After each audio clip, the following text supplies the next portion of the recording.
Discover new music at listener-powered KEXP.org. Sure, why not? How's it going, everyone? Are you having a good time? Are you having a fun time? Are you having a good fun time in a weird time signature?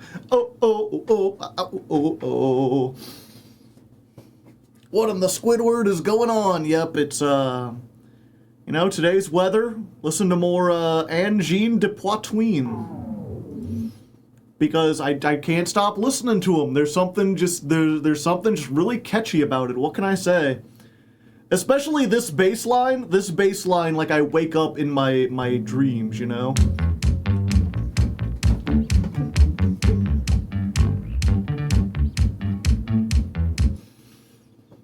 Like, how can you not groove to that? Bass line of the century. Of course, a 7-minute long song. This is, you could see it on here. Fabiac by Angine de Poitvin. And then before that, we did Big Shot by Family Jewels, featuring Alpha Rad, Deltarune metal cover. Everyone likes Deltarune music, right? That's like, what's it called? It's like Undertale music, but with fundamental differences. Groove, funky bass line, yeah.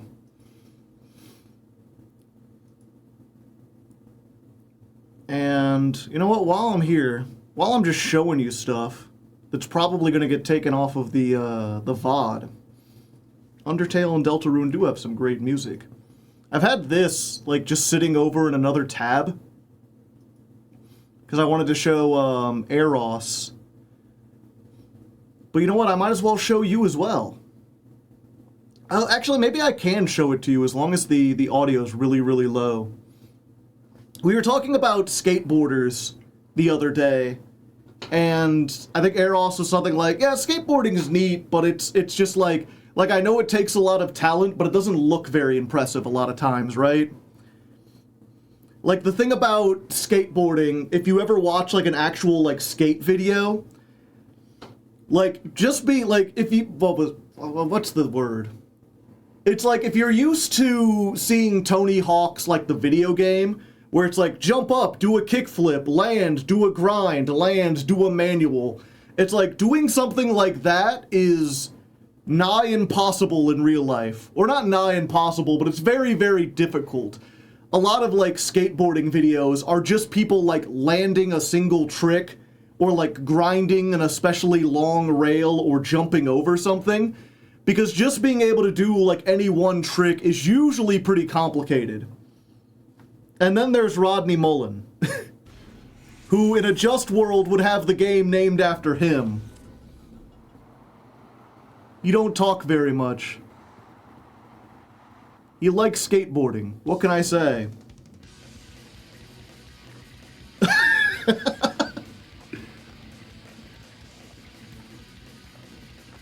Like, he's just doing shit that I didn't know was, like, possible.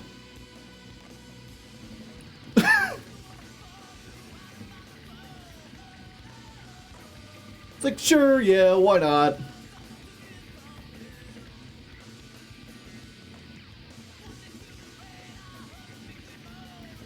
Skate-omancer. Bro, literally do a handstand while driving. It's like, wow, this guy must be pretty good. He's using raw.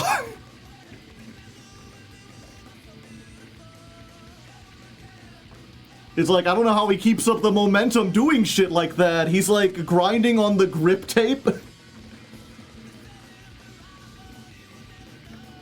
And that's like such a small thing. It's like, oh, he just did one trick there. What was that? It's called a kickflip underflip. That's where you do it, you kick it so that it spins one way, and then when it's almost all the way over, you spin it back the other way. Which, like, a kickflip by itself is usually kind of tricky. Let's see if we can get this in slow motion, actually. Playback speed, 50%.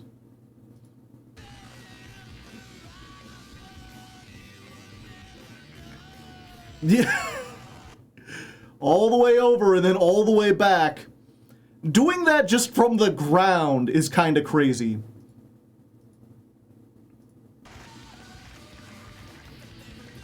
And he'll be like, manual, switch to the other manual, other kind, kickflip off. He's the only guy I've ever seen, like, doing actual, like, Tony Hawk-style combos.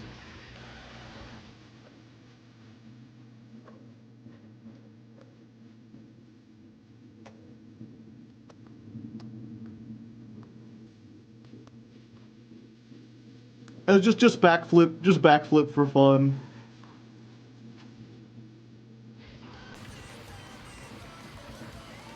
Like, just grinding on multiple different things. Grind into a grind.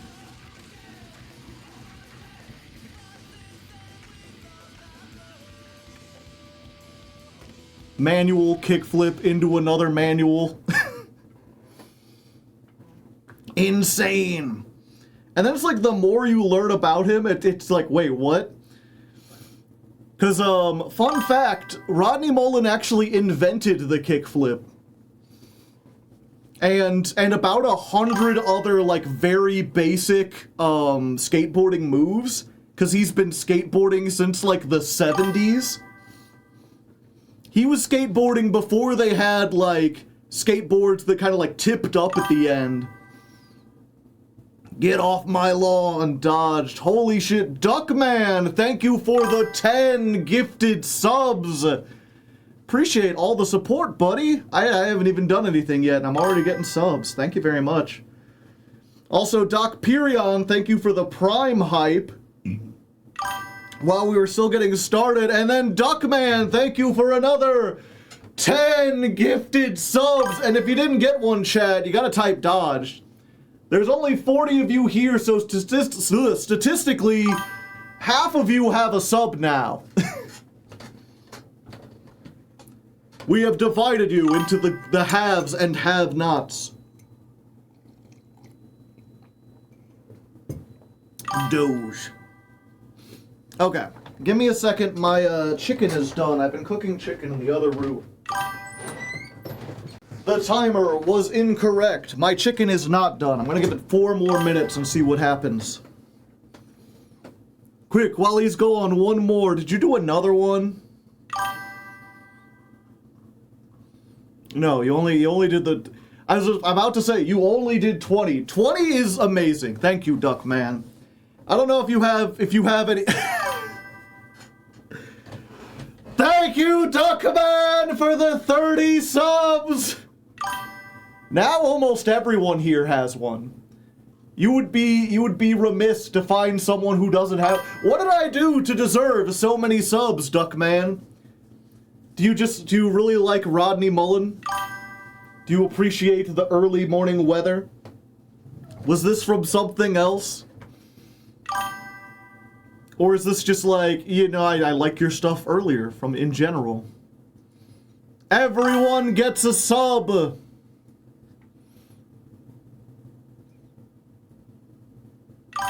Okay. You'll need a controller for this game. Duckman is best man. Nah, I just think you're neat. Well, I tip my hat in your direction. Here, give me a second. Critter probably has something to say. Critter, you wanna give your thanks to Duckman?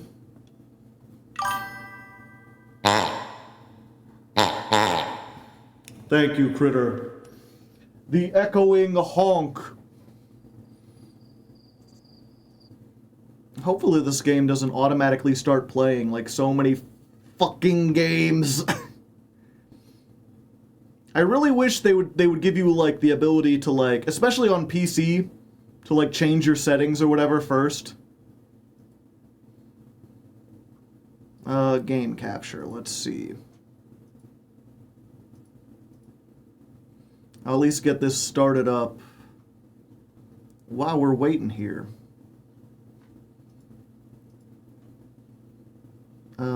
Where's it at? Oh, there it is.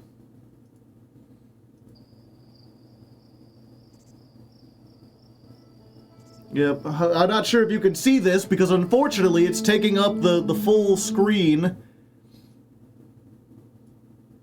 Okay, it's not, yeah. If I move it to a different screen, it pauses.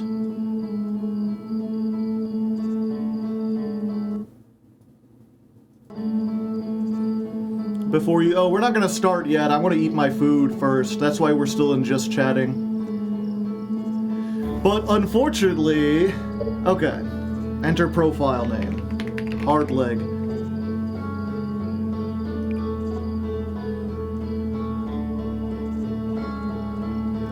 Seems good to me. Okay, now give me options. Audio.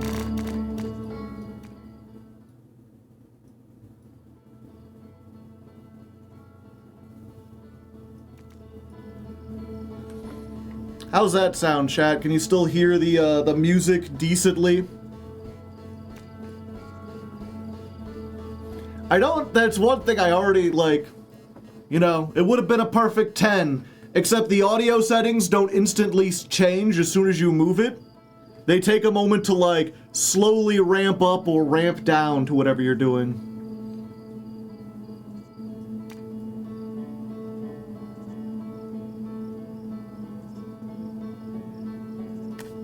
Okay.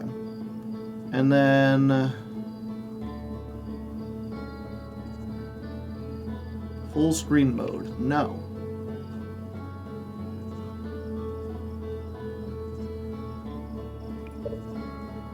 Okay. So now I can move this to the proper monitor. And then I can move y'all back over here.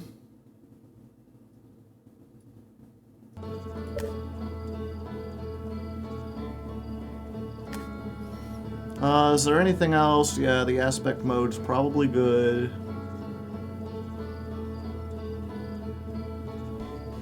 Okay.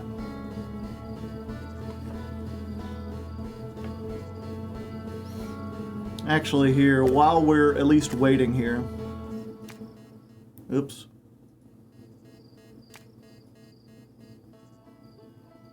Turn it down just a little bit. Again, that's so annoying. I know they're trying to, like, oh, we'll gradually ease you into it. Like, I want it to just snap. We're still just chatting, yeah. It's gonna get louder, isn't it? Okay. I'll just make it quieter on my end. Yeah, we are still going to just be chatting. Again, I'm going to finish my chicken and then we'll begin properly. I'm ready, I'm ready. And then Duckman was going to ask me a question. I will answer that question when I return with chicken from the hinterlands. Some of my chicken refuses to be done, but some of it is done, so I can start on the parts that are done before I get to the parts that are still cooking.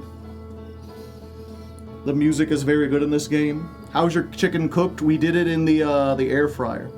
Oh, I have a hype chest? Interesting. I got an emote, chat. Choo choo, apparently?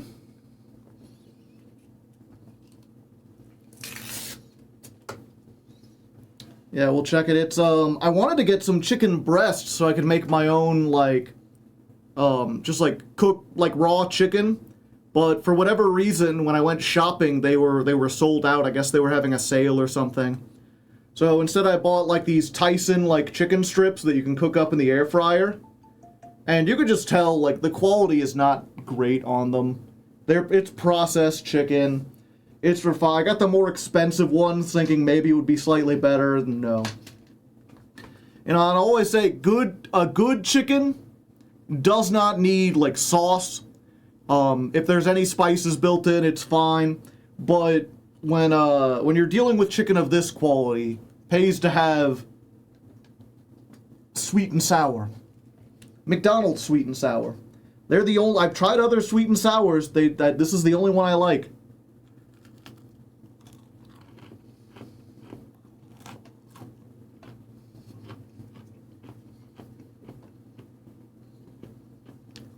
Breast or thighs? When it comes to chicken, breast.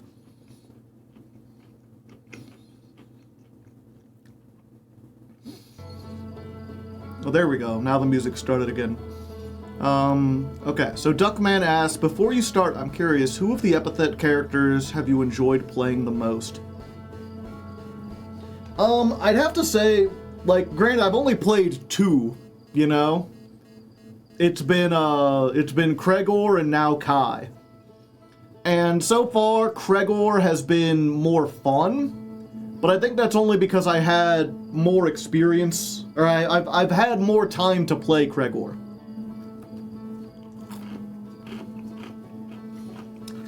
That and Kregor was like designed to be a fun character to play.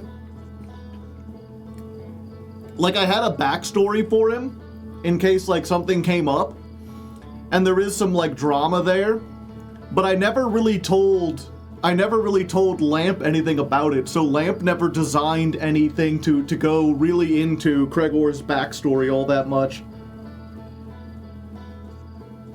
There's just like, so as a result, there's just a few moments with Kregor for the most part is just like a dumpy insurance agent. And then every once in a while you get the things where like he meets a clown and like freezes up. And it was like, no, I remember. Back in '83. The blood red snow. That's certainly some crunch. Yeah, it's got some crunch to it. It's the only good part is the breading.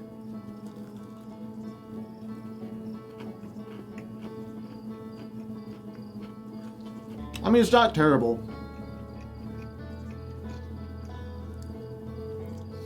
But yeah, Kai specifically, like, I kind of created them, like, as a challenge. Like, I wanted to play a more complex and nuanced character to, like, test my ability to like, roleplay better. So as a result, Kai has been, it hasn't been as much fun. It has been more interesting. Kai is definitely a much more nuanced and developed character. And I think by the end of the campaign, I will have more fun with Kai. But so far, they are very early on in their character arc. And so they're really at the point where like they haven't evolved a whole lot. And balancing, I always worry about in like a 4-person like tabletop game, like stealing the show, right? I'm very much like there is no main character. And so oftentimes there are chances when like maybe Kai could be more open about what's going on with them, but I feel like I shouldn't like steal the spotlight, you know? Also, give me a second, I think my other chicken is done. Also, I'm curious, how many people have any idea what I'm talking about at all?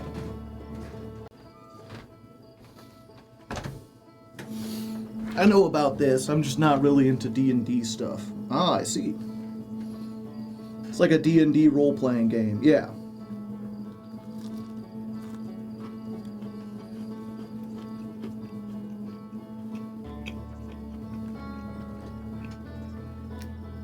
I do, but I don't watch, so it's I'm at work when you play. It does get uploaded to YouTube. Yeah, if you don't know, specifically, it's the role-playing games I play with Surprise Round RPG. They've had 2 campaigns that I've been in. What was the first one? The Red Stitch Report was the first one. That's finished. And now we're in Death Market Rebellion. Tell your friends, yeah. It's, so Surprise Round RPG is like a Twitch channel and also kind of a YouTube channel, but their YouTube presence is very minimal. But they just host a whole bunch of, RPGs. And also they do some Magic the Gathering content. They've done a little Yu-Gi-Oh! Content in the past.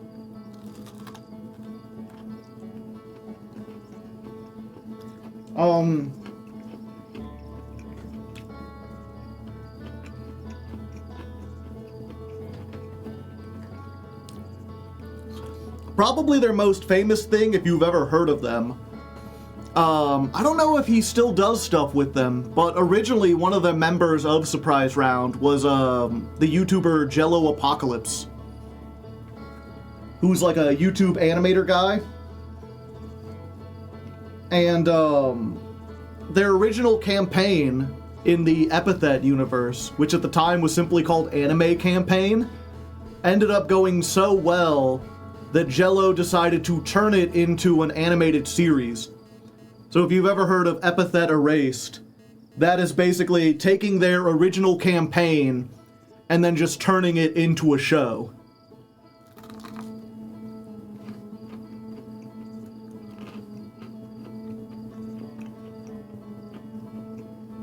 It's funny, I remember I met Lamp without knowing much of this. And he was like, when he was explaining the campaign, I was like, oh, so does this use D&D or Pathfinder? He's like, it's our own custom system. It's based on the Epithet universe, if you've ever heard of Epithet Erase. And I thought that it was like a fan project, that he really liked that show and made the tabletop game after that.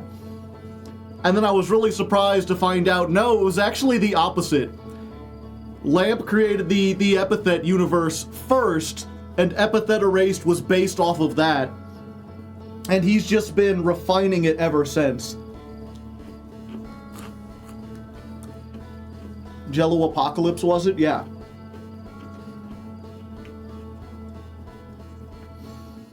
And if you want to know the general gist of what the Epithet universe is, the basic premise is that a certain number of people are born with words like carved into their soul. And those words affect their personality and also bestow upon them powers that are relevant to that. And I believe in the original series, the main character is a girl whose epithet is dumb. The dumb power was funny, yeah. And so obviously there was this thing where like she didn't feel like she was really worthwhile because you literally have the word dumb carved into your soul. But it turns out that like the powers are kind of based off of like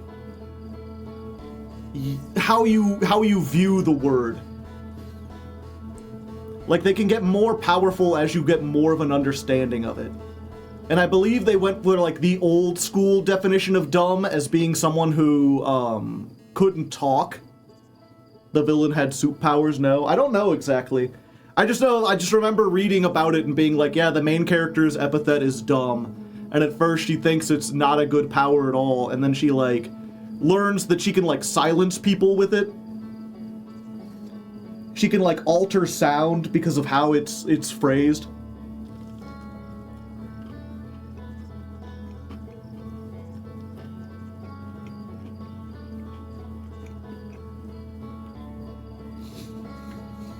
Yeah, I haven't actually watched it. I've just read the wiki on it. In standard modern fashion.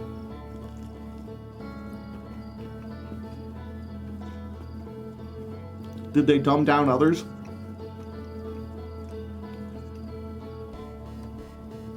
I don't know. My friends and I run stuff in the refined version too. Ah, I see.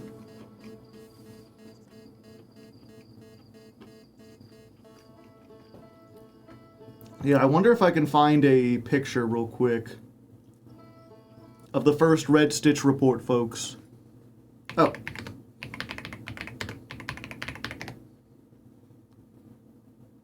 Here we go.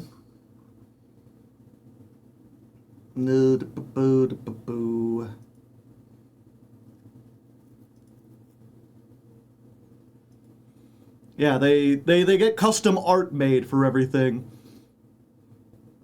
So this was the initial start. The 4 characters we had. There's... And what was it? They talk about, in universe, it's kind of seen as a social faux pas to talk about your epithet. So oftentimes they're kind of secret. And actually there's a mechanic in the RPG where you gain advantage over someone by correctly guessing what their epithet is. So, I guess slight spoilers for the Red Stitch report. If you want to guess on what they actually are, they do all get revealed over the course of the story. But we've got Cadmus, whose epithet is vote. He's a former politician. He needs to listen to people. He's also a professional wrestler, but that's beside the point. But all his powers, like, it's a custom system, so every epithet has, like, different mechanics. Lamp's just slowly filling up a book with, like, mechanics for, like, a variety of different words. And Vote took advantage of the fact that we were live on Twitch, and so he would literally, like, have a power where we'd be like, I vote for, what was it? He'd, like, make a vote, and he could choose 2 of 4 things, and then Lamp would choose the other 2, and then chat would vote on which power he would use. Is he Mike Haggard? Yeah, kind of.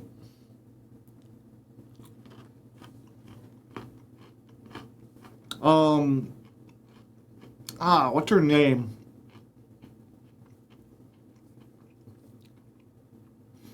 I can never remember her name. But she was a Mundi. What they call. No, not Isabel. Her. The one with the beret. Florence, yeah. It's literally written at the bottom. Yeah, so Florence didn't have an epithet. She was what they call a Mundi, a mundane individual. But she was also, like, a private detective and had, like, gun skills and could shoot stuff. Mundis are weird. They have, like, a combo-based fighting abilities.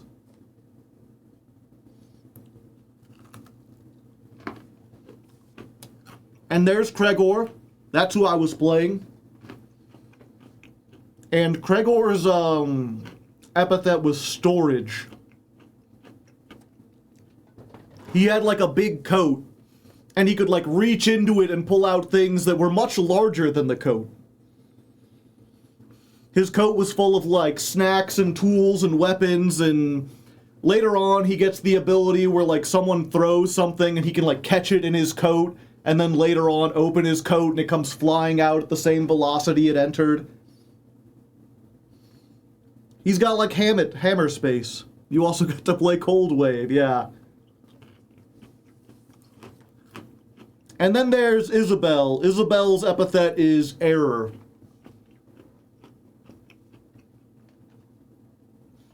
So she was constantly a mess. She was constantly having bad things happen to her.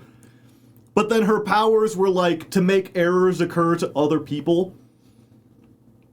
So, like, she'd be fighting against, whenever we're in battle or whatever, like, our enemies would just, like, sink into the floor slightly or get clipped into the wall, or they're, like, if they tried to attack us with some kind of attack, it would often just veer way off. She is error, exactly. Isabel, best character in the show, 10 out of 10.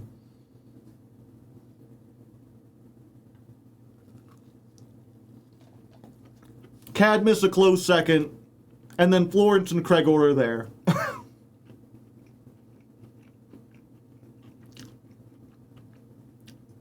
So it's like the misfire feat in Fallout? Yeah, kinda.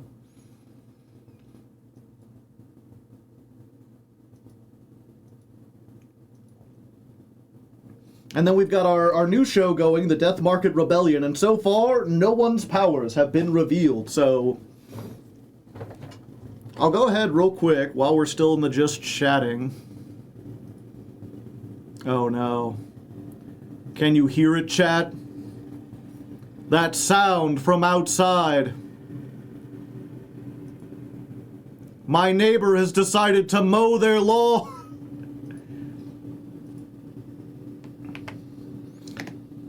Nope. Oh, okay. Good. Slightly. But yeah, there's the Surprise Round RPG if you want to check out their stuff. They've got a whole bunch of ongoing and finished series. I really like Branch 17. I'm usually not the kind of person who watches tabletop RPGs, but I checked this out on a whim. This is Rube's game, and I really, really like it.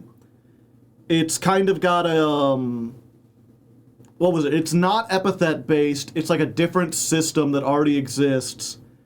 And also, it's based off of, I want to say Cruelty Squad, but that's not it. Like Repo. It's basically like the four characters are all criminals who have been given the chance to they're criminals in a far distant future, and they've been given a chance to work off some of their sentence by going to investigate like derelict ships and space stations where unusual things have happened and like collect evidence. So they're every episode is like them going somewhere where some strange, weird alien or supernatural shit has happened, and then trying to figure out, like trying to piece together the mystery of what happened while also not dying. Will you host a game at some point? Maybe. It's very good. Oh, and here's Death Market Rebellion. It's about a bunch of kids from Arkansas trying to fight a big corporation that's taking over their town. We've got King Wild over here, who is antagonist character. We've got Jackie. Jackie's a Mundi, but he's also kind of a bard. He like plays guitar and he's obsessed with Elvis, and he has a dog. Do you think Kai will awaken the dragon? Only time will tell. Yeah. King Wild, no idea what any of these epithets are. But King Wild has something to do with like gambling or poker. He like throws playing cards. Or he doesn't throw playing cards. He like deals out people a hand of blackjack. And depending on what they get dealt, he does like different powers. It's really weird and complicated. It's like blackjack specifically. Rose is a big girl with like space powers. She has like a gun and she can like shoot people with the power of a black hole and shit.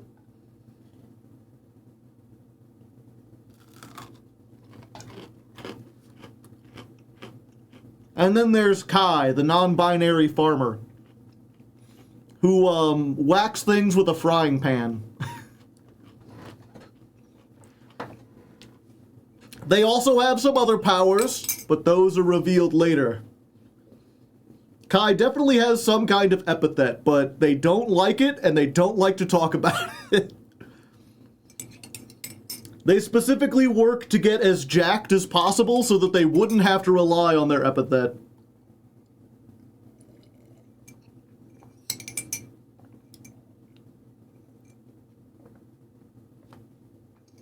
Okay. I think we're about ready to get going here.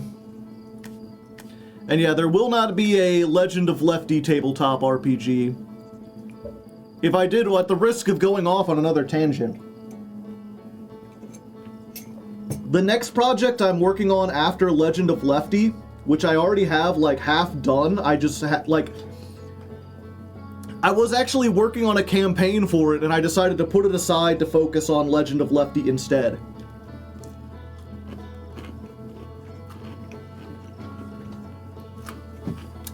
Yeah, the title's slowly drifting away.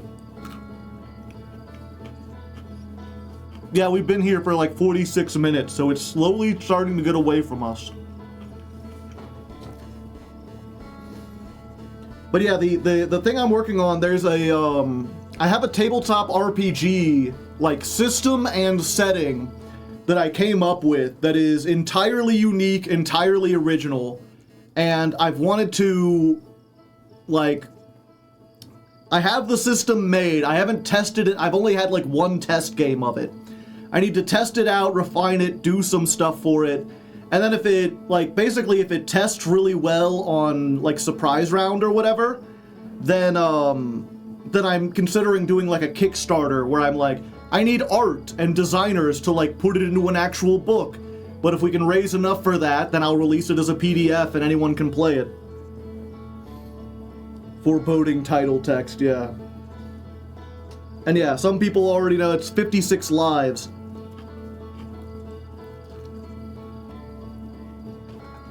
This chicken is just dreadful. The sauce cannot save it.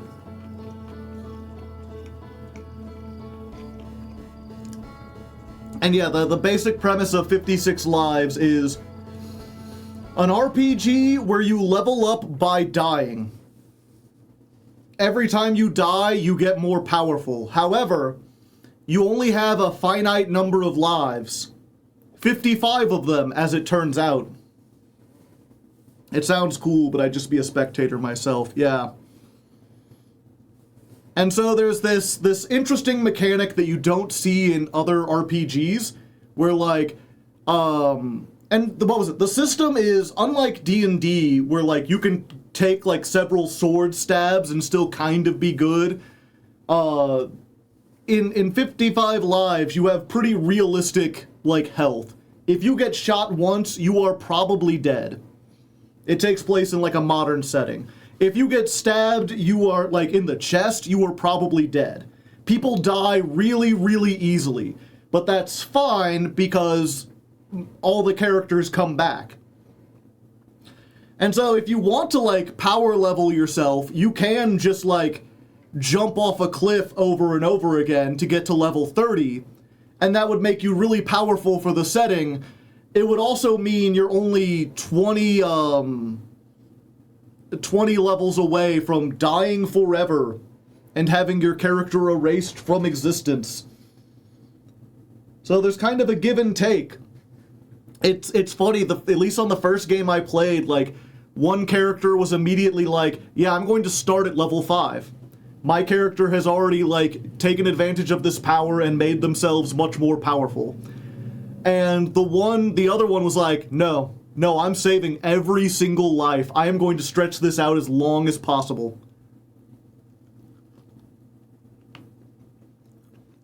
Does it have a winner, or is it an RP style? It's RP style. It's about telling a story. It's one of the things I need to add. Like, I have all the mechanical stuff written, but I really need to add a whole bunch of flavor, and I need to add, like, roleplay, like, instructions. Like, what to do when you make it, like, how to make an interesting character. Because I think the way that this really comes across is you really need to, when you sit down, come up with a goal you want to achieve. This is what my character is trying to do with their lives. Do you revive immediately, or is it like you wake up back in your bed? It takes 1 round to revive, so 5 seconds. And how you revive depends on which of the domains that you're under. From a lore perspective, the reason why you revive is because you have given your soul to a domain. There are 6 domains, and they're basically kind of like gods almost, or like forces of nature with godlike powers. And so, like, one domain is, let me think of the example. One domain is like the domain of nature and the earth and the natural world. And so when you revive, it's like you die, your body falls over, your soul goes into, it's called Primus, is the natural domain. And then Primus, like, rebuilds you a new body, but with a little bit of itself to kind of compensate for the fact that, like, you've been destroyed. Thematically, it's like your soul, every time you die, a little bit of your soul disappears, and then your domain replaces it with a little bit of itself. So, like, for the first 5 levels, you look human or whatever, but then as you get revived over and over again, you slowly become, like, more monstrous. It slowly becomes more apparent that you're no longer human. And so, like, in the case of Primus, it's like, yeah, eventually you will be, like, 8 feet tall, and your legs will be tree trunks, and your hair will be replaced by a flowing waterfall, and your eyes will sink back into your head, and you'll just have, like, glowing lights in them. And you'll have vines and shit all over you. You'll be host to a biome. The way the leveling works up is you get to pick, like, one physical change that happens, and then you have different powers available to you based on what physical change you get. Don't people turn into trees or, like, demons? They're, like, these weird, like, by the end, the primals are, like, these weird nature golems that are made of stone and wood and leaf. One of the physical changes that you get after you've gotten, like, so many is that you're, like, host to a biome of natural creatures. So you get to choose, like, some kind of small animal to become a familiar that literally lives inside of you. So do people die of old age? You do still have a regular style, you have a regular human lifespan, depending on when you made the pact. Like, if you made the pact at 80, you only have, like, 20 years or so, at most. But even as, like, a natural, you have, like, if you were 30 when you made the pact, you'll live, if you don't die, to be about 80 or 90 or whatever. Then you'll die of old age, and you respawn at whatever age you were when you made the pact. Not that that's super relevant to an RPG game, it is.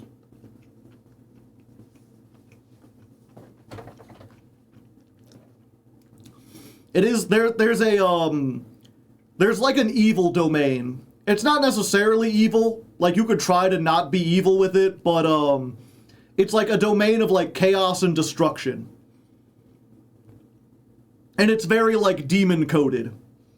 And most of the people who choose that domain are, like, a hassle that all the other domains have to deal with. And in the lore, one of the few lore things I've come up with is, like, there is one guy who basically chose that domain, like, 1,000 years ago, and instead of just being a force of chaos that goes out and causes, like, direct... Or what was it? Instead of going out and just, like, immediately killing people and becoming a serial killer or whatever, or just using his power to, like, do terrorist acts, he's been more subtle about it. He's been roaming the world for centuries, sort of helping to spark world events and change things to make society in general more chaotic.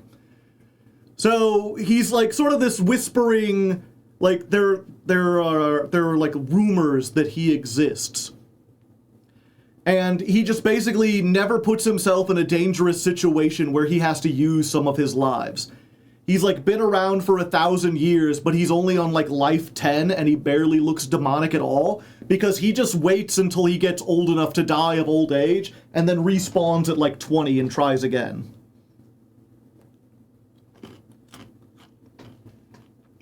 Yeah, he made the pact at 30 and lived 50 years 54 times, essentially.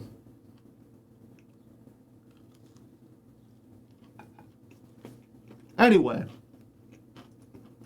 We've got exactly 55 people here, so let's stop the yapping and get into the crapping. If I can make myself a little smaller.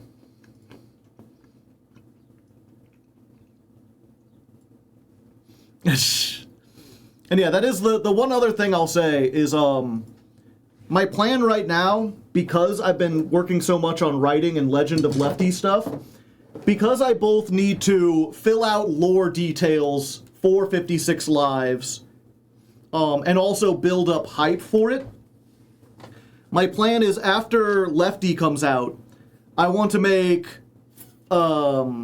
6 short stories and sort of release them the same way that Lefty is released, like as like audiobooks, but each one is going to be significantly shorter. It's going to be like a half an hour length at most. And these are just going to be stories from the world of 56 Lives, sort of looking at the perspective of someone who's made a pact with each domain. to sort of flesh out the world building and give you an idea of what the mechanics and everything looks like. The lore.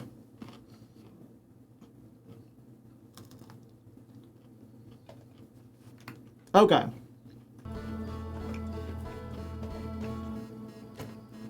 So, for anyone just joining us, I'm playing The Outer Wilds.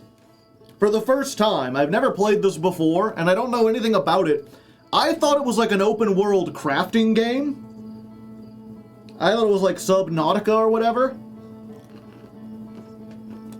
Where like, I know there's a plot, but I thought that plot was, you know, you're slowly gathering resources and building a camp, and then like, your main goal is to do something.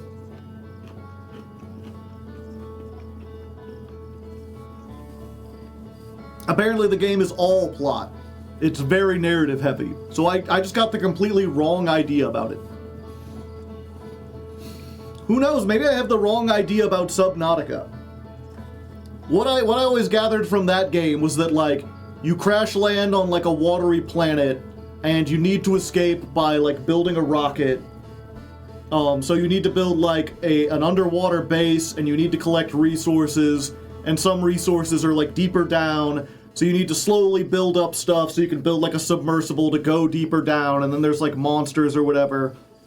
So it's mostly like crafting survival, but eventually you will get enough stuff to build the rocket and beat the game. Yu-Gi-Oh! Looks a little different today. Oh yeah, I need to change over the tab. Although the tab says just chatting. But it needs to say something else. Yeah, this is nothing like that. I don't know how I got the idea about that. Is it on Outer Wilds? Yeah, so I know nothing about that. Is there, what was it? This is a Patreon request from Doc Pirion. They paid a lot of money over on the Patreon, which I guess I should let people know, you know, if you have $75 and you want me to play a game on stream, the option is there. I personally am not sure it's worth that much, but if I made it less, when it used to be 50 and I got too many requests, so I had to increase it. But if you like seeing me react to brand new games and would like me to play something else, consider doing that. And yeah, I will say Doc Pirion's here in chat. Is there anything you think I should know before going in, or should I just jump in blind? Ugh. This chicken is just dreadful. Ah, fuck. I completely forgot. Shit. Just be wary of chat spoilers. I gotta think about my April request. Okay, chat, actually give me a few minutes. I woke up really late today, like embarrassingly late, like 10 minutes before stream started late. And so I was just like, ah, shit, oh, it's fine, I didn't have anything to do today. And I forgot the trash day is tomorrow, and also my trash is like completely full. And I don't want to have to do it like late at night when everything's there. So give me like 5 minutes. I'm gonna go take out the trash real quick. I'm gonna go do that. It should only take a minute. I'll be as fast as I can. And then when I come back, we'll start this. Trash stream, yeah. I'm gonna play some ads for all of the... If there's anyone in chat who somehow doesn't have a sub after all the gifted subs, I would be surprised.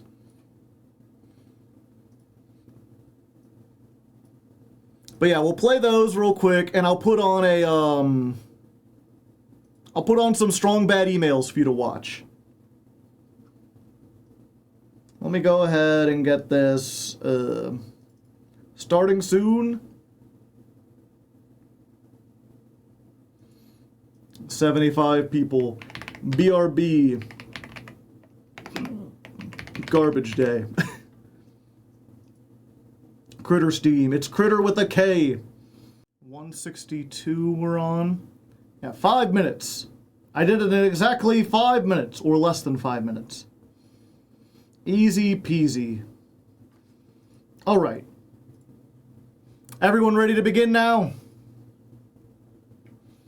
Ready to begin while the beginning's good?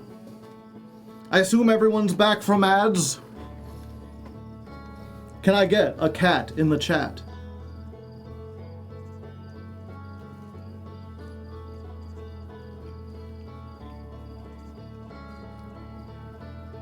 Cat.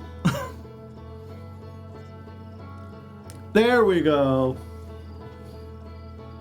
Okay, new expedition. Oh, it has to load.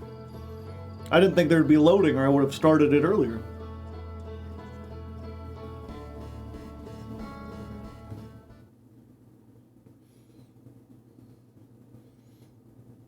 Press X to wake up.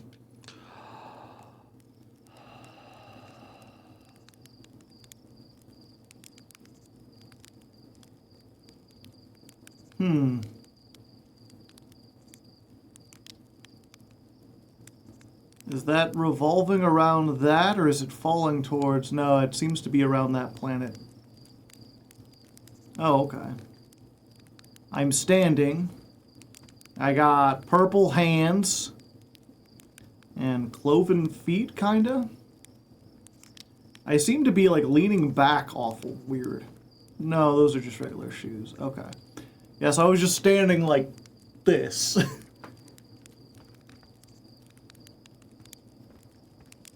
Roast marshmallows?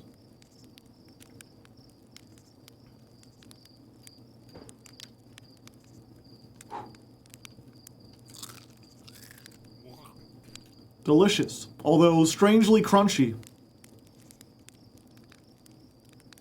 So I have a stick, good to know.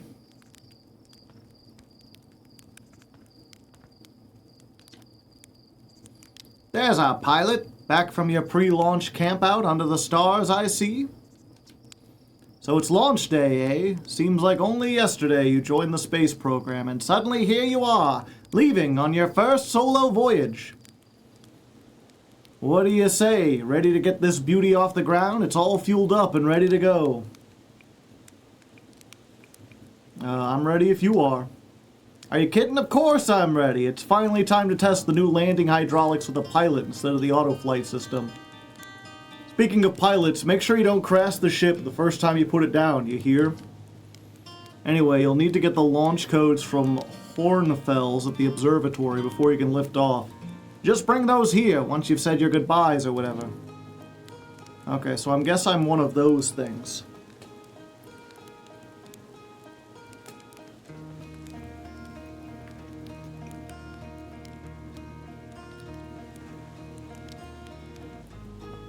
He said get the codes from Hornsfield. I assume that's the launch pad. I guess the rocket's inside there. Ha!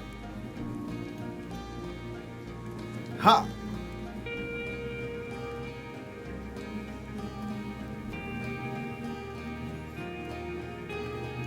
Huh. It's not as dark as it was a second ago.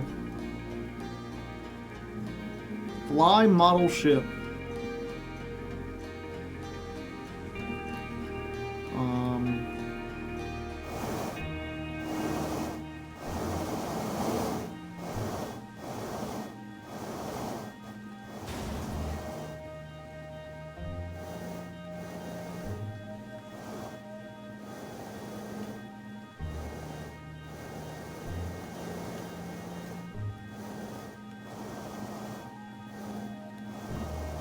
I got this. I got this. Landed. Gotcha. Realistic physics.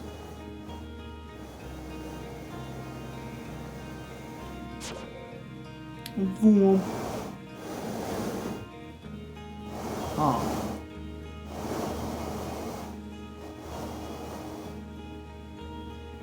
Got it. Can I get it into the tunnel?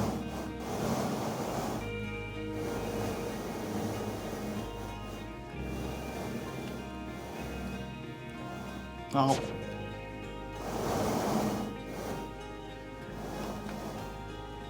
Haha!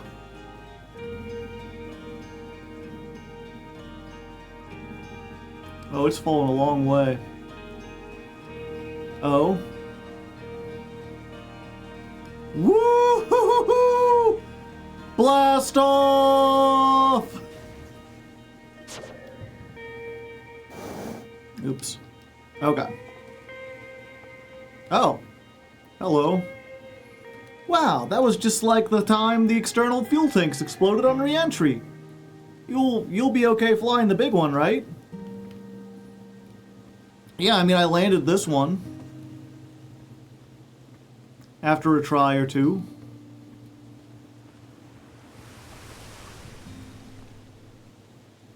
Yo, what's up? Hey, yo, Hatchling. I heard you're leaving us to seek adventure among the stars. When you return, let you, me, and Gassan open up a bottle of the good stuff. I'm only seeking adventure among one star, actually. Other stars are too far away. The good stuff is less delicious sap wine and more daunting digestive challenge. Another metaphor ruined in the name of scientific accuracy. Nevertheless, I do enjoy your travels. Good luck. I see. Can I go inside? Whoa! What the heck?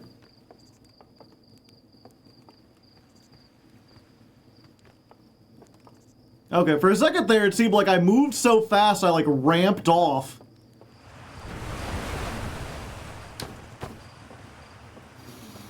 Okay, I can do a running jump, though.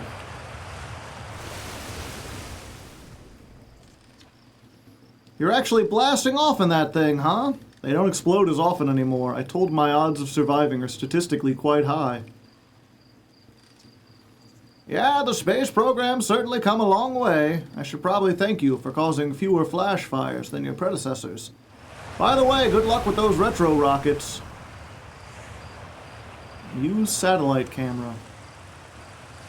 The projector is linked to our Sky Shutter satellite, which is currently orbiting Timber Hearth. So you can take snapshots of the village.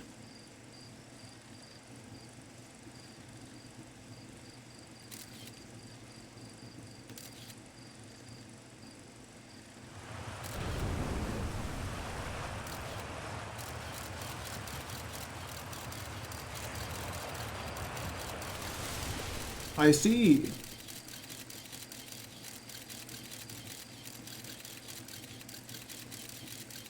So there's a big volcano.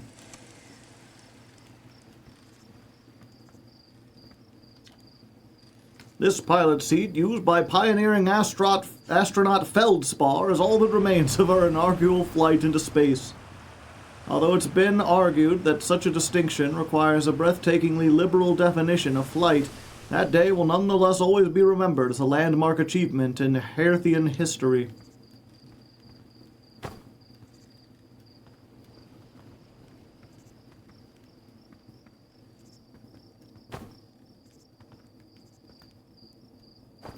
Okay, chat, we're really early on, you know.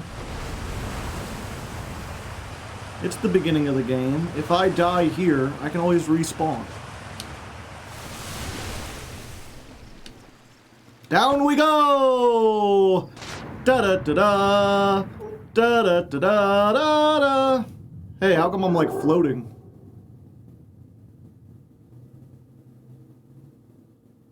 You are dead. What? Why'd I die?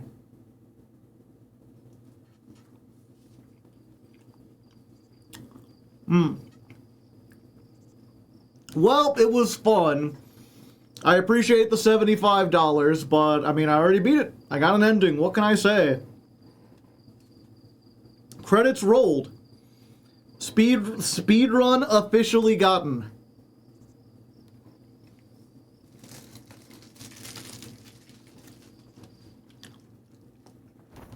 Okay, I can skip.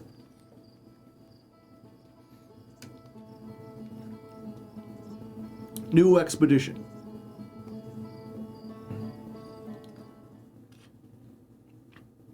So what did you think about Outer Wilds?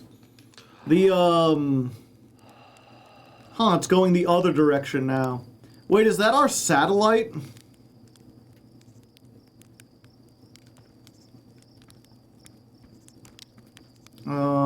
Yeah, I'll need to roast a marshmallow this time.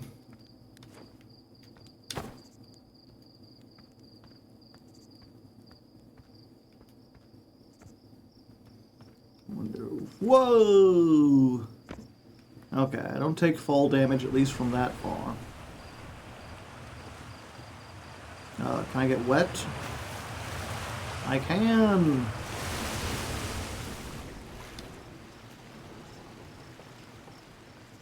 Okay, that's where I was in my tour. Okay, Axeman, what's up? So it's launch day, eh? Hal's gonna miss ya. Speaking of launch day, I was thinking about it, and the platform those ships launch from is getting old. Isn't it about time you built a new, less flammable one? The big tree in the village would be the perfect choice. I wouldn't mind helping you out with the space program. Just say the word.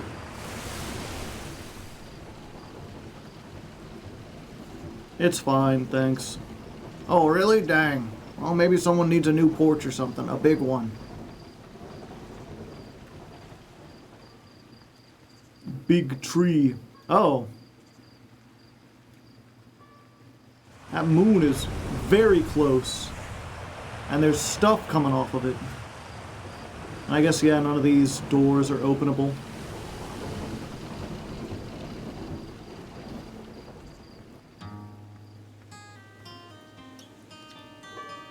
Hello there, Space Cadet. I hear you're leaving for the crater today. If you meet any other travelers up there, remind them to take proper care of their instruments, don't you? Where's the observatory? It's questions like that make us worried about you going up into space on your own, you know. It is up on the path behind the waterfall. There are a couple of signs marking the way, but really, you just keep going and then hook right when you get to a zero-G cave. Ah, I see. So that's why I stopped flying. There are zero-G caves in this.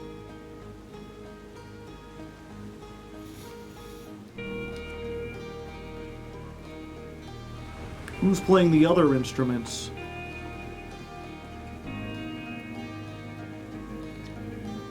Hi, astronaut! What's on the radio? We want to play hide and seek, but Brain won't let us borrow their signal scope because it's really delicate and it's not supposed to be thrown around like that. But hey, can we use your signal scope, can we?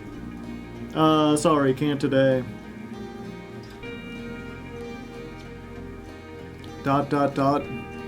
Nothing. Good luck in space.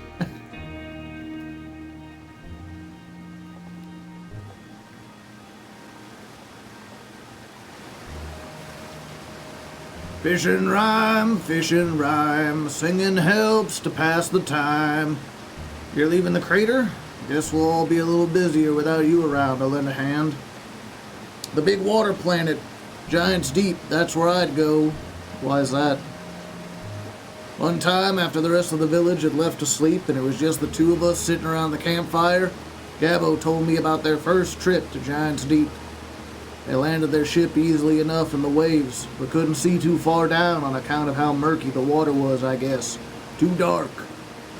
Gabbo wants to see what lay beneath the surface, but they decided to travel deeper. They traveled down and down. But suddenly, Gabbo couldn't go any further. It has a current you can tell me more. I will, I was just pausing dramatically. As though exercising a will of its own, the water was refusing to let Gabbo go any deeper. It held Gabbro back, almost as if it were trying to protect them from something. And then in the terrible darkness, Gabbo saw it. A tentacle of some hideous beast. Ah! I mean, that's what Gabbro said anyway. Whatever it was, it freaked Gabbro out pretty good. Everyone wants to hear new stories at the village campfire, you know. Make sure you bring it back with you. Okay, so people have been on these trips before. I was getting the impression at the beginning that, like, we had built many rockets and none of the rockets had actually made it into space except for the satellite. Can I run? There doesn't appear to be a run button. I move pretty fast. But I could always move faster. Oh! Huh.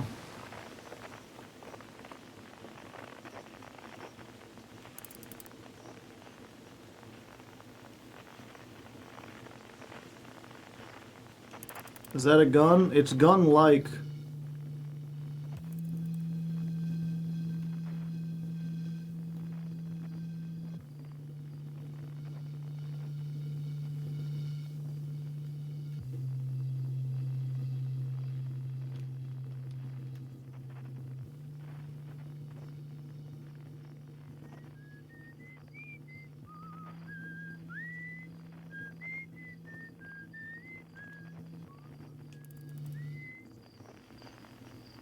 Huh. So I was hearing whistling up there?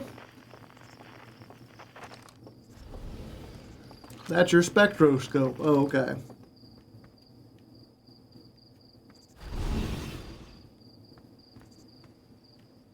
What are you doing?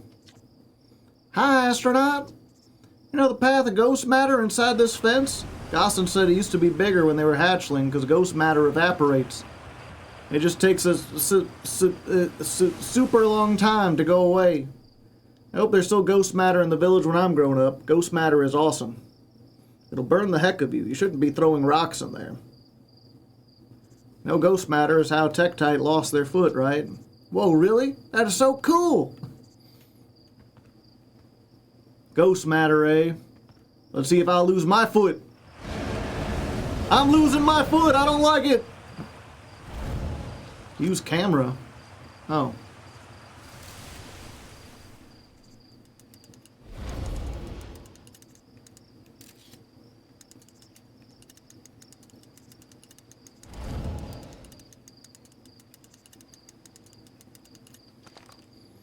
Okay, so ghost matter, it won't kill me instantly. Come say hi to your old flight coach before you launch. I got 0G training set up if you want a refresher. I do probably need a refresher. But what's this? What's this? There's magic in the air. What's this? There's notes everywhere. I saw smoke coming from Young Bark Crater up north and figured I should go check it out. You need to use the scout launcher. Just please don't break it while I'm gone.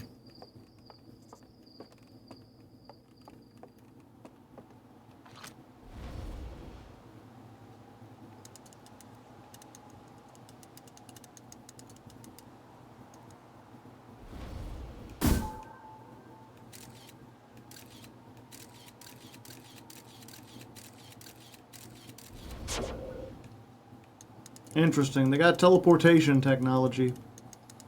I can't tilt it up or down.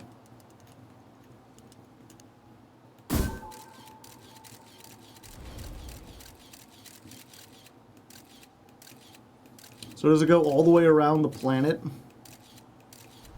Or does it land?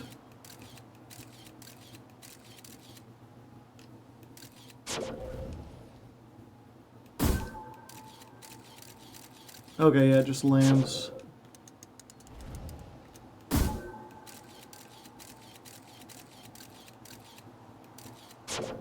Gotcha. So I can learn about stuff going all which way. North, Young Bark Crater. That's a lot of text to say that. Geyser Mountain. Quantum Grove Crater. Nomai Ruins. The day and night cycle on this planet is very fast. Yeah.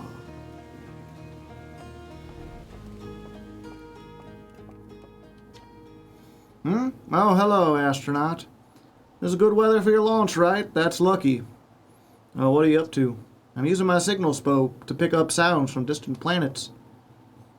It's set to the Outer Wilds Ventures frequency so I can pick up travelers' music. Last night I heard Rhinebeck's banjo coming from Brittle Hollow. I hope that means they're safe. I can hear different planets too. It depends what time of day or night it is, since different planets are in the sky at different times. Signal scopes are cool.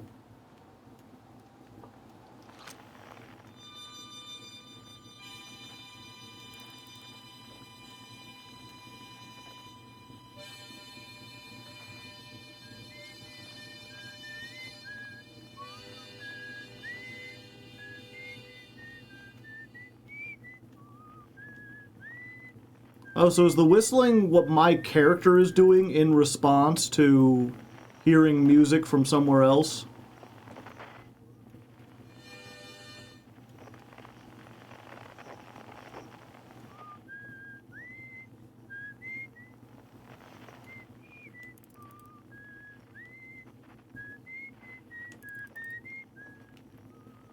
Huh.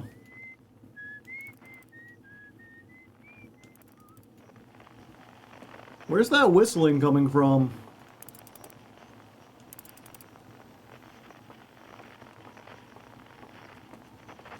Very strange indeed. The moon?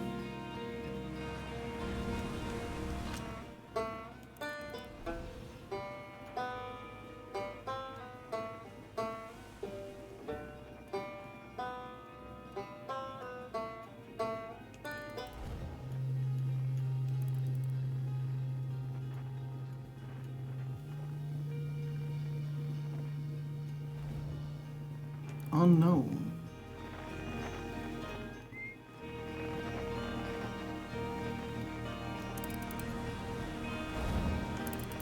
Zero G training. I see.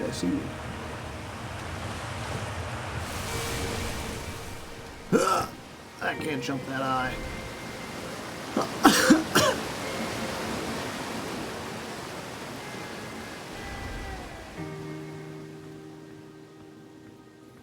Alright, train me out of zero G. Hey, I thought I might see you before the big launch. Nerves getting the better of you? Right, like you weren't nervous for your first flight. Hey, don't worry about it. Your nerves are between you and me and the vast endlessness of space. But really, you'll do fine. I'd worry more about the ship if I were you. Hopefully that lunatic slate at least fixed the retro rockets. There's a satellite, which is definitely not just a piece of broken mining equipment set up down in the zero-G cave in need of repair. If you're looking for a little last-minute zero-G practice, head down the lift, or don't, as long as you're confident.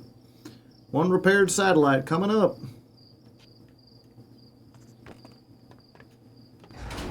Let's try it.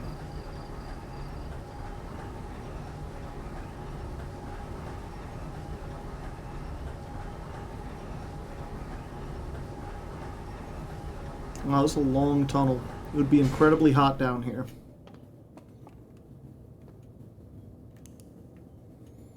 Flashlight, okay. Are we in the zero-G cave? Not really zero G. It's more like less G.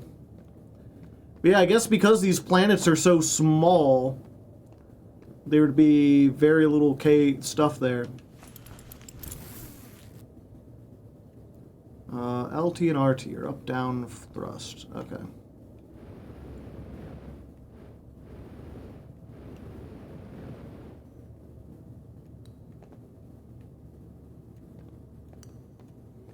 Yo, what's up? Hey, nice of you to drop down. Give me the dirt. So you're going in there, in the cave? No, you're fine, great and fine. You don't look fine. I hate that cave, so I don't know why you're making me talk about it. Now I got hand sweats. Okay, so I've got an oxygen level.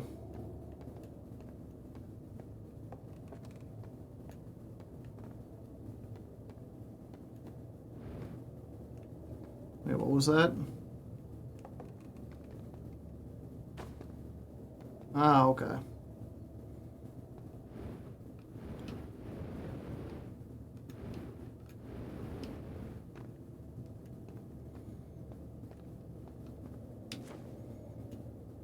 Ah, okay, now it's completely zero. Or not completely zero, but very little.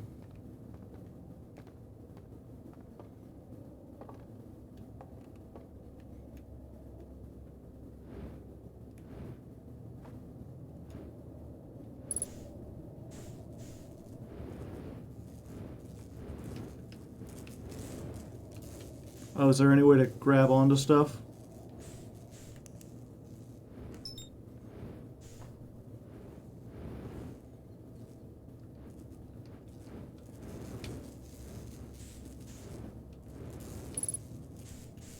How do I repair it?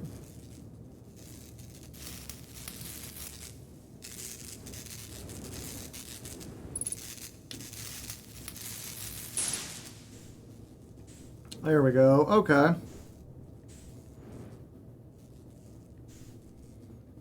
I'm figuring it out.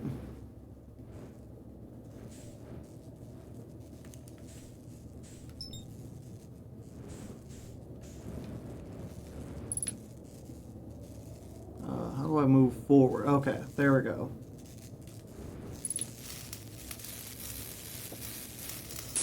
First time stream of the game? Yeah.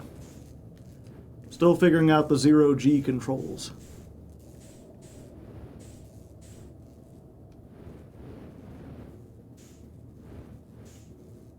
Getting some practice in.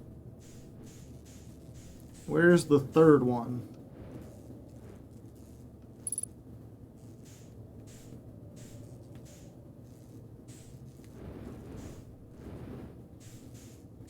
The wilds are out there.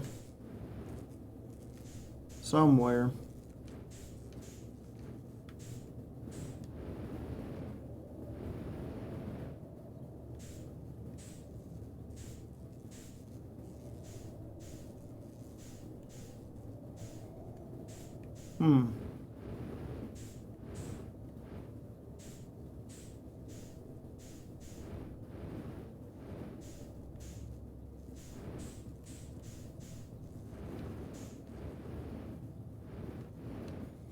Yeah, it's weird trying to remember which way is up and which way is down.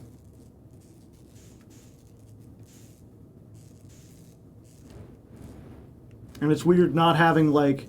I feel like I want to be able to grab onto stuff or, like, walk, but you just can't.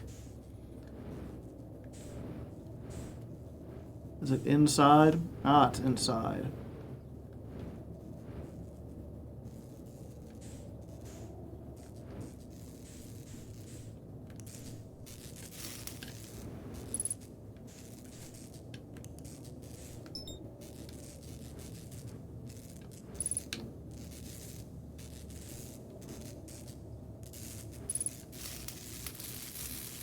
It's an inside job.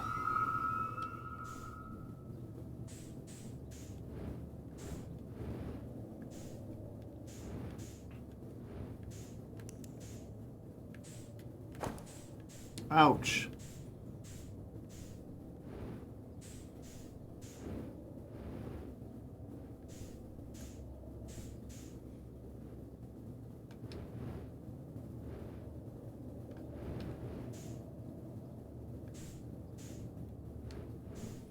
Yeah, is this the way I came in? I don't remember anymore.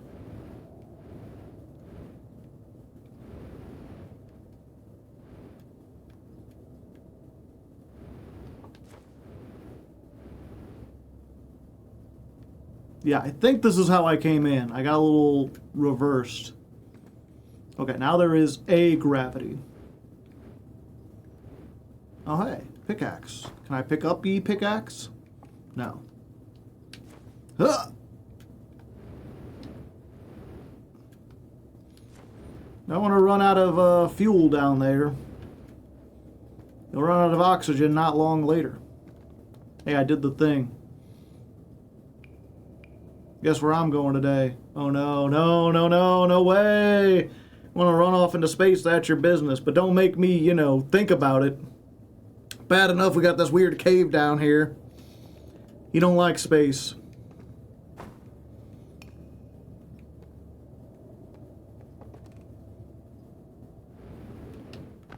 Ow.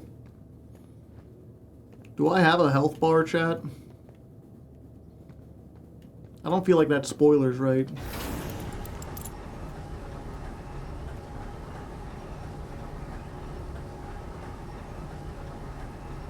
You can certainly die. Well, I figured that out.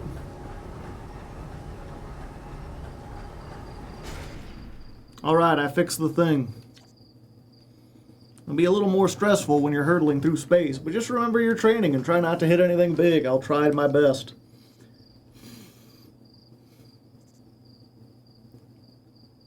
Go get the launch codes from the observatory and get out of here. Best of luck, and hey, try to avoid getting yourself killed. Oh, I thought they said it was through the cave.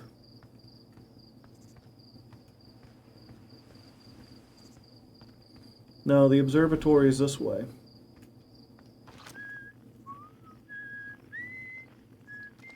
Yeah, it is on the moon.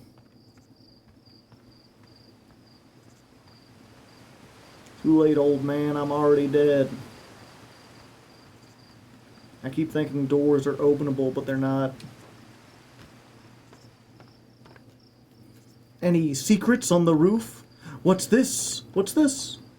Something that I can turn. What's this? I really haven't learned.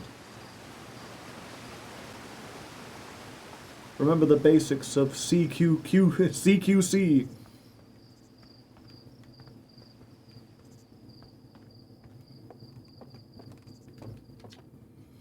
Outer Wilds Ventures founding members clockwise: Hornsfield, Gosson, Slate, and Feldspar.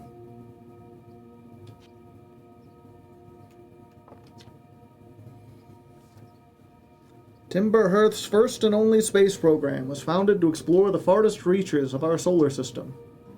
Feldspar was the first Hearthian to be intentionally lost into space. It completed the first orbit around Tinderhearth and later made the first of what would be many landings on our moon, Adderlock.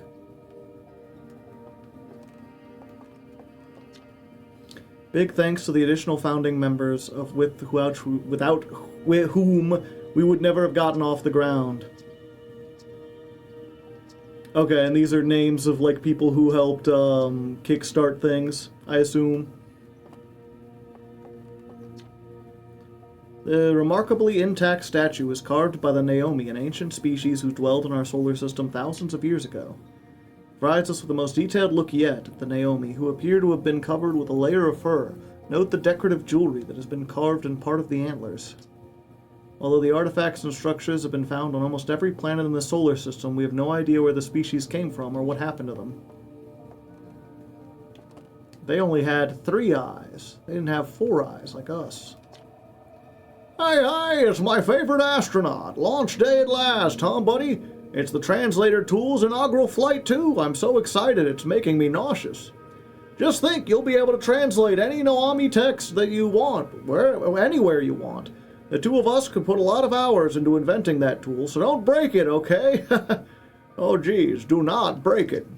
Ignore me, okay? I'm just nervous. I'm not even the one going into space. How are you feeling? I'm excited.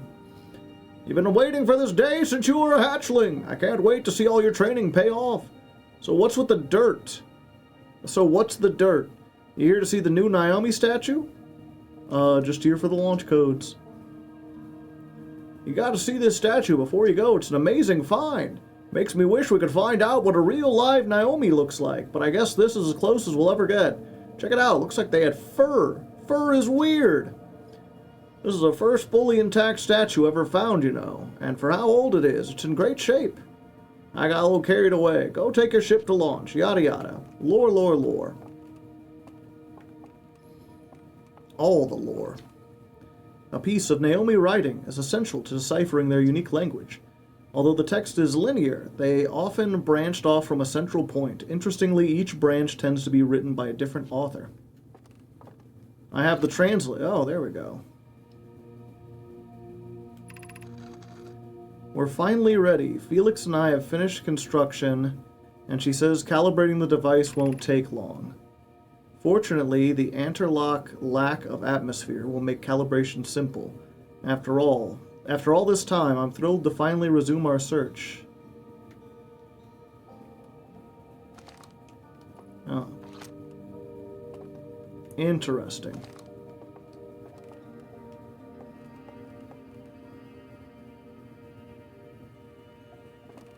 Pause time while reading option.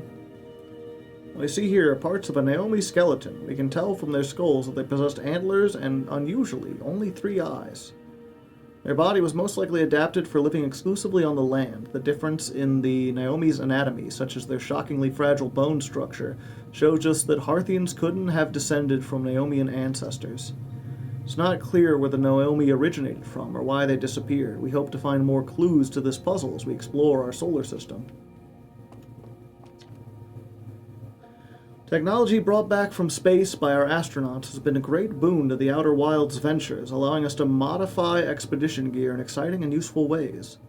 The little scout now boosts a warp retrieval capability that allows us to recall their scouts almost instantly. This has dramatically reduced the number of scouts lost to the depths of space.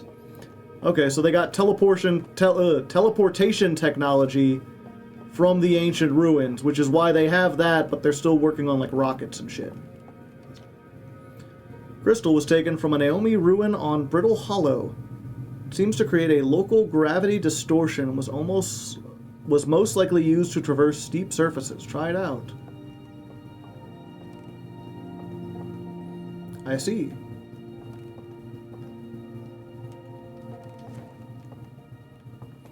Weird and a little janky. Oh, it's the same thing, just again. Yeah, it is weird. I'm guessing, is this like the only civilization they have is on here? Like, clearly they've gotten to the other little planets or whatever. How rare for a first-person game, is it? Anglerfish specimen was found attached to the landing gear of one of our ships. Appears well suited to living in dark places with minimal atmosphere. Is it alive? If a star is massive enough, it'll continue to fuse carbon into even heavier elements like iron. Ultimately, the star will collapse under its own gravity and explode in a violent event called a supernova. Based on Church's observation, this will one day be the fate of our own sun. Oh, they're just talking about suns. Stars like our sun generate light and heat by fusing hydrogen into helium. As it grows older, the sun runs out of hydrogen and starts to contract. The star's core contracts, it gets hotter, causing the outer layers to expand. The star becomes a red giant. When the core is hot enough, it starts to fuse helium into carbon. And then the carbon collapses in itself. It's just like the song, Chad. The sun is a mass of incandescent gas, a gigantic nuclear furnace where hydrogen gets fused into helium at a temperature of millions of degrees. Watch closely. These balls move on their own. The ground is perfectly level, so what do you think causes this spooky motion? The answer is the moon. As it orbits our planet, the anti-lock gravity pulls an object from different directions. It's pulling on you right now. I thought the sun was a deadly laser. It is. Oh, that's where we came from. The sun is hot, the sun is not a place where we could live. But here on Earth there'd be no light without the light it gives.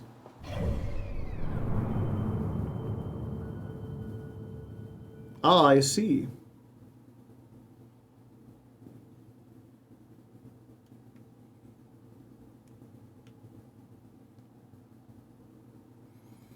Timberhearth, you are here. The Hourglass Twins. Weird that this is on the map.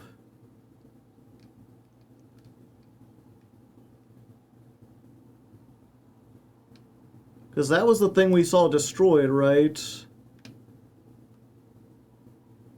The thing that got hit by the blue thing. Giant's Deep. No, that's got the thing around it. Brittle Hollow. Hollow's Lantern. The Dark Bramble. Okay, so a fairly small universe. We're the second planet from the sun. There's two over here. What was our... I don't know why we're going into space. I think they mentioned it at some point. We're trying to find someone. There's 4 other planets. 5 if you count that these are 2. 1, 2, 3, 4, 5. Although this one's kind of exploded. Why not go into space? Space is dangerous, chat. Everything in space wants to kill you. It's important to learn what you're doing and why first. Hornfell's observations. This is incredible! At first I thought the points of light in this image were stars, but they're not. They're galaxies! And this image covers just a tiny patch of the whole sky, which means the universe contains at least 1,000 times more than galaxies than we previously imagined. I think I need to sit down. This is odd. According to my redshift calculations, every single galaxy in this image is moving away from us. In fact, the further away a galaxy is, the faster it appears to be moving away. It's almost as if the entire universe is expanding. But if that's true, was everything closer together in the past? And how far back can we extrapolate? Did the universe have a beginning? Yeah. And that's where the Big Bang Theory comes from, if you don't know. We can tell because when light is moving away from us, it shifts in hue. Because light is like a wave. Well, it's kind of like, it's complicated, but basically, like, as an object gets further away, the light that actually reaches us changes. And by measuring that on, like, a galactical scale, we can tell that, like, everything is moving away, and the stuff further away is moving faster. Which makes it seem as though everything, if you reverse that motion, if it's moving away now, then it must have gone from one central point. Pause while reading is a good option.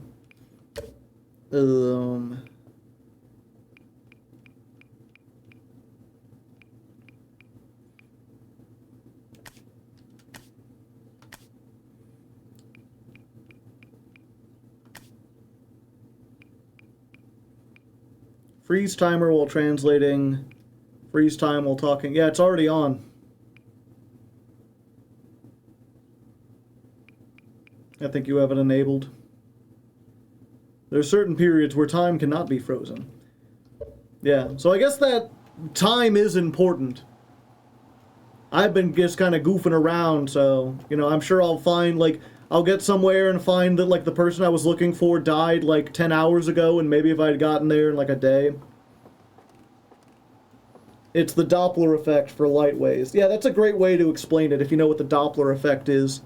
The example I always hear is, like, if you have a ambulance racing towards you, it goes, wee, wee, wee, wee, wee.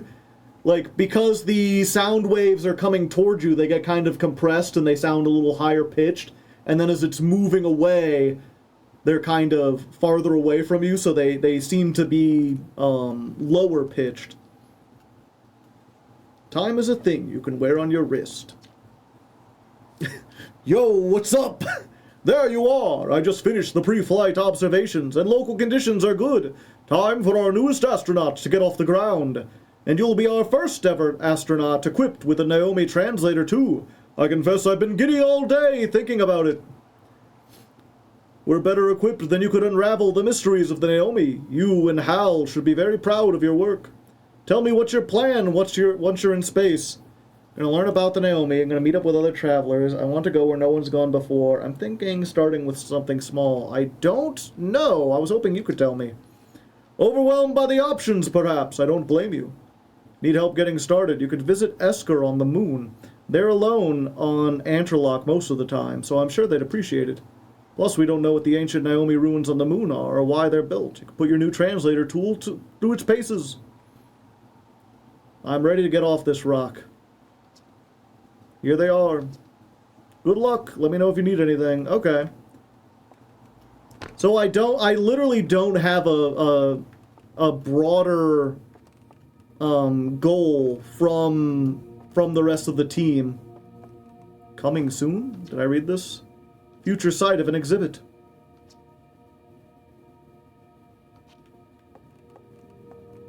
The launch codes are Morse code. This is not the outside I thought it was. What is this? Strange rock moving around the grotto appeared to react to conscious observation. The level-headed among us realized that there must be some sort of optical illusion at play, but Grabo claims the rock exists in all possible states until it is observed, whatever that means. Whatever's actually happening, both sides of this debate agree the effect is extremely creepy.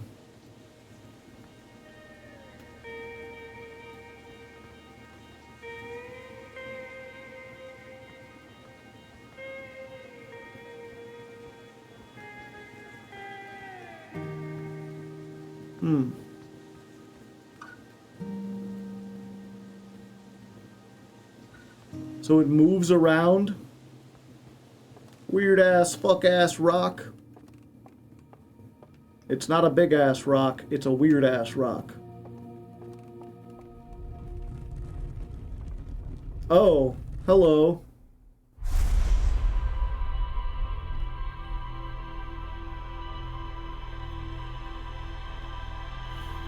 Unusual, that's all the stuff I just did.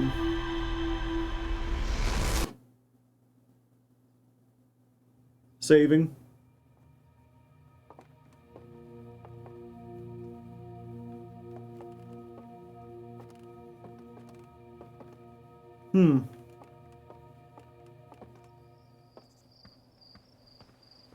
They may have been playing around with ray tracing. You gotta go look at the Naomi statue? The statue looked at me and opened its eyes. Whoa, whoa, the statue was doing what? So its eyes opened, and you saw images from your own memories and glowing lights flying around? You mean like a hallucination? Listen, no offense, but are you sure you're okay to launch, like medically speaking? No, that statue was definitely weird. And if you're saying it happened, then I guess maybe it did, but why? Lawrenceville tried everything to get the statue's eyes to open, and nothing like this ever happened to them. I don't think you're going to get any answers from the museum statue, but Gabbro said they were going to Giant's Deep. Don't know which island they're on, though. Maybe they'll be able to tell you. On the other hand, Gabbro's, Gabbro, so maybe you'd be better off searching for more info on your own. Now, I'm really jealous you're going into space. See if you can use your translator tool to find out more about the statue. Good luck!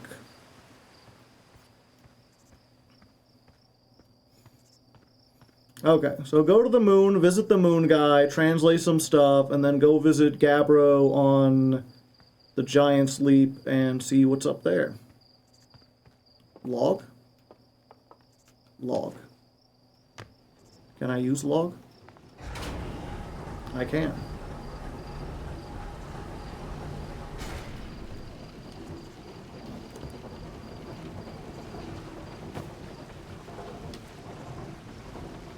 I cannot climb log, though.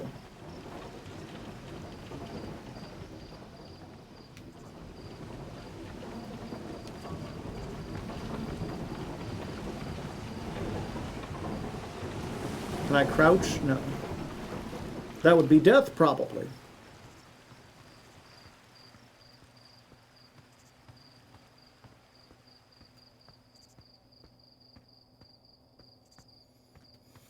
Going to the launch tower, gonna eat me a lot of peaches. Going to the launch tower, gonna eat me a lot of peaches.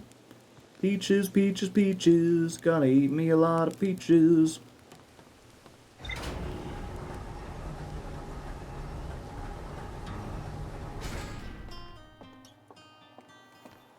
Biggin.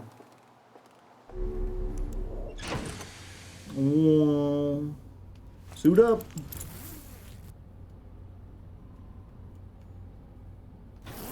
Do I need to suit up is the question. Looks like I've got some health stuff in here. It's mission control. Oh, that's a gravity thing. Ship log.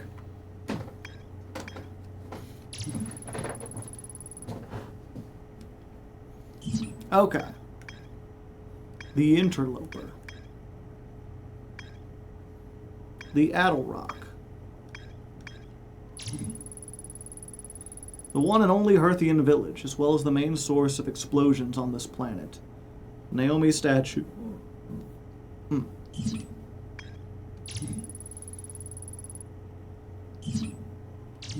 Oh, got different place. You'll definitely need to suit up. Boulder Dash.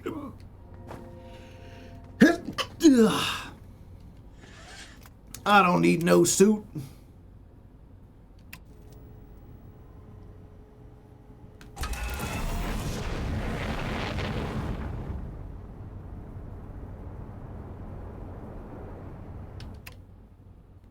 Oh. That was easier than I thought. Is that our moon? No, that's the moon. No, that's Dark Bramble. There's the moon.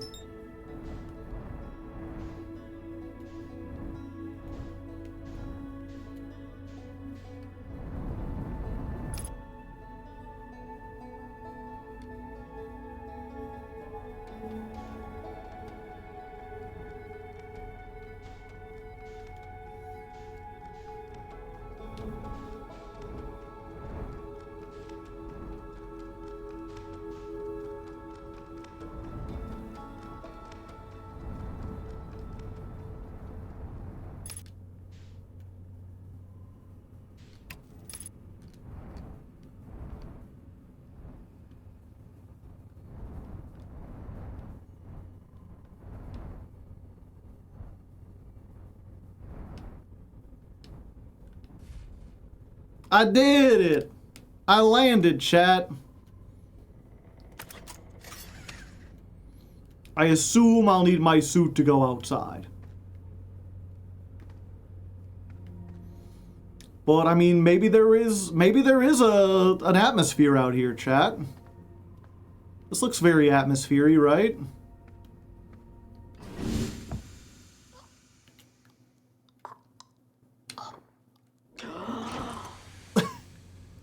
Nope.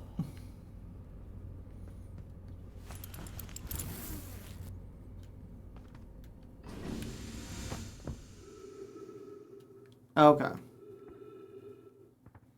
Do I have to close the hatch? No, it'll just remain like that. It didn't look this dark from down below.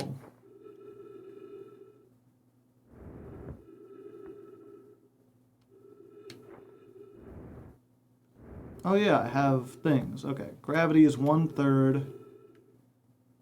Play recording. Chert's research notes. Property of Chert is an old crater. The neat thing here is the composition of the samples I took from the impact site matches the composition of ice on the outskirts of Dark Bramble. Ah, the Dark Bramble's the one that's all destroyed. So the moon is made from a collision with Dark Bramble. I'll posit that Anterlock was hit with a piece of the planet that used to be where Dark Bramble lies now. To follow up on, maybe there are more fragments the old Dark Bramble destroyed on other astral bodies in the solar system? Possibly. I can refuel my jetpack, but I don't need to.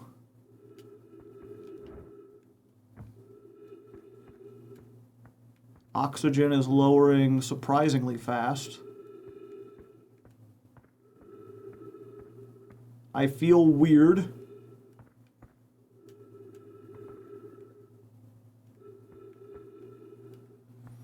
Okay, did I land on the wrong side of the planet?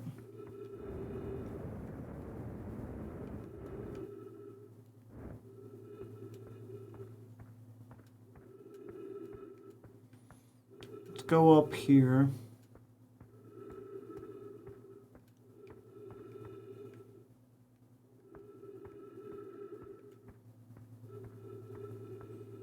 Ooh, the sun! Here comes the sun, doo-doo-doo-doo.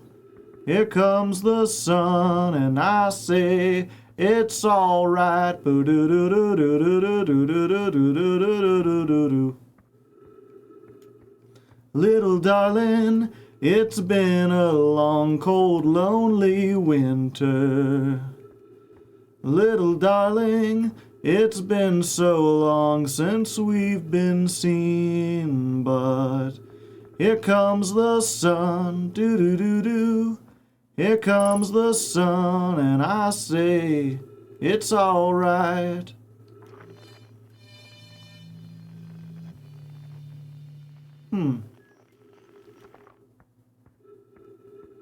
A tree?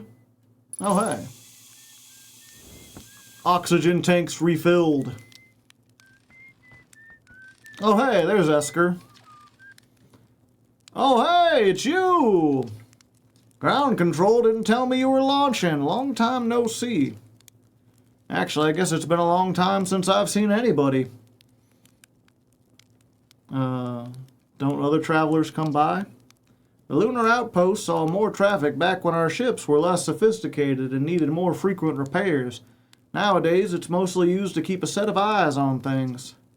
Sometimes Chert comes by to say hi, but Gabbro is Gabbro, and you know how Reichbeck feels about unnecessary spaceflight.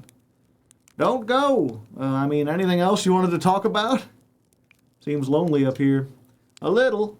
I'm in touch with ground control, Hornfels and Gosson mostly. They radio up to chat now and then. And when ground control forgets I'm up here, and they usually do, I launch my little scout at the village. They forget about you? I don't blame them. For one, I don't check in as often as the other travelers, since I'm always in one place. And it's not so bad up here, really. At least it's peaceful and quiet.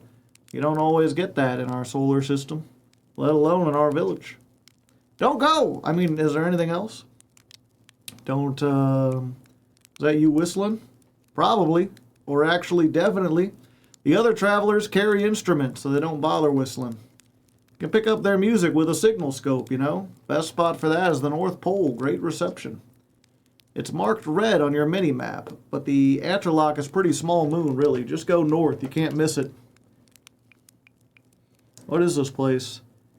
Haha, very funny. Oh, stars above. You're serious, aren't you? That's just depressing. Welcome to the Lunar Outpost, which apparently the space program doesn't bother to teach anyone about anymore. When we first started Outer Wilds, travelers used to bring their ships up here all the time for repairs.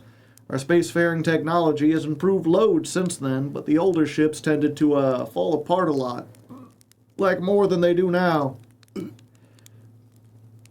Using the outpost cut down on the number of launches and landings taking place in the village, and also the number of fires. Nowadays, though, it's mostly just me up here, raising samplings from timber hearth and keeping an eye on things. Talk to you later.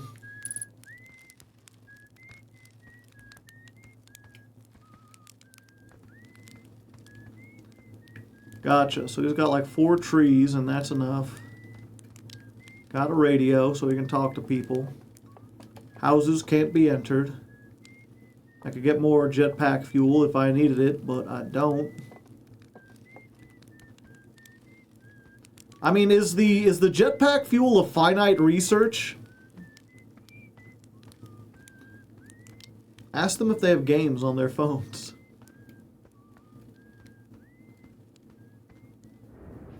Oh, and I just realized the mini-map.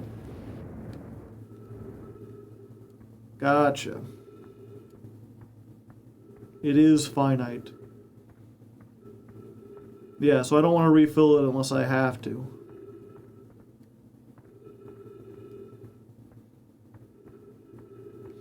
All the refuel locations are infinite? Ah, I see.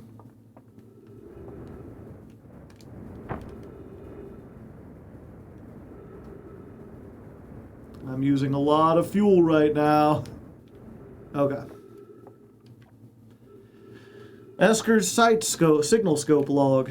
Day 48, still not picking up Rhinebeck's banjo from Brill Hollow. I'm sure they're fine, but I'll feel better once I can hear their music. Day 51, listen to Chirk play for a while. Unrelated, someone should tell Porphy and Gossan their flirting is not suitable from an aerial perspective. Banjo music came out loud and clear today. Sounds like Rhinebeck's doing okay, that oaf. I was worried. Today I thought I heard something strange. I don't know, it was probably nothing. No, it's back again too. Something strange coming from Timberhearth. Okay, I know this is crazy, but the sound from Timberhearth sounds exactly like Feldspar's harmonica. But Feldspar disappeared in space ages ago. It can't be them. It's still there. This is creepy. Maybe my signal scope is broken? I better talk to Genesis.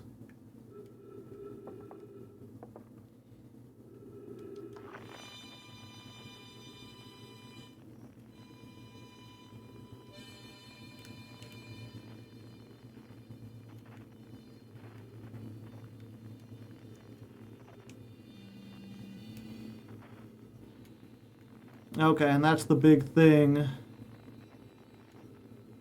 It doesn't seem to get louder if you go in the top.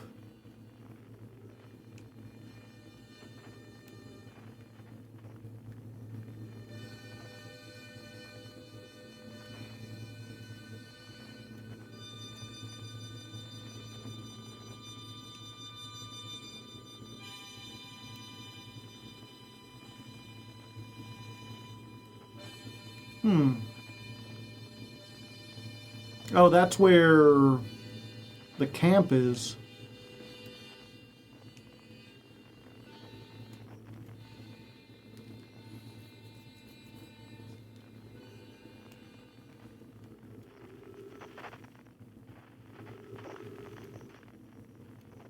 No, that's the camp. So there's something up here. I see, I see.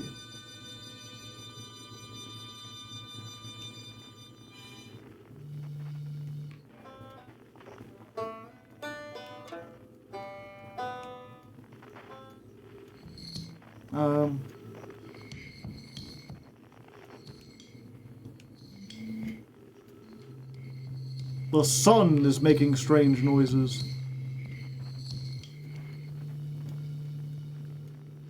It's got that same symbol on it.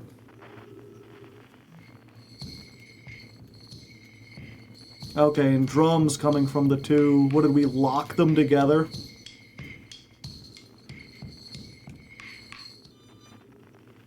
Gotcha. Okay.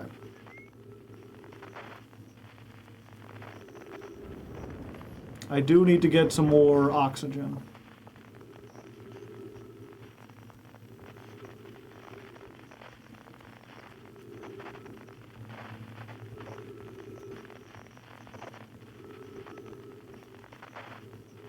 Oh, that's my ship.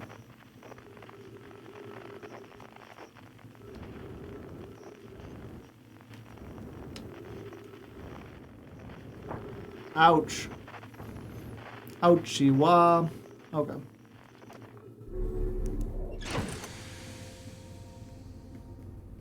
Gotcha, gotcha, gotcha. Do I have jetpack fuel in here? There we go. Okay, while I'm here, I've been to the North Pole. Let's see what's on the South Pole.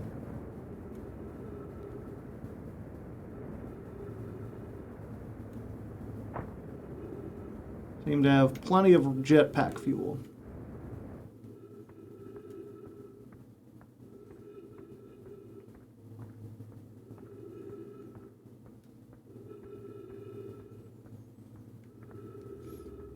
Ah, is this where the mysterious translator stuff? I knew there were ruins.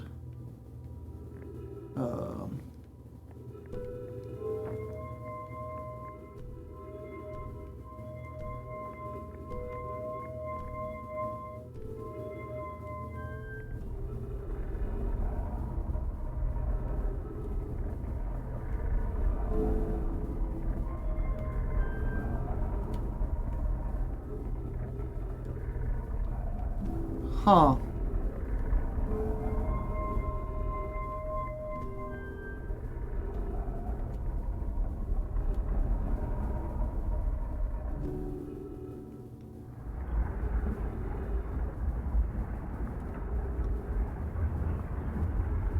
Follows the sun.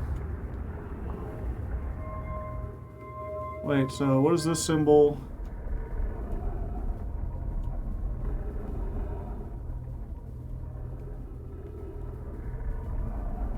Moving back and forth rapidly. Oh, is this the... Oh, it was their original place was the dark bramble or whatever, and they exploded it.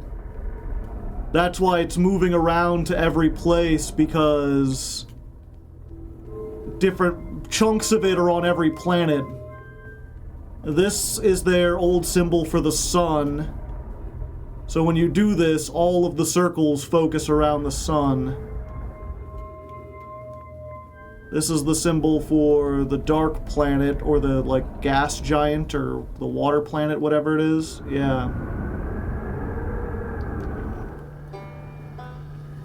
Where the one guy is.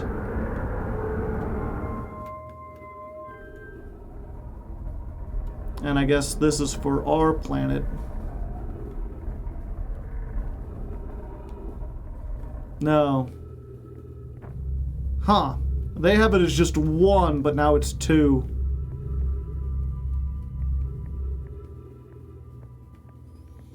This game is much less intense than Blueprints, yeah.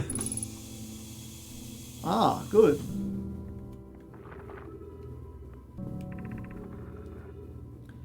I was upstairs testing the eye signal locator, and I can hear and follow the signals from the sun, Giant's Deep, and Brittle Hollow.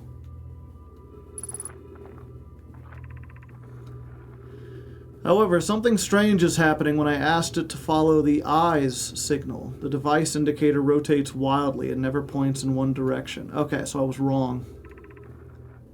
I see. I most likely calibrated the locator incorrectly. Pivot, my apprentice, and I will make adjustments and try again. Disappointingly, everything is correctly calibrated after all.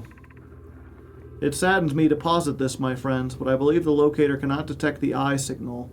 We would need to build a more sensitive device if we want to locate the eye of the universe. Then we will build it. Don't lose hope. Our search for the eye is what brought us, our clan, to this place. We won't give up so easily. It's a curious result. It's possible the eye has stopped calling out its signal. Okay, so the Naomi came to space to look for the eye. This thing. Whatever that thing is. Right? Actually, if they were just looking for it and it wasn't like a specific planet, it still might explain it got exploded and like there are chunks of it everywhere. Okay, wow. I've seen this ruin in other travelers' pictures, but seeing it for myself, it's really old, isn't it? This is the coolest day of my life. Okay, time for some official notes. So this is some kind of Naomi locator. It can point out different planets, which is incredibly cool, by the way, but from what little I can understand of the writing here, I think it was built to find something specific. I'm not sure. I was able to translate something about the South Pole of Brittle Hollow, so I'll fly there and see if I can learn more. Gotta get back in the ship and take off. Totally safe, mostly safe, oh stars above.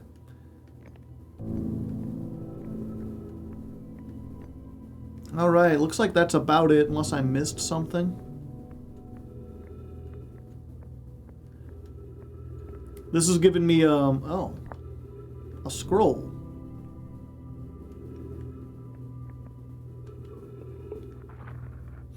Ah, I see. Where should this new, more sophisticated locator be built? It may need to be larger than this eye signal locator is. Anona and those of us originally stranded on Ember Twin built a quantum moon locator there. Oops. But the heat of the sun made its construction challenging. I wouldn't recommend building on that planet. The southern glacier on Brittle Hollow has an ample available space. I can construct a new building to house the proposed locator. Yes, let's build there. I imagine our young friend Connoy would enjoy that immensely. He's always held a great interest in the eye, especially for a child born so long after the crash. I will begin construction on Brittle Hollow South Pole immediately then. Okay. Gotcha.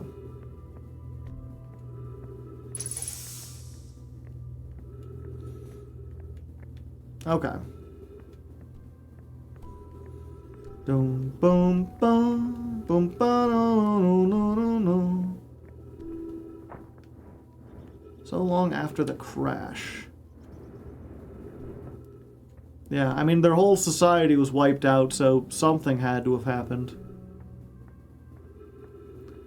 Let's go exploring the opposite of the way I came.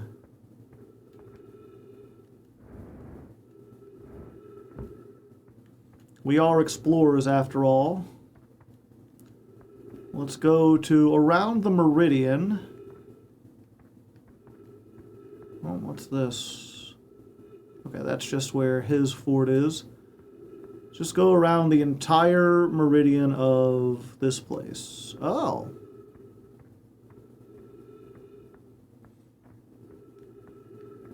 I guess the ships weren't always what they used to be, chat.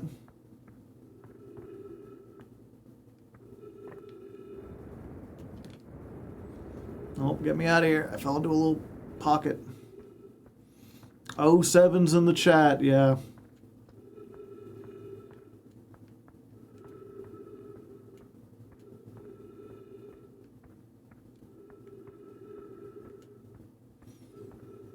Yeah, so they're leading me on a trail. Part of me thinks I should follow the trail.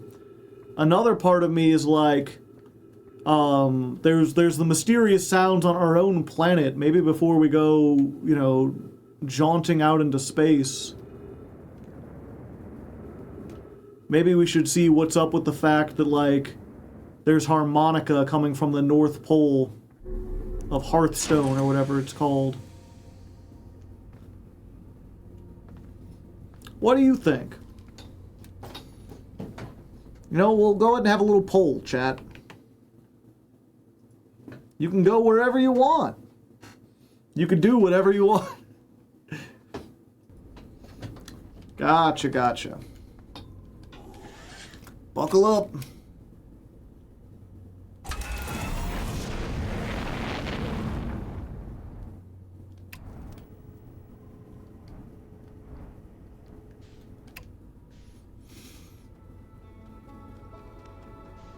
Okay, is that the double planet?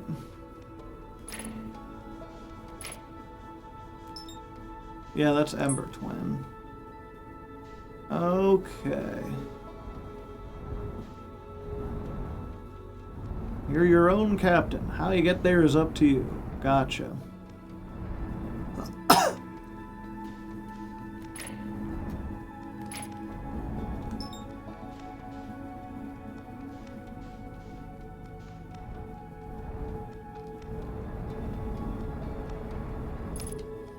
Okay. So there's the big hole where all the stuff is coming out.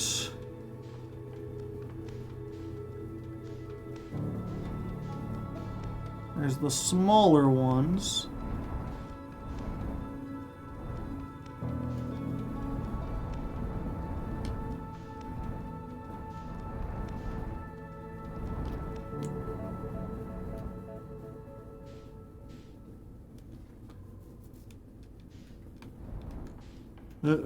Uh-oh.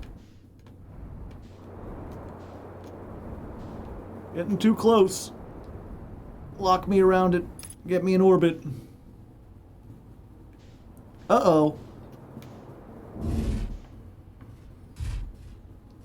Not the best landing, but I made it.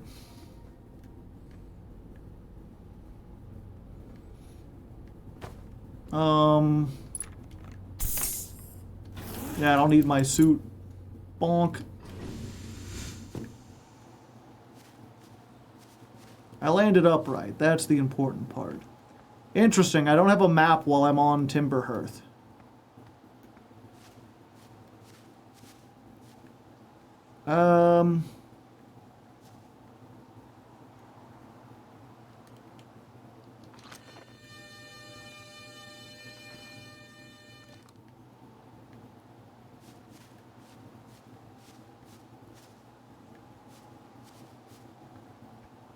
Because you're not wearing your suit? Oh, okay.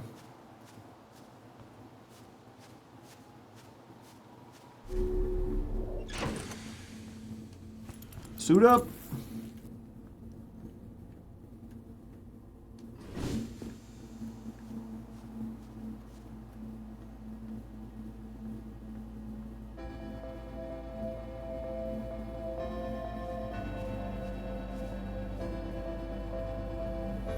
Is there a better way in here?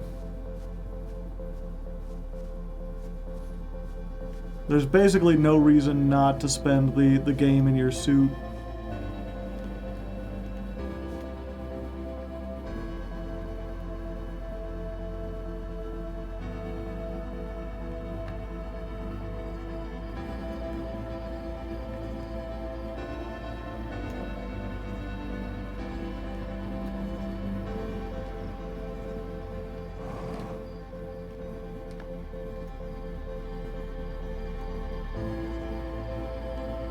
Yeah, I don't think I could land down there.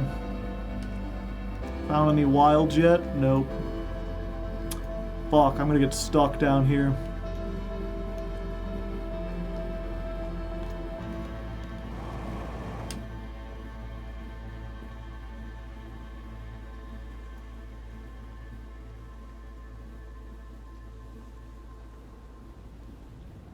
Huh, what's this you got, Tech Kite? Hey yo, hatchling, thought you were taking the tin can of yours into space today. What are you doing here? Me? I saw something crash a little over the horizon. I didn't like what I was seeing in the pictures of my little scout was sending back. So I thought I'd come here myself and take a look. So what crashed? I don't know what it is exactly. It's loud.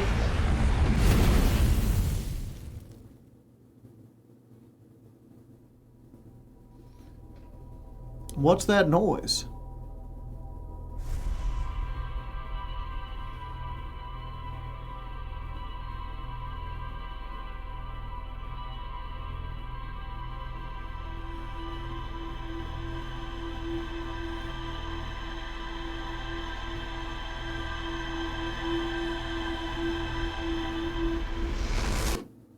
Yeah, this is a save point. Gotcha.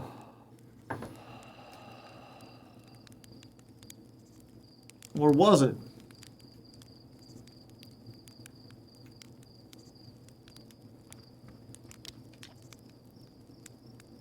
Did I just die? Bad dream or something? You still look half asleep. But that's a negative being deceased. I know it's tradition to sleep out under the stars the night before the launch, but if you ask me, it makes you a bit jumpy. You notice the leap motif that started playing? I didn't. I feel like, did the sun explode or something? But I was like in dialogue, so I couldn't see it. I guess the only way to find out is to go,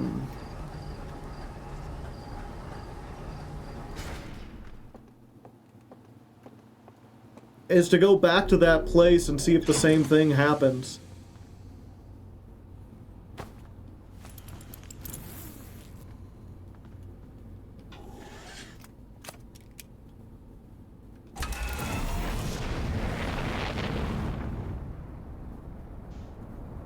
Roll.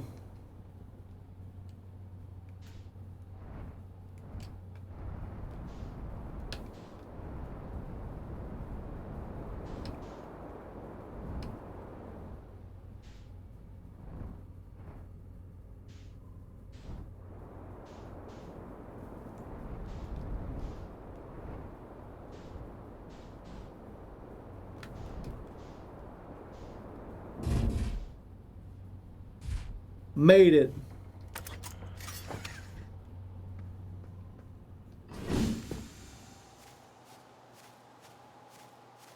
Ten out of 10. Great landing.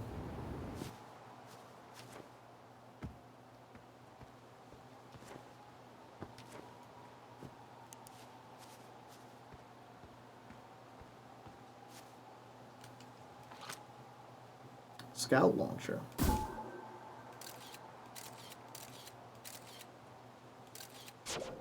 When did I get one of these?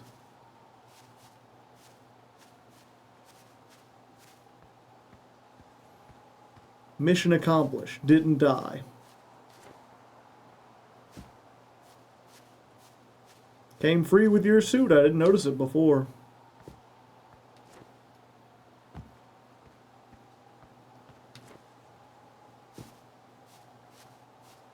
Okay, so there is a way to walk in here without tumbling down everything. No, there's not. This is the way I came before. Oh, I can walk on this.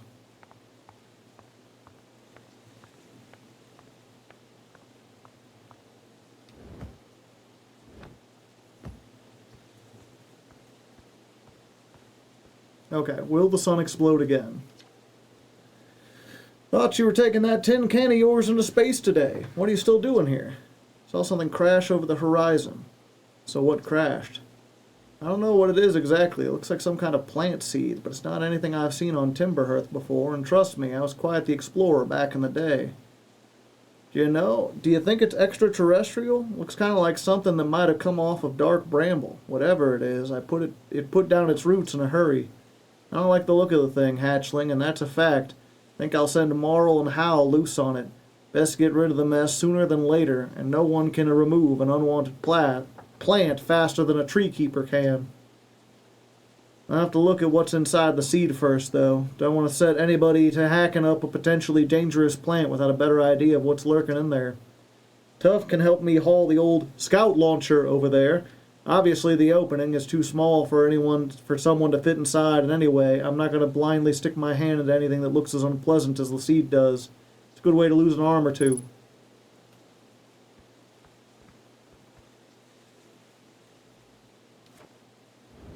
I'll go inside.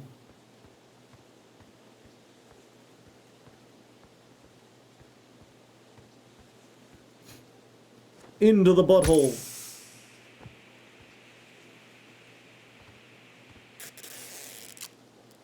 Huh.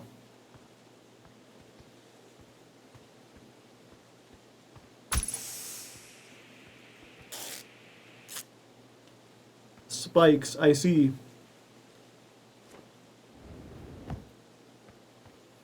And there's a wee bit of ice up here.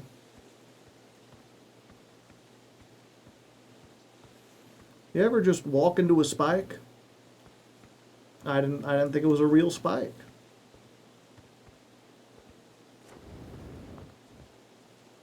Good thing we've got infinite duct tape, exactly. Okay, so talking to that thing, okay, so now I know why the time is important. At some point the sun just explodes. We got a Groundhog's Day situation.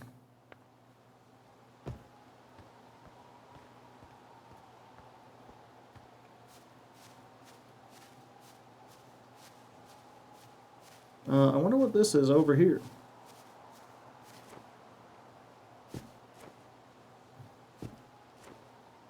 Is this just where the town was and I'm seeing it from afar?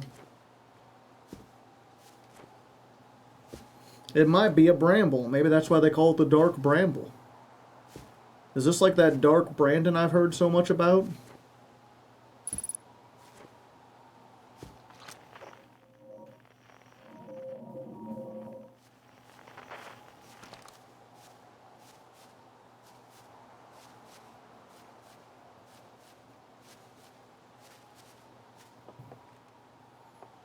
Can't turn it.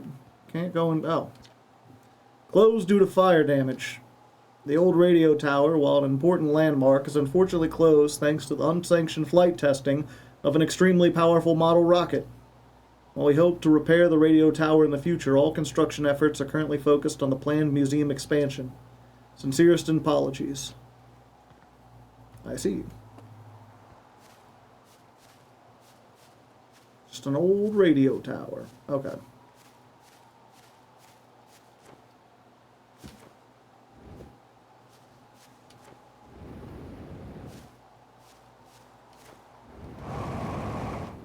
Woo!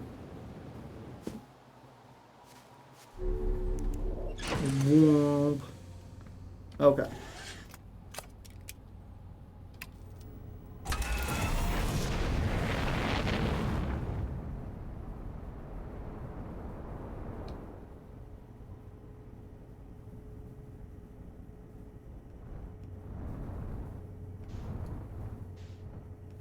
Let me see if I can navigate this a little better using this.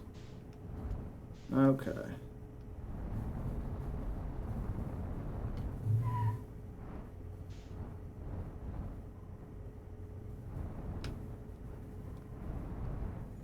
This was the other place I wanted to explore, assuming the water don't get me. This looks like ancient ruins. Surprised no one came here before.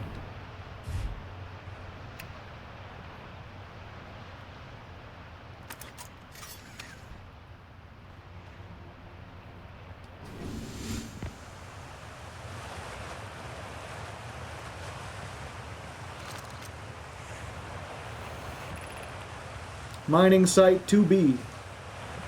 I see.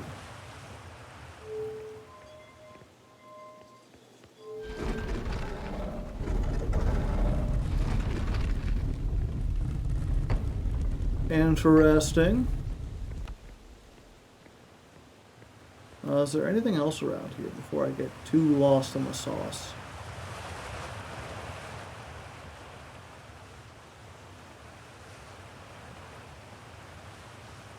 Using the ass can. Some kind of waterfall?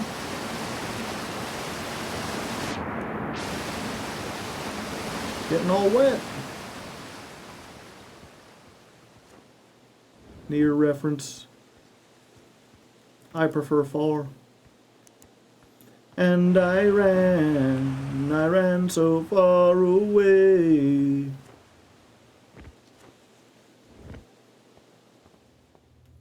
And way down we go, go, go, go, go. Oh, hey.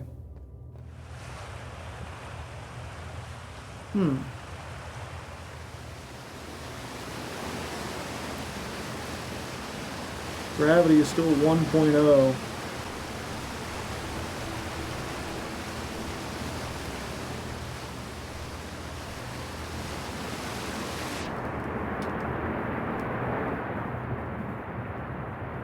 Nope, that didn't work the way I was hoping.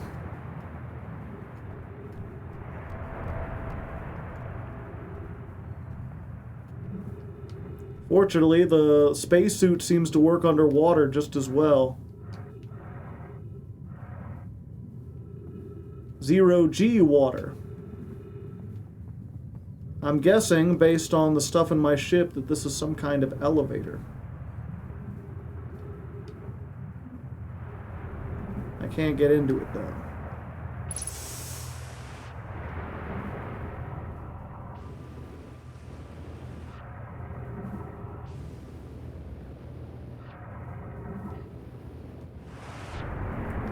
Okay, so it's saying gravity is at 0 because I'm underwater, but once I get out of the water, gravity's back to normal.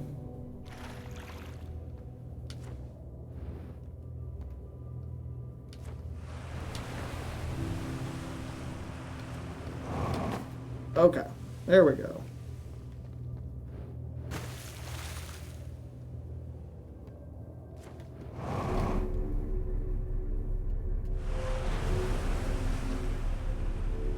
Whoa.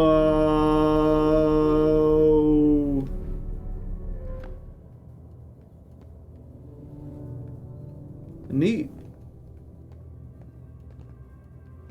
So they're mining more of these rocks for some reason.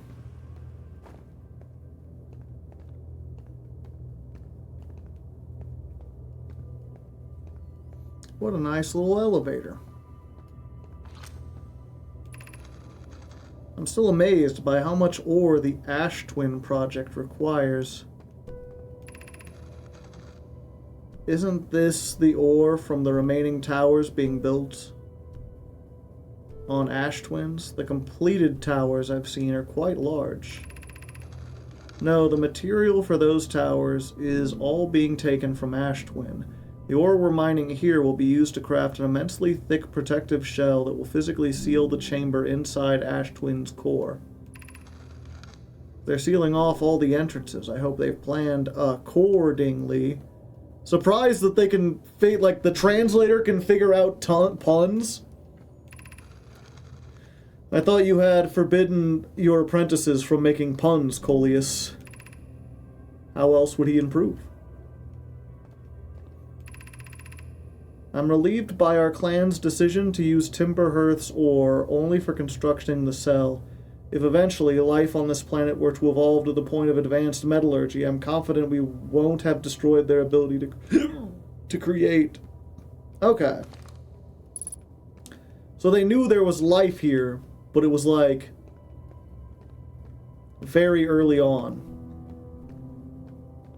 I was gonna say my theory was that, you know, oh, how did an entire like species get wiped off the map or wiped out of the galaxy? And it's like, well, if there was a supernova, that probably would have done it. But if there was life here at the time, how did it survive?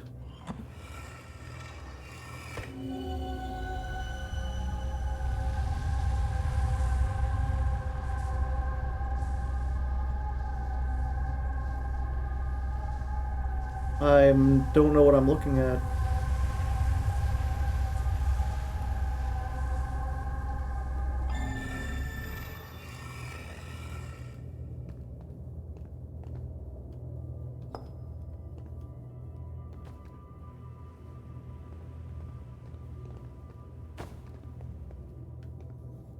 You know, there's skeletons down here.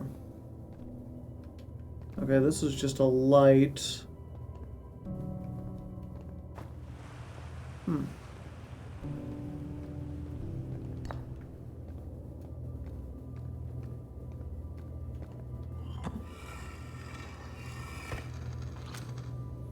Ah. My gratitude for the latest shipment, Orneo. Oreno. The ore should be the last we'll need for the Ash Twin project. This is exciting news. Can I offer any extra set of eyes for the final check, specifically mine? If my work here is complete, I'd be delighted to help. We'd be grateful if you would. The more eyes, the better, as the smallest flaw in the opening of the shell that protects the Ash Twin project could lead to a disaster. Once we finish the shell that seals off the central chamber, we'll check to ensure there are no longer any physical entrances.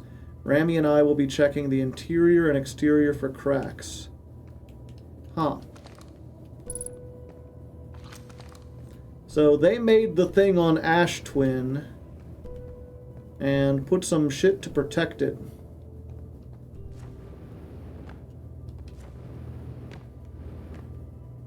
Maybe that's where they're hidden.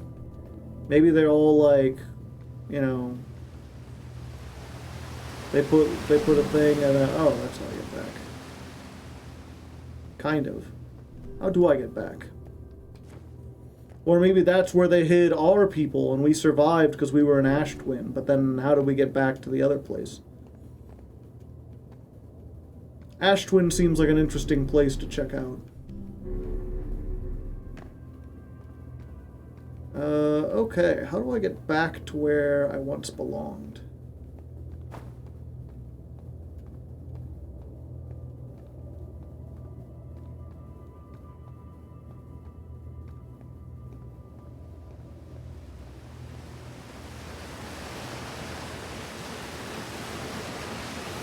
Get back, Jojo.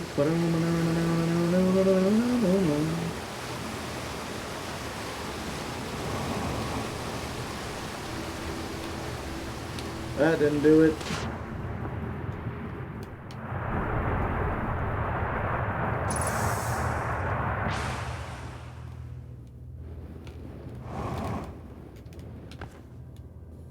I made it. Somehow.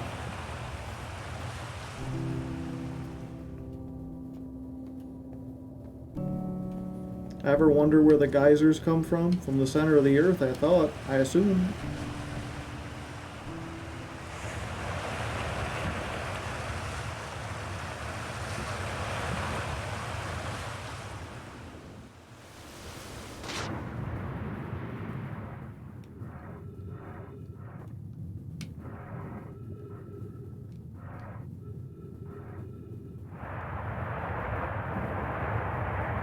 I see. After closer observation, mining site 2A won't be safe for the native light dwelling in some of these caves' pools, so unfortunately, we'll have to mine one of the other sites. There are a few other cave sites that look promising. What about site 2B? It shares similar formations and strata. Sounds promising. Will you and your mentor investigate? If mining site 2B proves safe for this native species, we'll move our work there. It's safe. We'll continue to monitor the activity. On the opposite hand, new life! This species is semi-aquatic and very hardy. The ecosystem here is quite robust, so I believe they'll thrive in the long run. Be cautious near the pools if you visit 2A to meet them. I was watching them during a rest, and the hours escape me. They're fascinating. I wonder what their fourth eye does. It reminded me of a subterranean species that my mentor once told me about. I imagine they would have enjoyed these life forms greatly.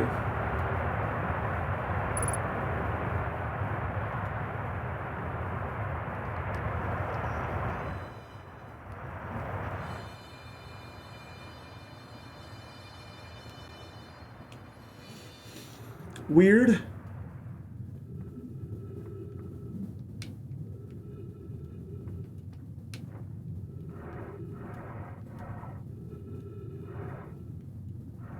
Oh, I could go even deeper. Oh, nope, the water. Oh.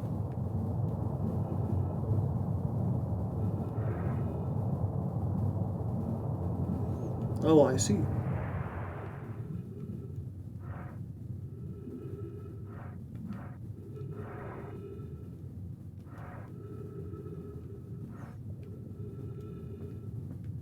Is this under the town? Got some sardines. Was there like an actual camp down here? In the water?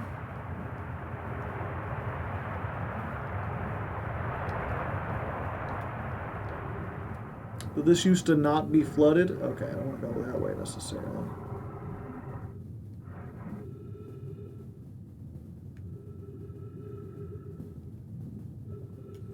Oh, it didn't blow me. Huh.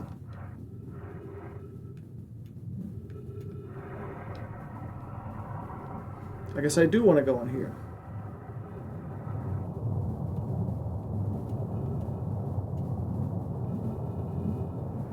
Vibranium.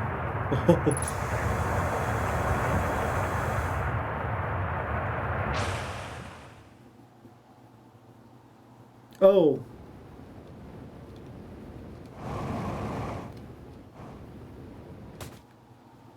I am very far from ship. I'm on like the other side of the planet. Fuck.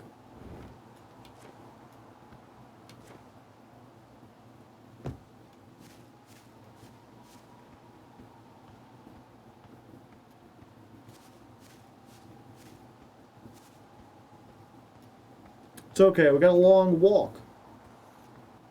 So I'm curious, chat, while I'm here, how many of you have played this game before or seen it played? Are you going into this blind as well, or are you here for the reaction? Just the DLC.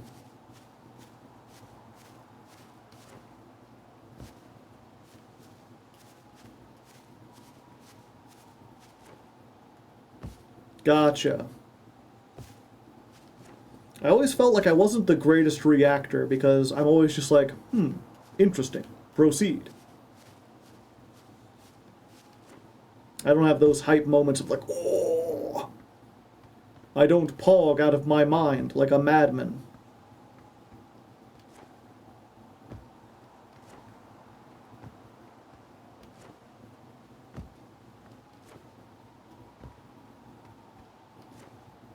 This is the reaction to the Outer Wilds.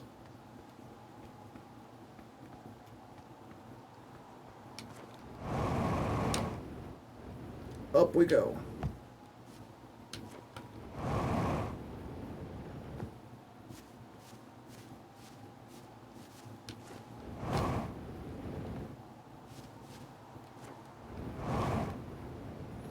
Yeah, it's really weird. You've got to jump and then you can... Oh no, you don't have to jump first. You just have to start going and then start the boost and then jump, and then you can get really, really high boosts. But it takes a lot of fuel.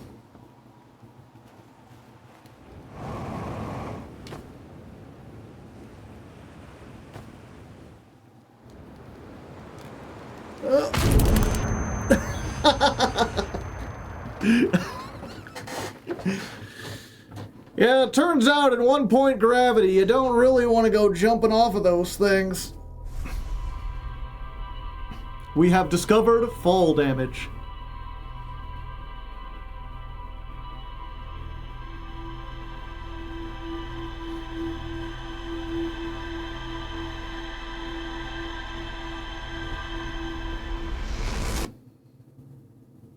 Cause of death, jumping off a cliff.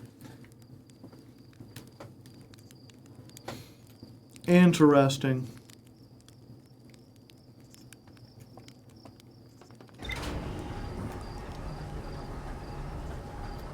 Dumb ways to die. So many dumb ways to die. Dumb ways to die. They can be triggered with a separate button or anytime upward thrust is used. Auto.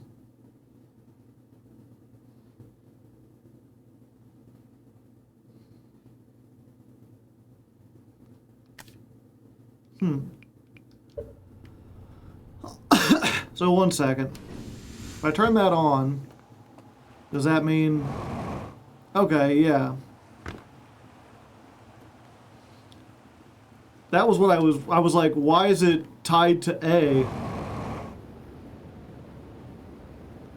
Also, will this kill me? No.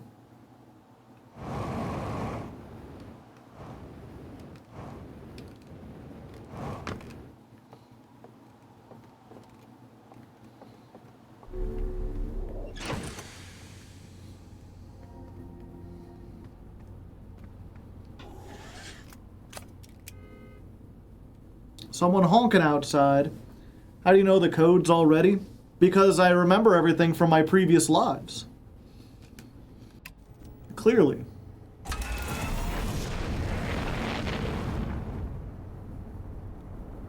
I mean, that's the that was the thing. I died before I saw the statue.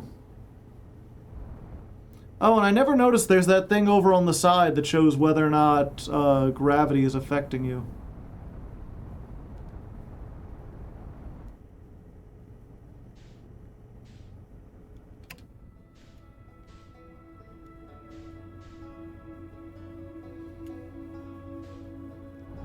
I wonder what happens if I just try to outrun the sun.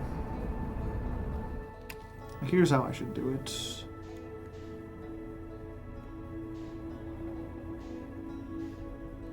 that the sun?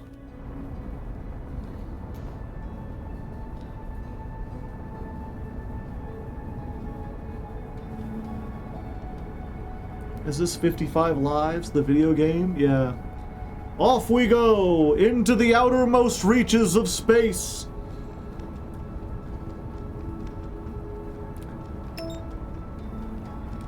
What?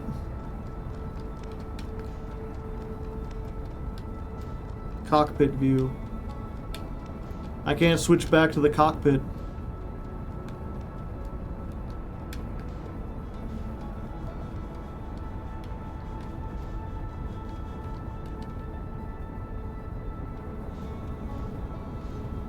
You ain't outrunning it, big man. Huh. Did I break it?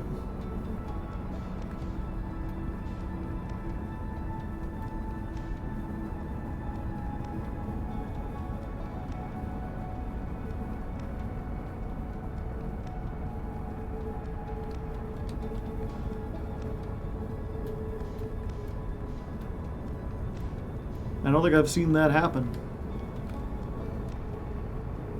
Yeah, also, the things are stuck. Like, it won't let me get out of cockpit view, and it won't let me stop, like, I'm not pressing anything, except for X, but the boosters are still going. Oh, there we go.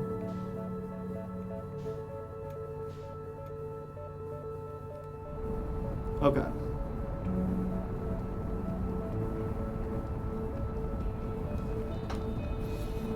It felt like something came up there for a second. So I'm going away from the sun at negative meters per second.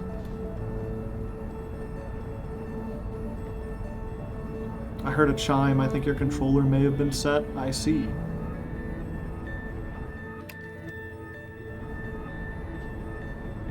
And maybe that's what it was.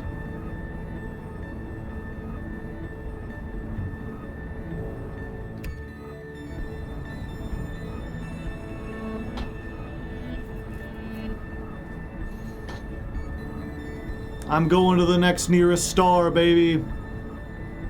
We're escaping the galaxy with this one.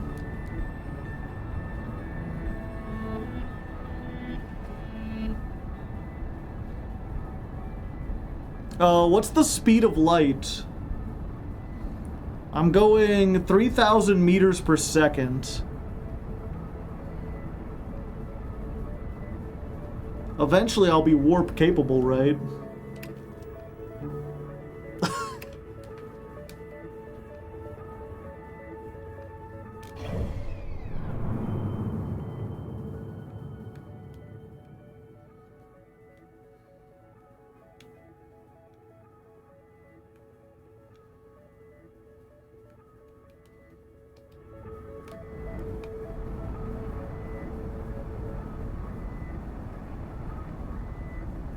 About 3,000 times more. Gotcha.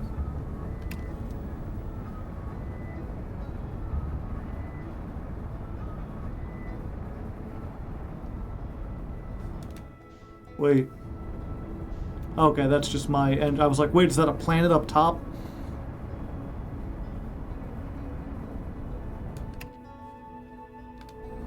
Oh wait, there is something up ahead. Can you see it, chat? It's not me, right? It's not just me, right?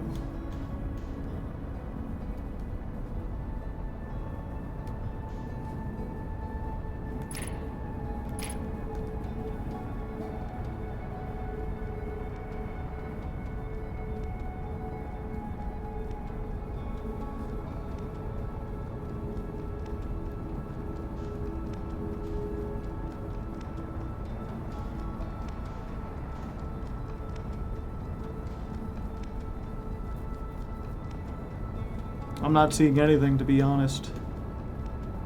Yeah, it looked like there was something off in the distance.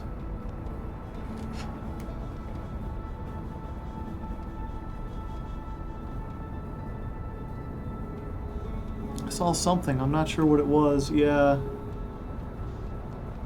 Maybe they just put like little things out in the... Yep, let's look at the map. Yeah, does it show where... Are we still revolving around it?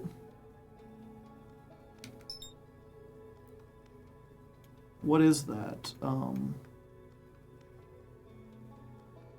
The interloper.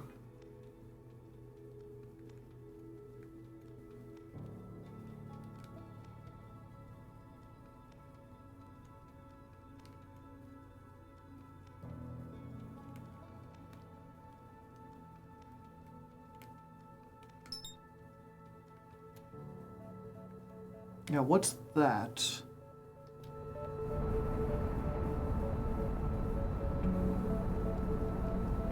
Hardleg Joe in space!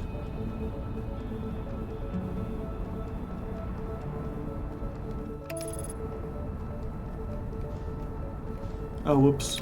Not what I wanted to do.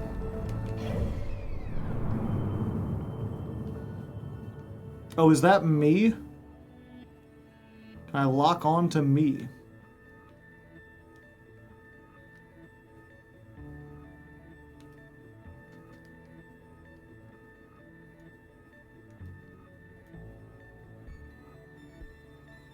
No, it's still moving.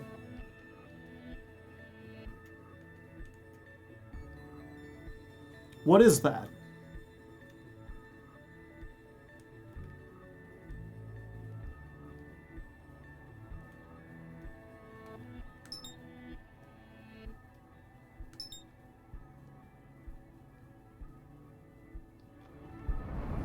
Okay, yeah, I'm locked onto it.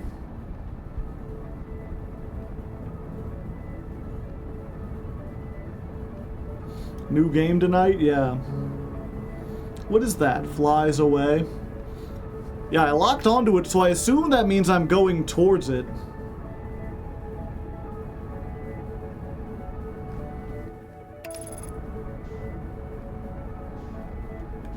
Oh no, there we go.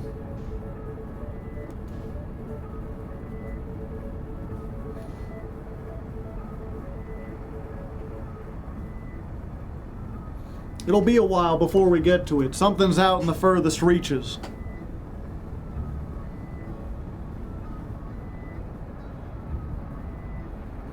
I wonder if we can hear anything.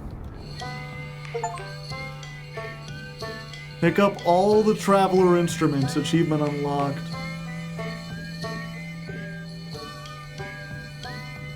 Oh!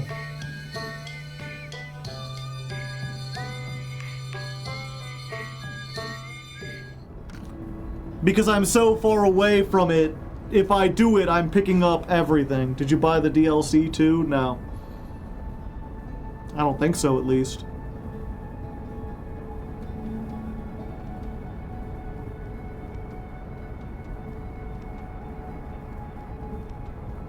So, how's the weather? Actually, you know what? That's why the shack was closed. The shack sets off the DLC, gotcha. This gives me an opportunity to go get my my dinner started, since that chicken was so bad. Give me a moment, I'll be right back. I'm gonna go start the air fryer while this autopilot is. They call me the Bismaster, no one misses faster. I keep pissing and pissing all day and night. Woo, woo, woo. Piss master, no one pisses faster. And if you need a piss and you don't know what you miss, bang, bang, bang.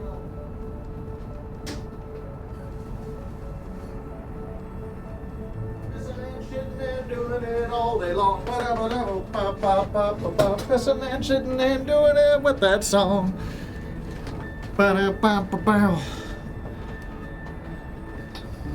There's a nice mic. Well, also my things aren't like that close. Accelerating towards destination.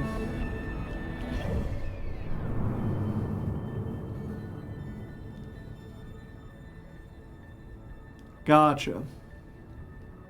Yeah, there's something way out here. I saw the interloper and I was like, even that. How do you like the stars? They're pretty good.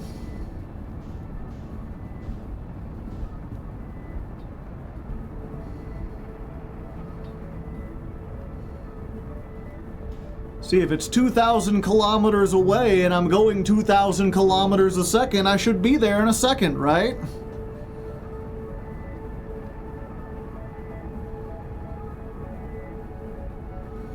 Oh, I'm only going a meter a second. Never mind. My speed is ever increasing, though. It's gonna take me forever to slow down once I actually get close to this thing. And the thing is moving, too. True.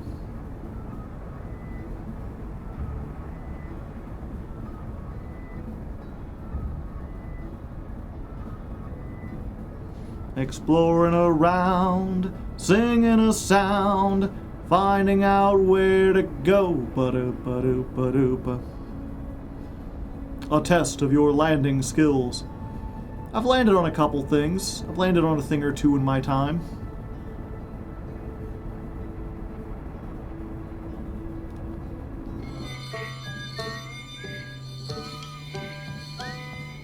Huh.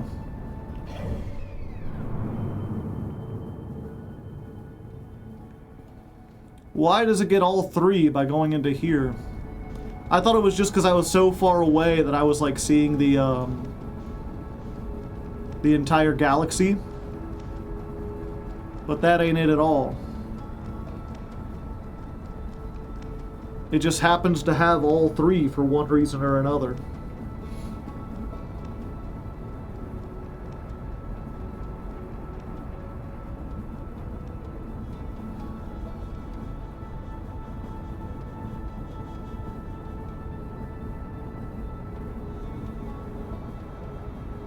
Yeah, I suppose it would be interesting to watch other people play this just to see what order they tackle things in.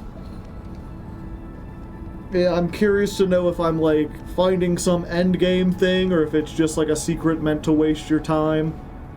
I'll get there and they'll be like, insert the 3 Achonian keys, and I'll be like, I don't have the Achonian keys.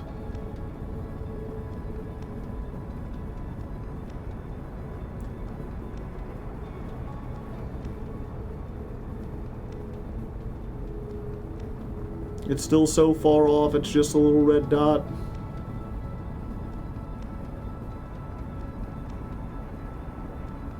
I don't know what you're flying towards, only guesses.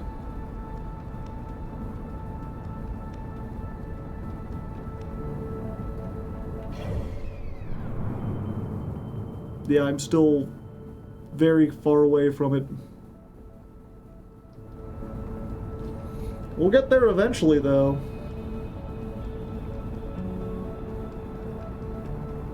I know exactly, but I'm not spoiling it. Nah, we'll see.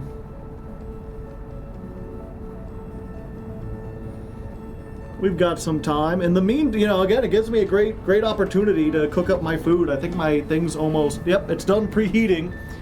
This gives me, I've still got plenty of time before I get there. If there's anything you want to chat about, wait, what happened? Is the autopilot, oh, it's slowing me down because I'm moving too fast and I'm going to run into it? Because I'm going 11,000 meters per second?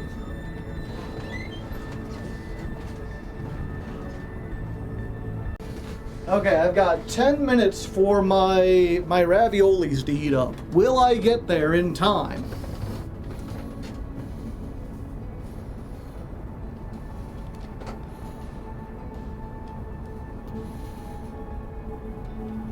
Yeah, I like that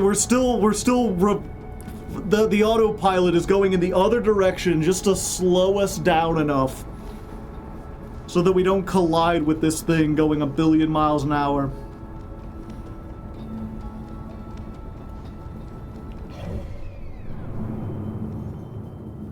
It is way below everything else. Wait. Was the sun always a red giant like that? Did the sun go supernova and I was out here?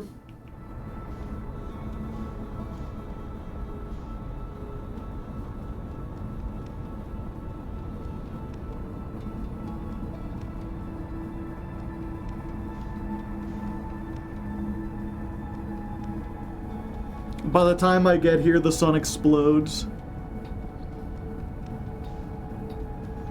The sun did indeed start going boom. It took me so long to get out here.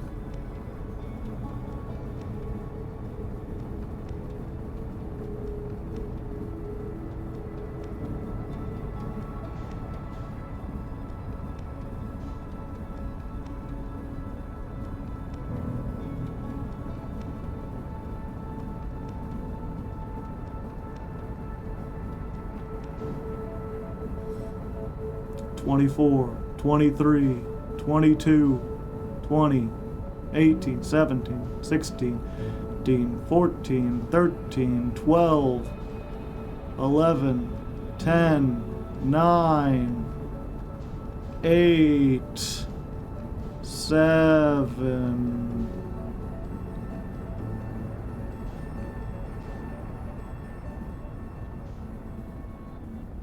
What?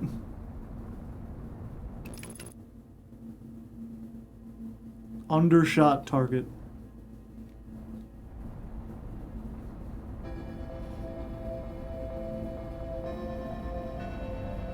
Six.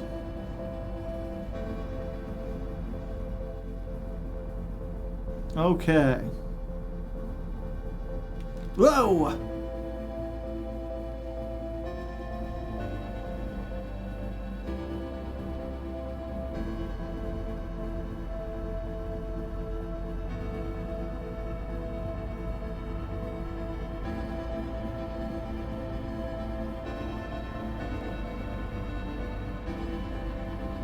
This thing is tiny, whatever it is.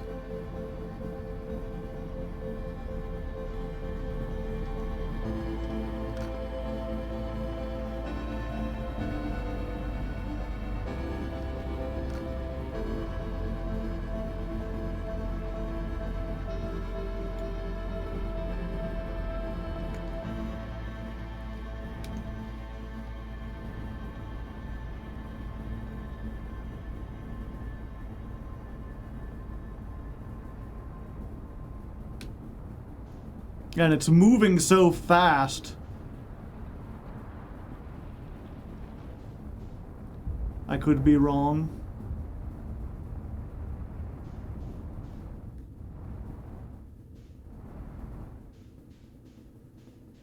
Ah, there's the supernova.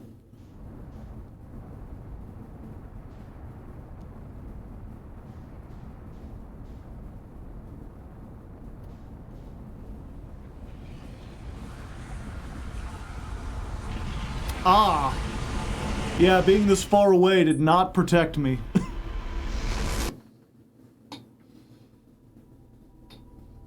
On playback, this is going to be able to save some frames. Yeah.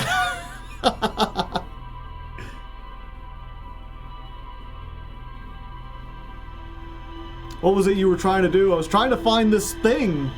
This tiny object that is like way out in space.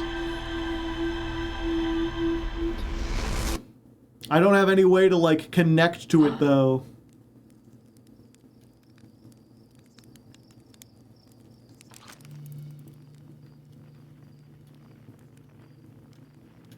Why do you think it's important? I think it's like a secret. Because it's like way out in the middle of space and there's like hidden shit.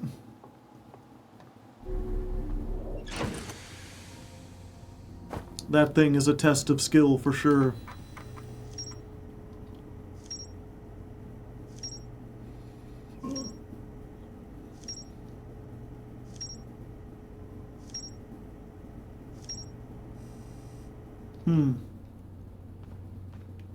Gotcha.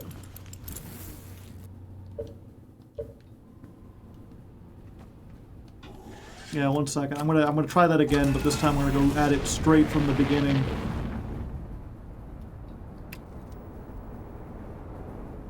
Make sure we're far enough away from the planet to escape velocity.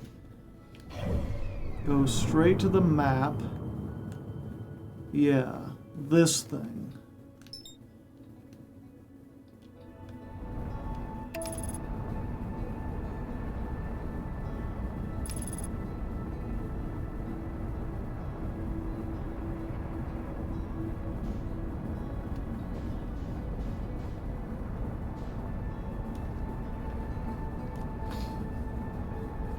It's like tiny. Firing retro rockets.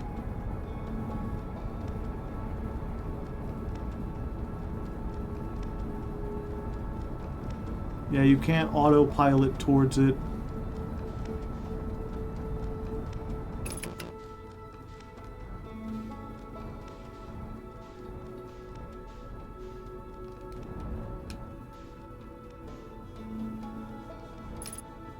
A tiny little satellite.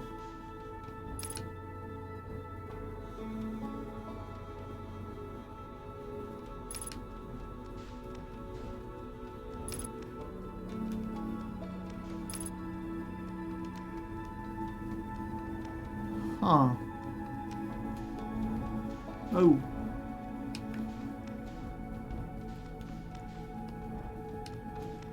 Okay, what does it say on it?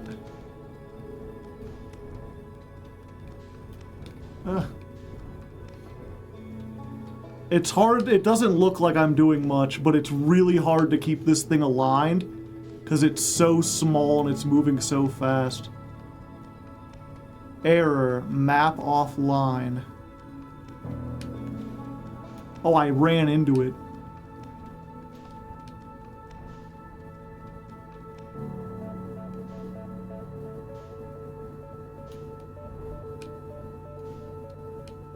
Huh.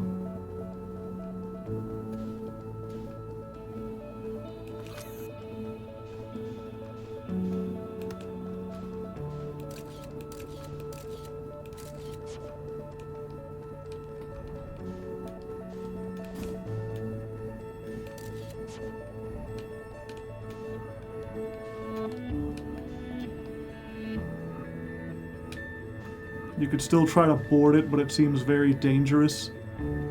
There's no way to, like, lock onto it, is there?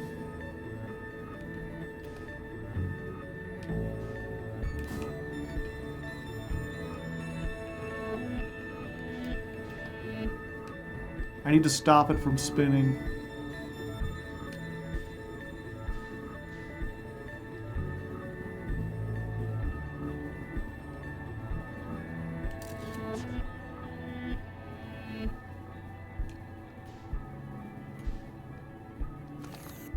Okay. I've aligned with it. Yeah, I didn't think about that. I can just go outside there, can't I?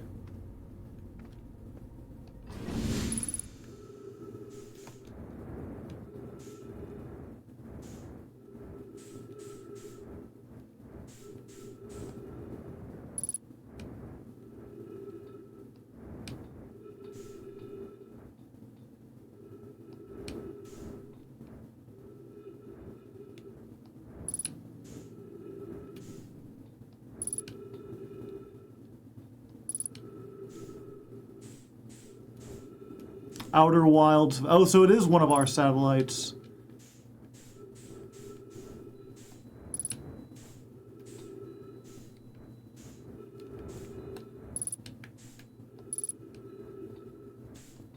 I can't interact with it. Unfortunate.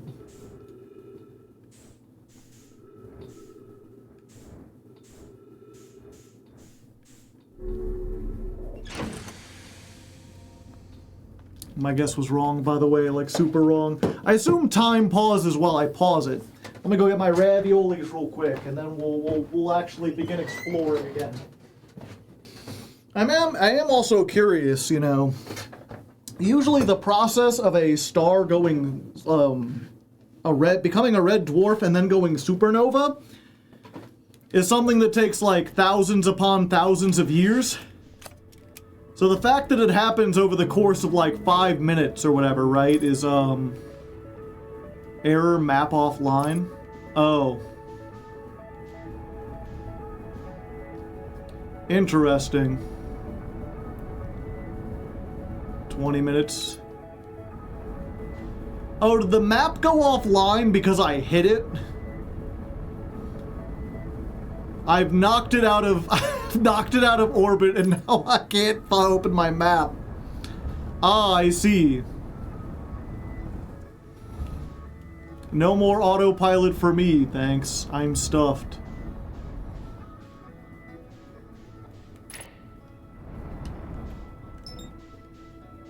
Brittle Hollow.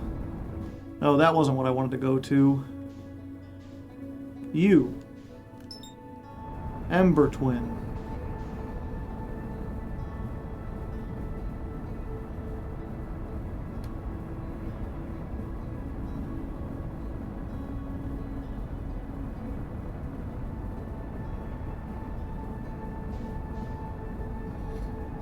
Yeah, I was gonna say, usually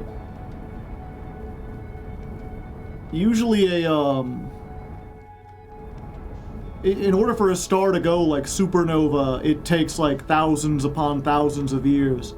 So either like, this is one of those like, yeah, the science doesn't matter, I mean the planets are tiny, none of the physics here is supposed to like represent real physics.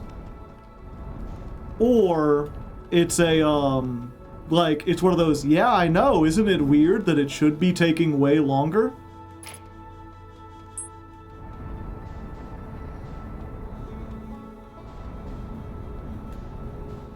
Oh, I need to match my velocity with this.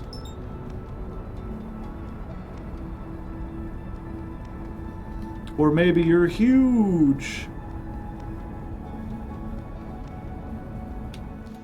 Yeah, one thing I didn't really get a great understanding of when I was, oh, can I see my map now? No. I can still engage the autopilot, even though I don't have the map.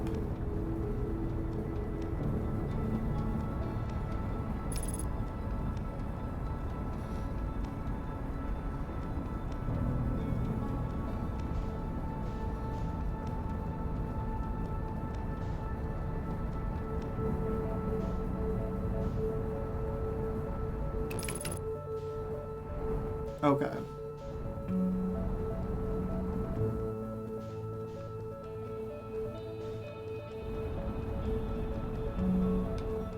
What I need to do is...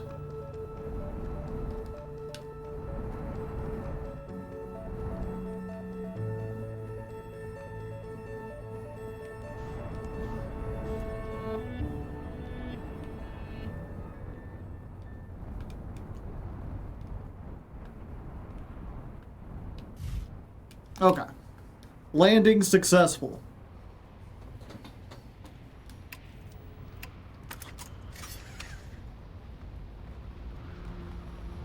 Might as well fuel up before we go.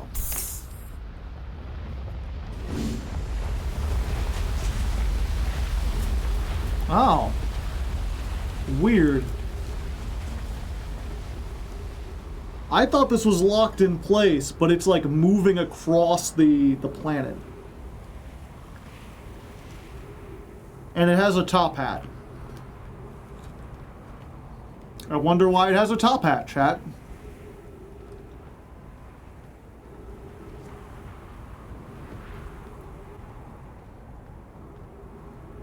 How wild are those outers? So far? Not too wild. I'm realizing I maybe picked a really bad landing spot.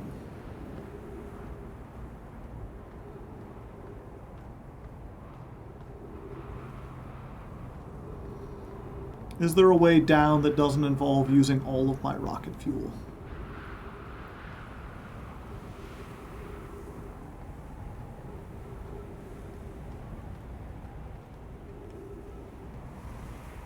Little big planet.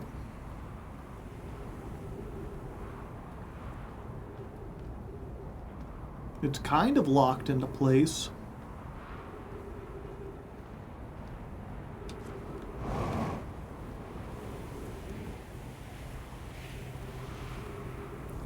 No, that's not like a solid tunnel. That's like some kind of weird gravitational thing.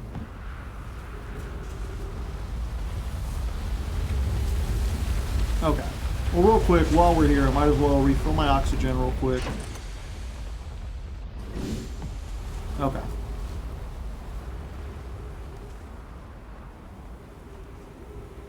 Now we'll need some to get back up here.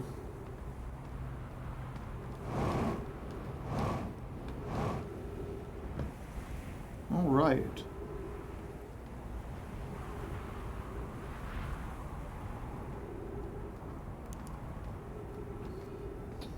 Bienvenidos, Senor Hardleg Joe. How's the game so far? It's interesting.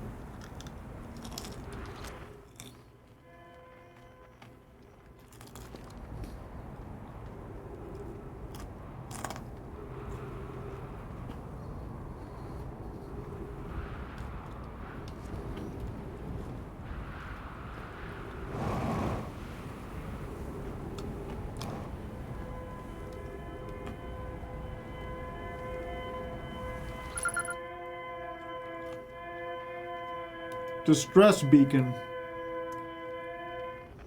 We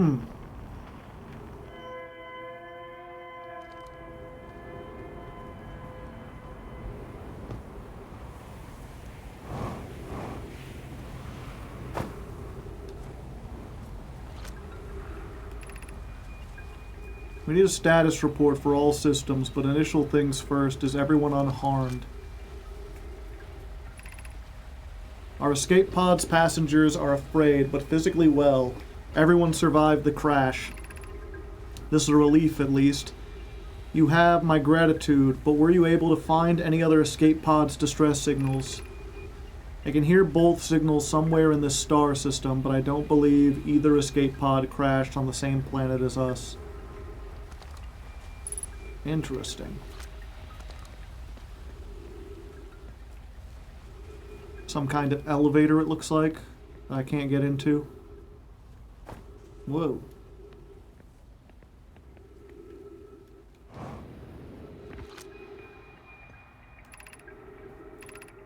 Oh, collision imminent, preparing for impact. Huh. Begin flight log. Escape Pod 2 vessel has been mortally injured. Emergency sequence activated, awaiting departure from the vessel. Launching Escape Pod 3, launching Escape Pod 2. Collision imminent, preparing for impact. Scanning external environment. External temperatures prohibitively high. Inhospitable, do not seek shelter on planet. Interesting. They got tubes of stuff. The heat from this star's sun is more bearable below the surface. When our escape pod punctured this planet's surface, it broke into what scans show as a cave system with much cooler air. I would recommend we seek a site down there to build a long-term shelter, but these passengers are a maze. Even with this danger, there is still our best chance for survival. We'll form teams and descend into the caves to look for a shelter site. To mark our findings on the walls to avoid becoming irreversibly lost. Be cautious, everyone. Be aware of the sand as you search. It appears to be rising gradually. Interesting. Emergency escape hatch.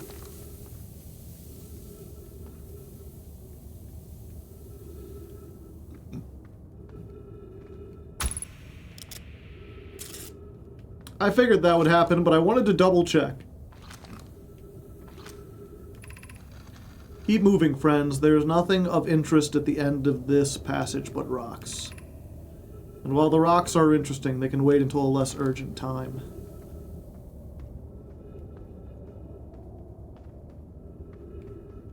Okay, the rocks aren't interesting.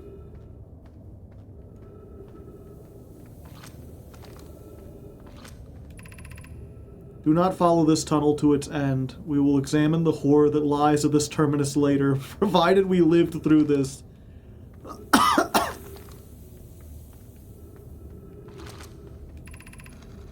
We found an enormous cavern at the end of this passage that appears promising. I believe we could construct a long-term shelter here. The cavern found is a wise choice. Could one of you mark the directions for the others to follow? This is the start of the path to the shelter site. I've left directions to guide you there. We must hurry as the pathway is filling with sand. Do not allow yourself to be buried in sand and make sure no one is lost. Oh.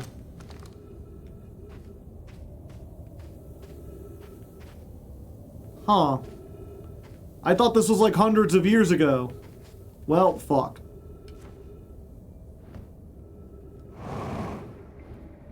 Okay, so I guess I need to come back here earlier in the day.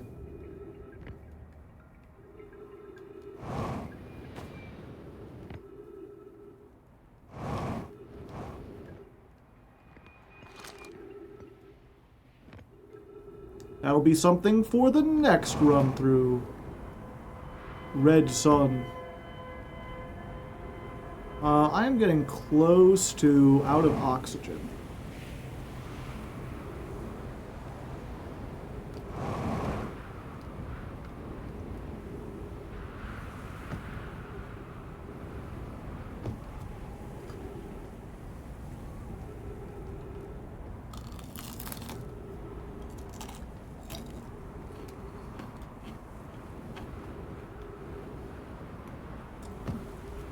Either that or the sand rises and lowers in cycles. Perhaps.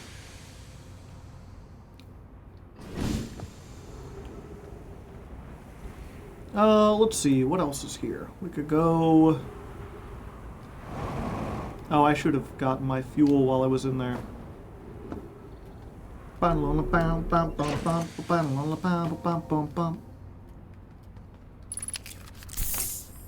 a medkit. First time I've had to use it. Go to the North Pole. There's usually stuff at the poles. Yeah, is that sand? It looks like sand.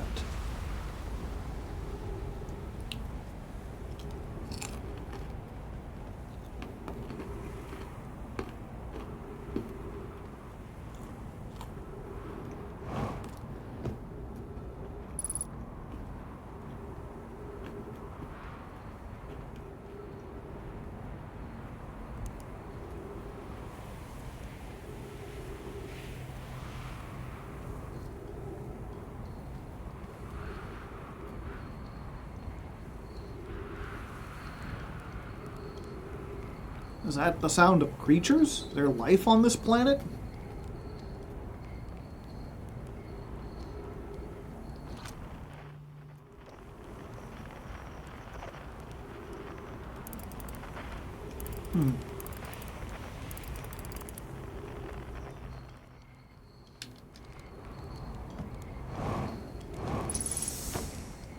Oh. Trees at the North Pole. And a guy. Oh, you're the drummy guy. Sure.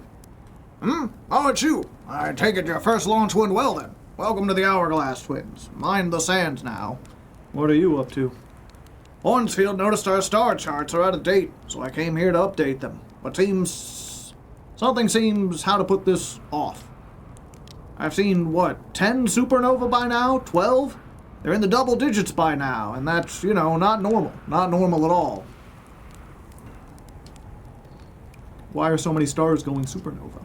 I have no idea. Massive stars go supernova when they reach the end of their lifespans. So it's possible that the stars are older than we realize, or maybe our models are wrong and they don't live as long as we expected.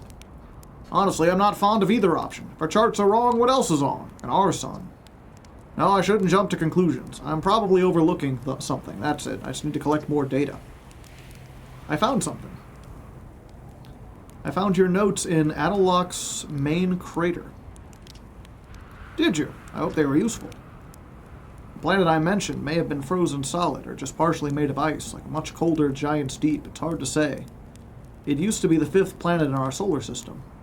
You'll notice, of course, that there's no such planet now, and its place is dark bramble, which, how to put this, grew into the space the 5th planet used to occupy. Quite literally appeared at the center of the 5th planet and began destroying it from the inside out. Eventually the planet shattered completely. Ah, I see.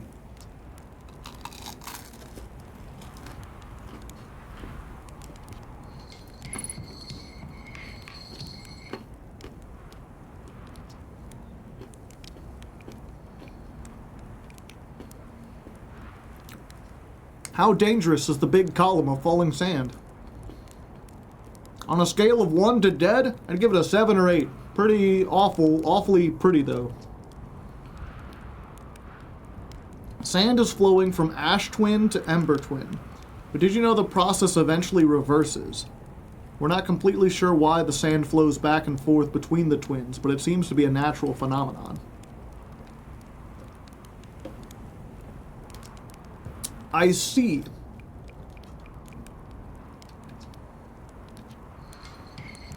Okay, so the sand does raise and lower. Take a little nap. A little nappy time.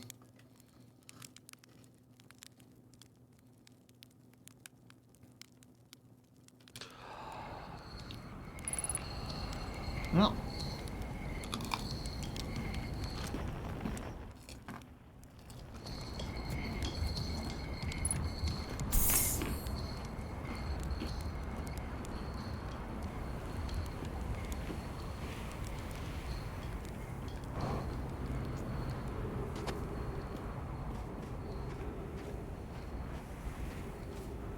Okay, so I can stand on the sand.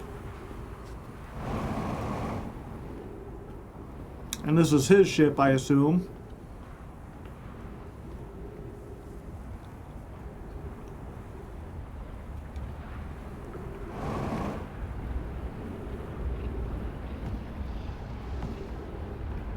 Gotcha. That sun is awfully big, I tell you what.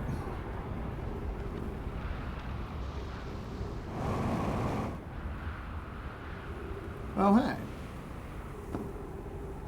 Oh, that's the North Pole, with the trees. I was like, I found something new. I did not.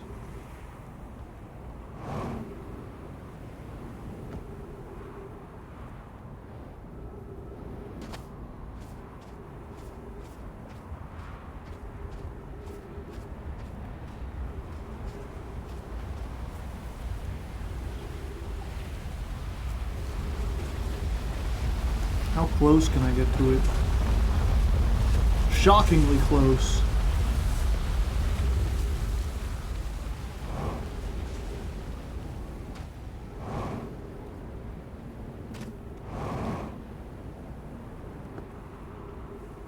Okay, time to check out the South Pole.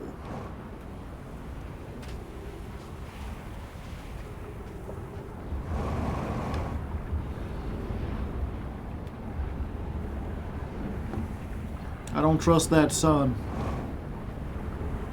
Maybe if it were a daughter. Oh, what's this? Oh, it's another, distress beacon, it looks like. Oh, it's buried under the sand. Gotcha. What's that? Oh, is that the sand thing? It's moved all the sand off.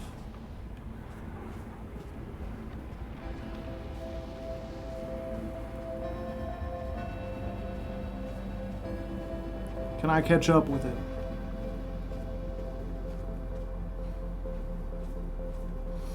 I know the best way to catch up with it.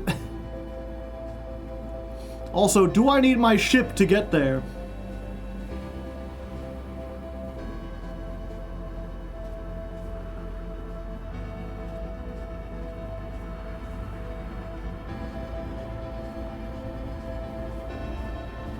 What do you think? I think my jetpacks are strong.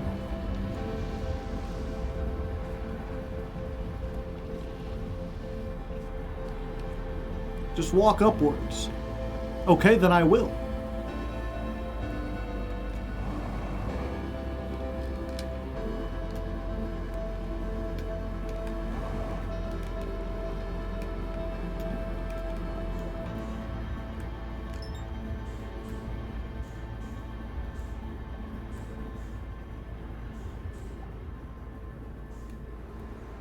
Got it. Oh. Oh, ow.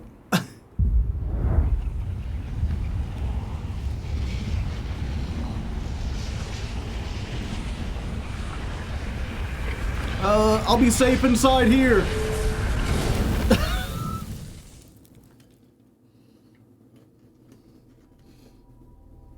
She getting awfully lumpy.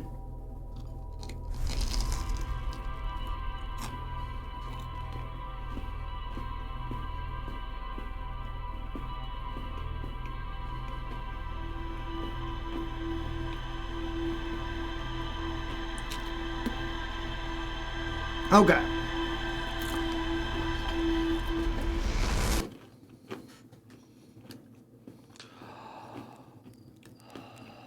Gotcha. So.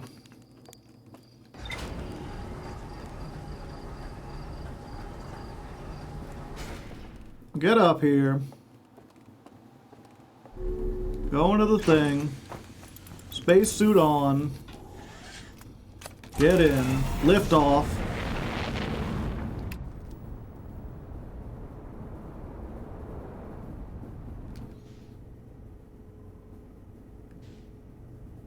Where's the sun at?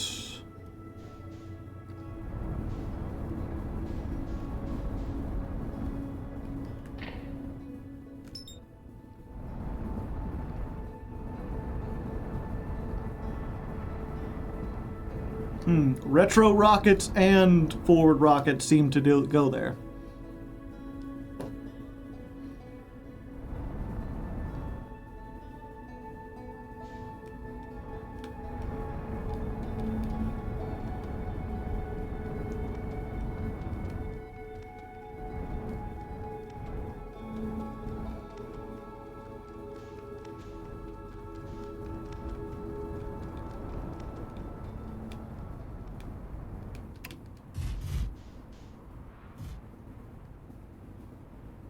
Oh, the planet's all... Okay.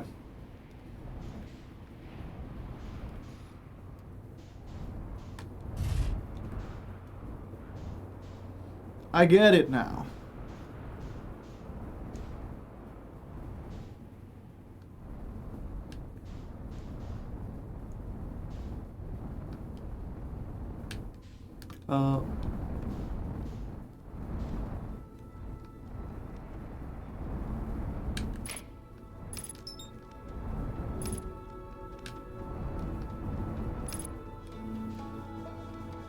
Gotcha, and now it starts pouring the sand in.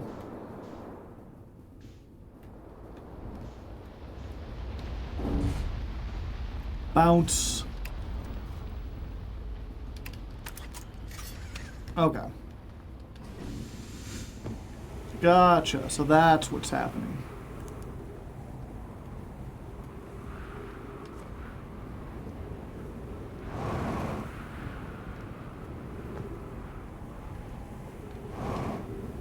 In we go. Oh.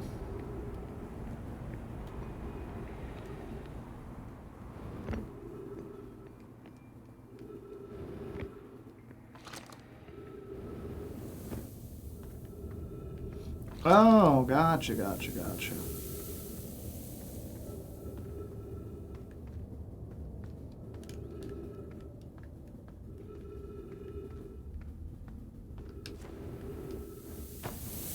Oh.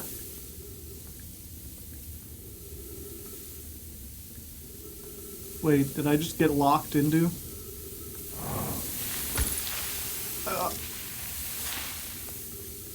Oh, there we go. I was like, how come I can't get out?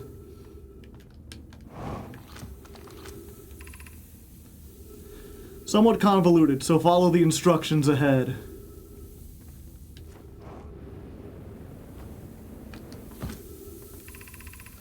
To reach the shelter, walk forward until you meet a sandfall at the pit, then turn left. Then climb upwards through the opening. The sand here is rising, so you must be continuous but swift.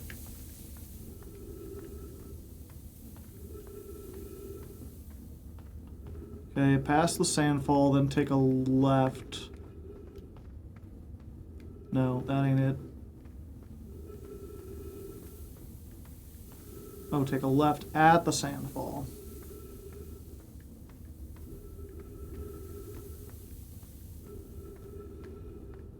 Then you must go up.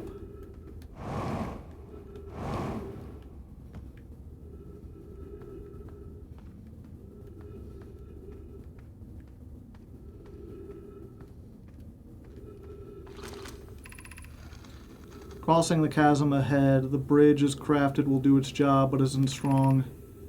Once on the far side, look for the tunnel hidden behind the falling sand. Follow it and you'll reach the shelter site. Gotcha.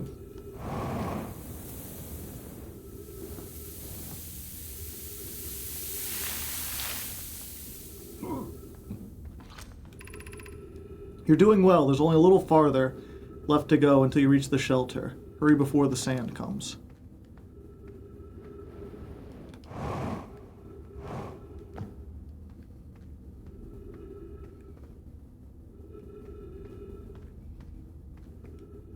I didn't mean to go down here.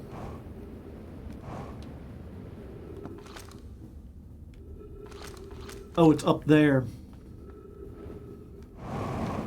Ah!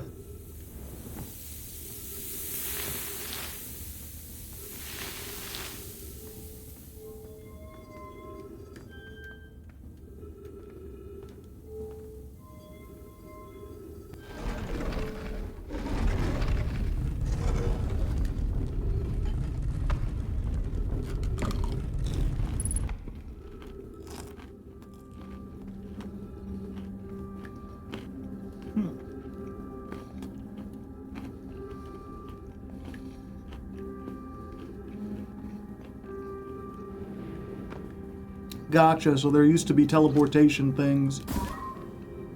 Not what I meant to do.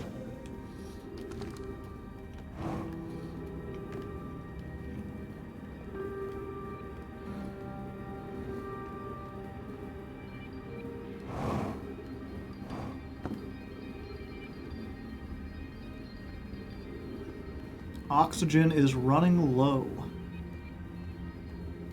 Unless I find trees down here, I will suffocate.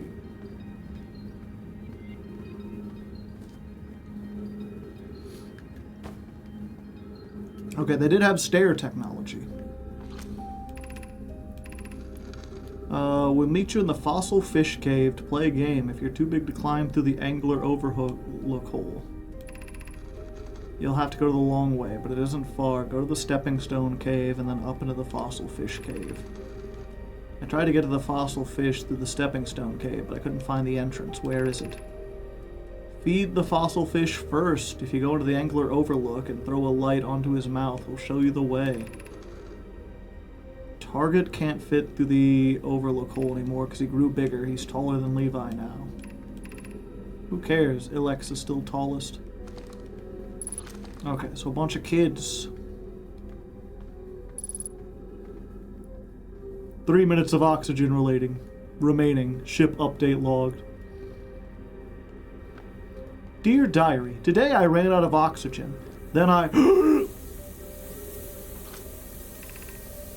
Stepping stone cave.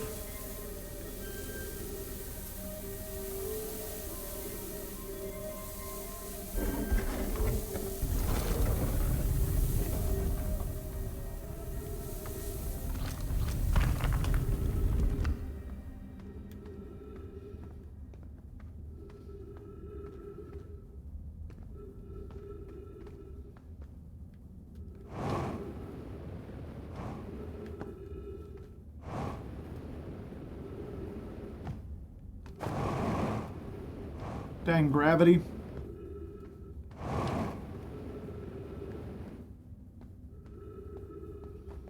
I've got very little oxygen left, oh baby, oh honey, very little oxygen remaining to me.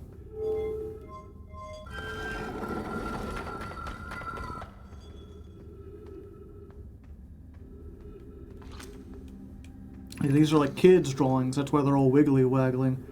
Playing the fossil fish game tonight? I fed the fossil fish a new lantern. If you go to the stepping stone cave, the entrance is easy to see now.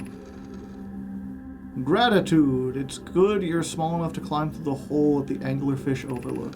I'm still small enough. Won't be long. Mom and Dad are tall, so you and I will be tall too.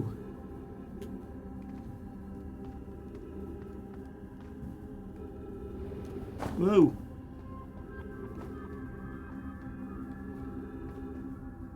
Oh, it's already buried in the sand. I needed to find this before the sand all came up, didn't I?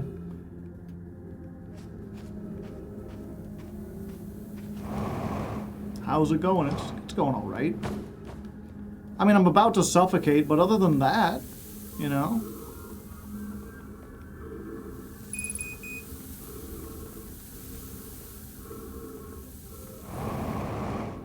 Are these trees? Yes, okay. I did not suffocate. Should we build a sun station to power the Ash Twin project? Are there other ways to generate this level of power? Theoretically, yes. Practically, no. I can't imagine discovering them in our lifetime. I understand this proposal is unsettling, but the sun station must be built if we are to complete the Ash Twin project. Most can't comprehend this, being the suggested seriously. The purpose of the sun station goes against every standard we hold ourselves to and everything we believe in as a species. If we fail, and the probability of this is not insignificant, we will without question destroy ourselves, all life here, and the rest of the star system. I hope to protect these species. The potential annihilation of an entire star system is too severe a cost. We shouldn't build the sun station, no matter how badly we want the knowledge that comes with it. Fear of failure is a poor reason not to try, I believe. If we're cautious, the sun station will work. I'm deeply honored. I comprehend your position. However, if we aren't all certain the sun station will not cause destruction once we've built it, I won't support the station's use. We're pushing a possible new technology further than ever before. In my experience, that is a defining characteristic of our species. Okay. So the sun station may be making the sun explode.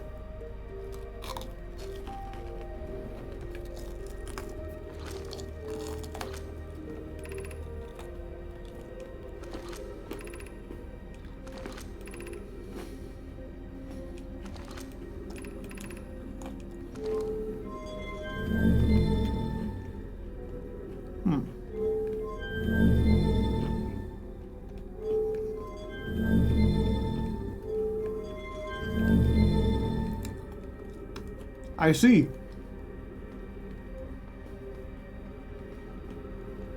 Power.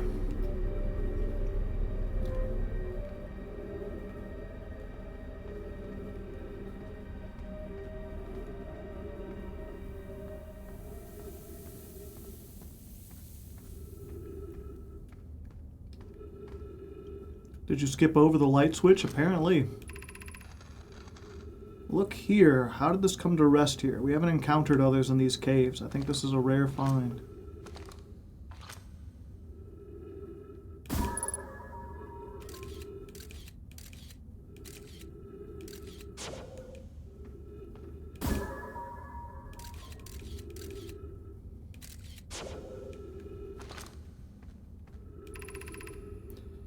Need to find a way inside, because when I have returned to search the entrance, there were children playing on the specimen.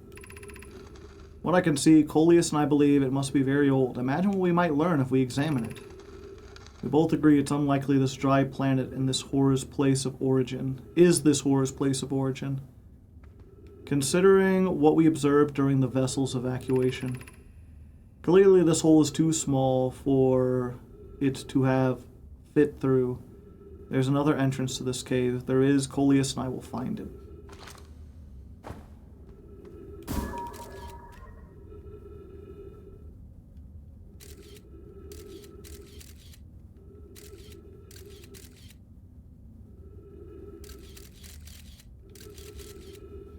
Yeah, there is some other way through there.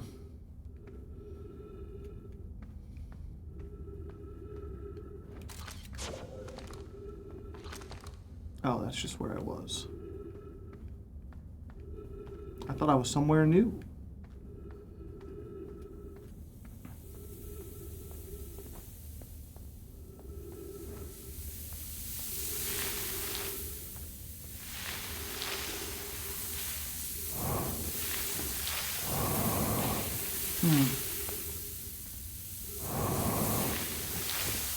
What the heck?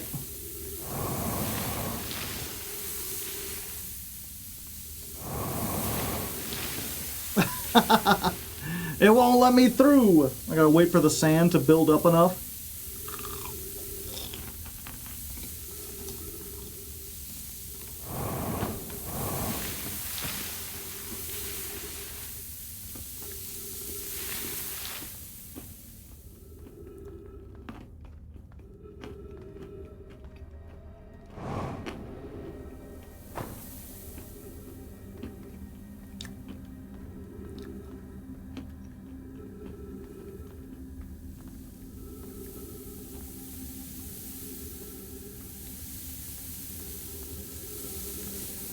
Don't get sand in your eyes, kids.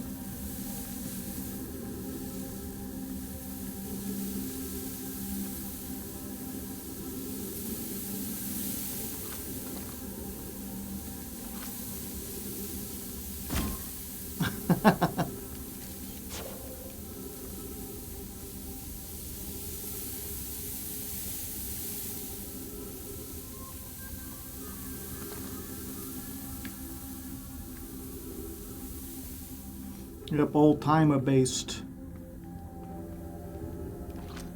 Ah, whoops.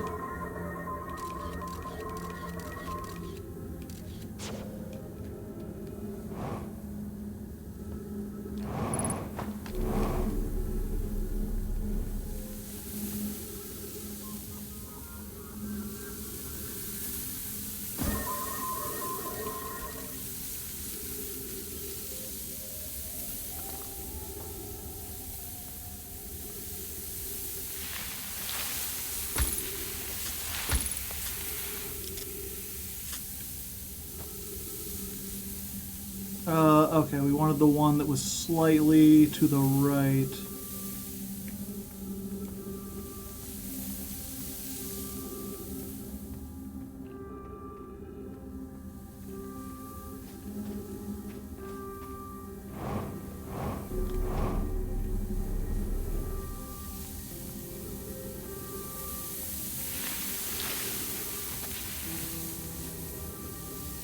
Oh. Oh no.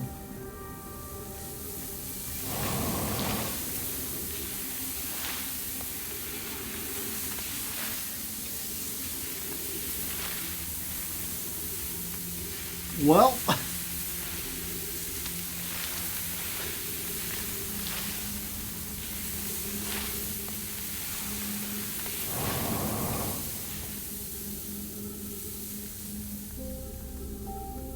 Too late, yeah.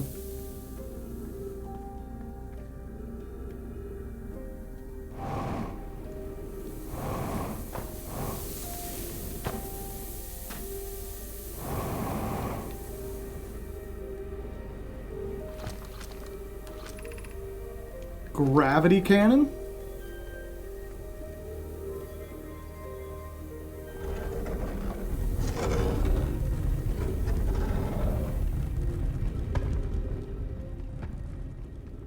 Huh?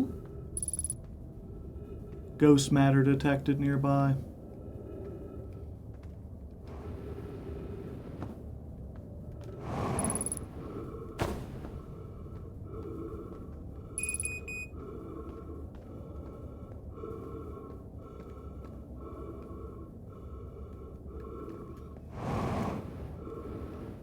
Oh. What is this?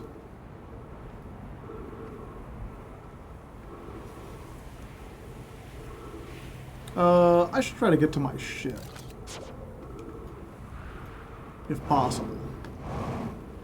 I have a minute to get halfway across the planet.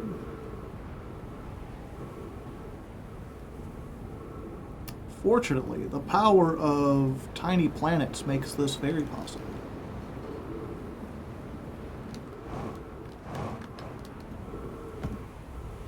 I'm like the Incredible Hulk, baby. Nothing stops me.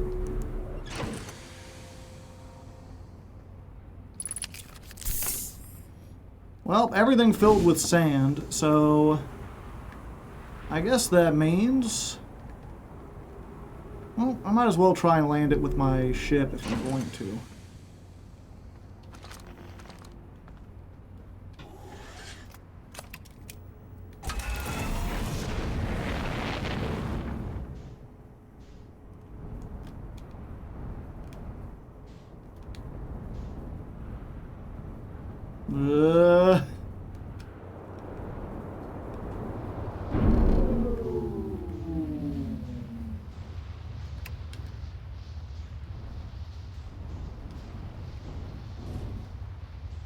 Hey, I made it!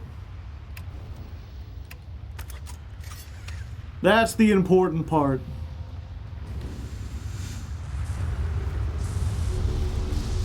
Oops.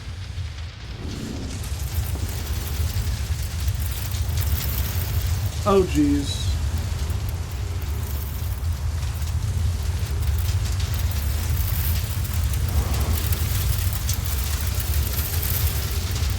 Well, you know what?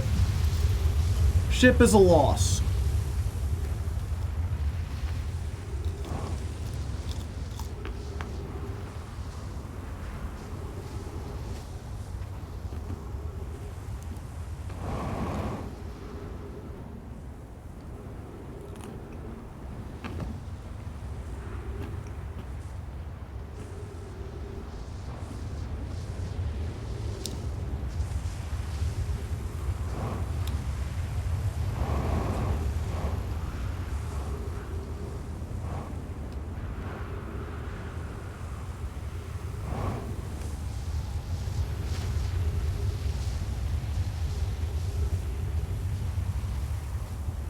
Okay, that's the North Pole.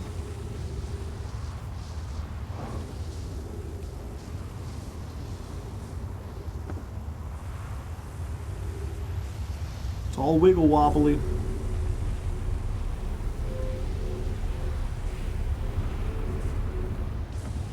Oh.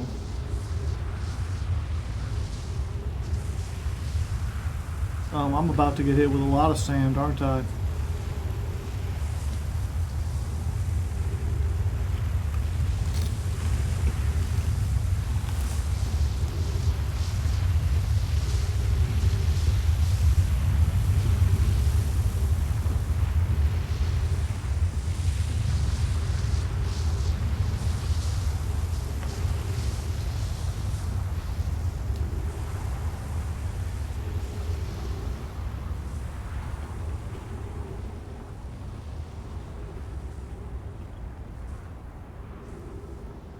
I'm sure someone has already made the lefty joke. They have not.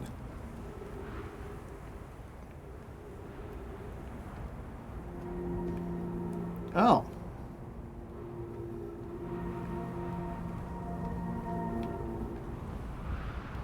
Weird.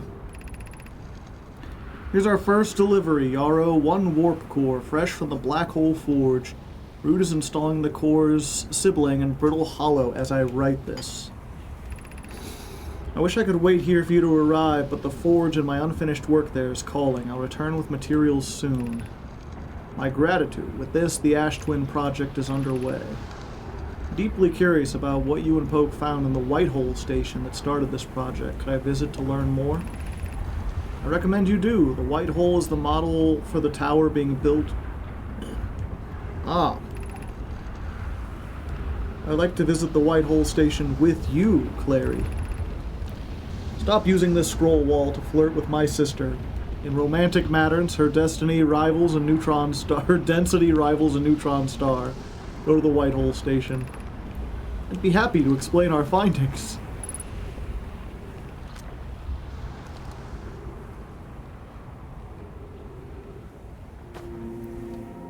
Wow.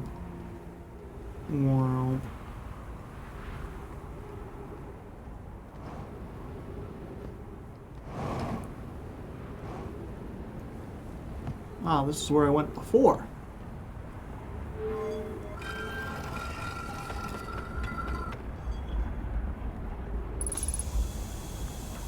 Ah, I see. Trees.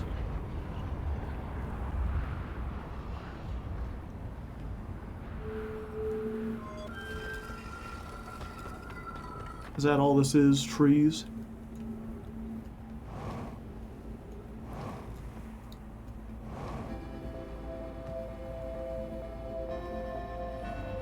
Oh, is that the sound of the impending supernova?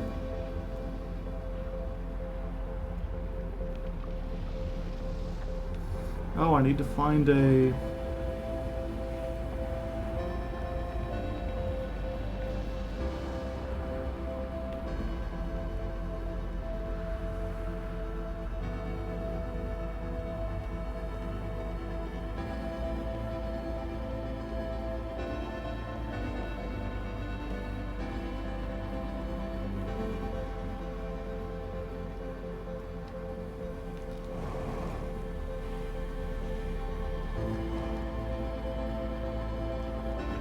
Ah, there we go.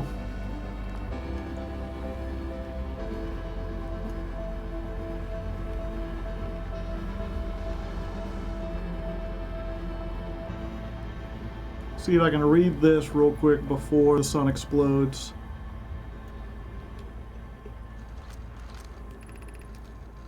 Friends visiting from the Hanging City are planning the Ashtran at the High Energy Lab on the equator. Become lost. Imagine otherwise. Ship log updated. Yeah, baby! First hand!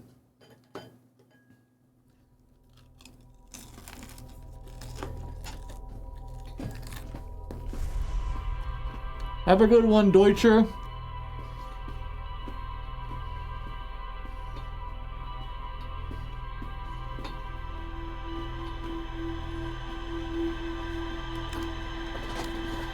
And I'm not looking forward to having to solve a maze on a timer, I'll tell you what.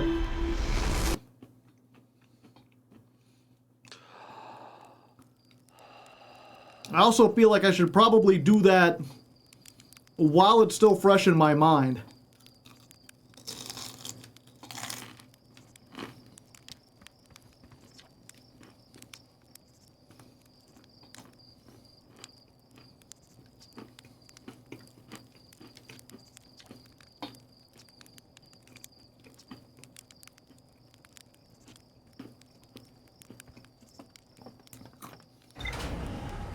Yeah, why does he say the ship is a death trap? It hasn't broken for me yet.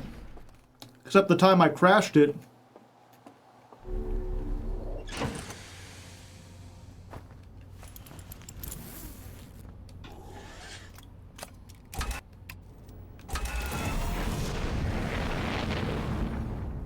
Yet.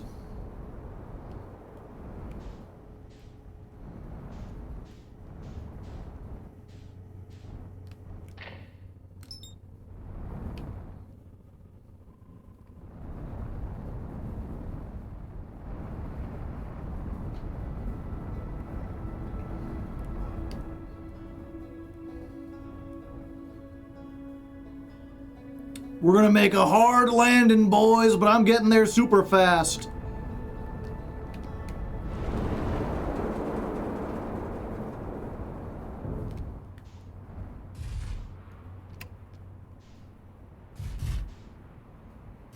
What the heck is that? Oh, it's the starship thing.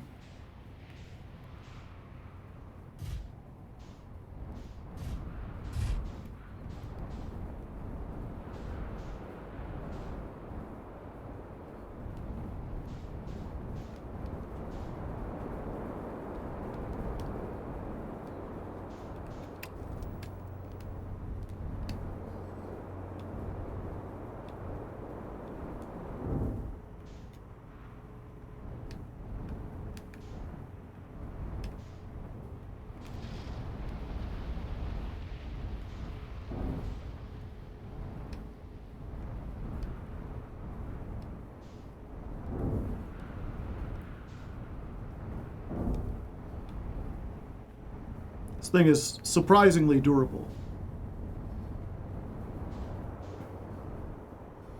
Real quick, while everything's up here, there was another...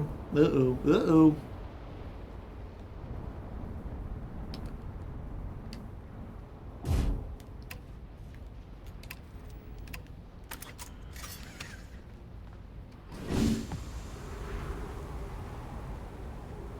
There were a couple more things that were buried under the sand on the surface when I came to get them.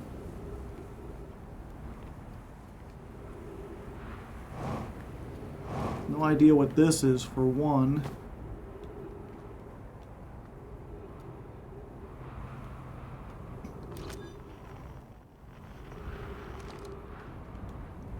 Weird.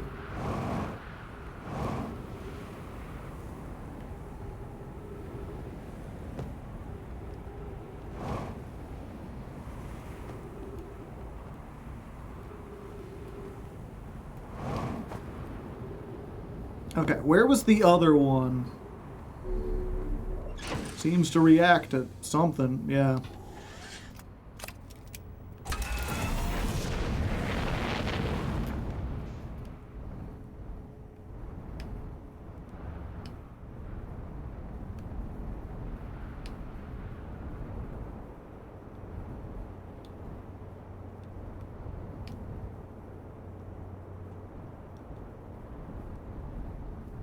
That looks like something.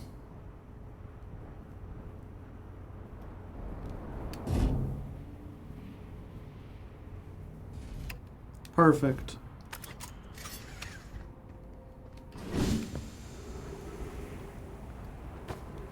Huh. Just a mirror of some kind. Okay.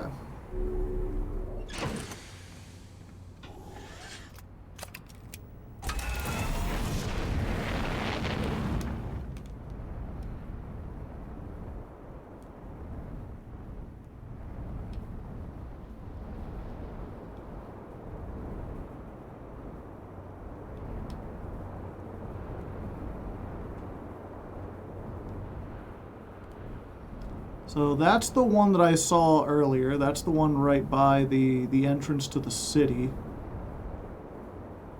Where's the other one? Huh.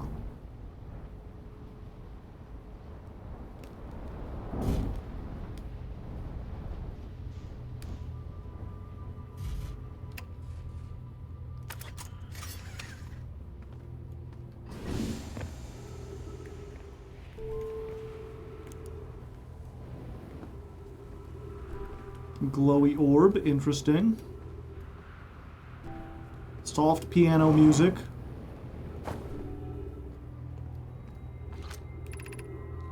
Activate the gravity cannon. Call the shuttle home. The shuttle is currently resting at the comet. Ah. The sunless city.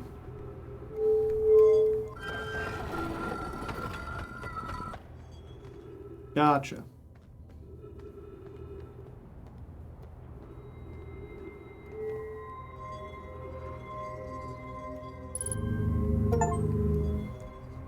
Launch your ship with gravity. Oh.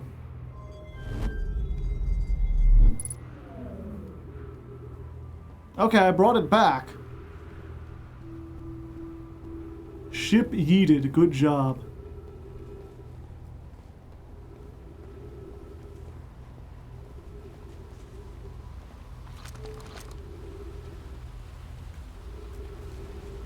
But I got a new ship. A better ship.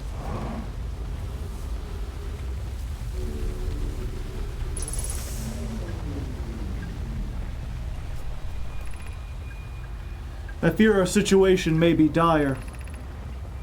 Pi, Poke, and I have landed on this comet not long after its arrival in the star system. Our shuttle's equipment heard strange energy readings coming from somewhere beneath the surface. Pi and Poke were able to locate a fissure in the ice in the comet's sunward side, and they decided to descend to investigate. But Pi and my sister have been gone for a long time now. They haven't contacted me since descending below the surface. Should I leave the shuttle to look for them? I want to follow protocol, but I don't know what I'll do if they aren't well. Oak, Pi, come back safely, my friends.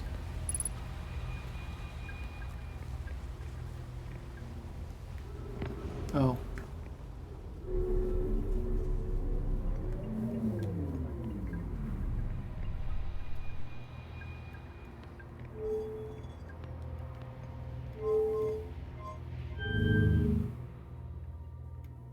Oh.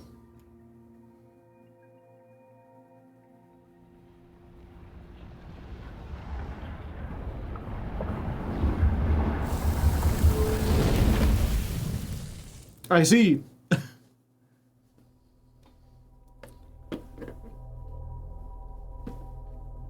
I thought I turned on the autopilot.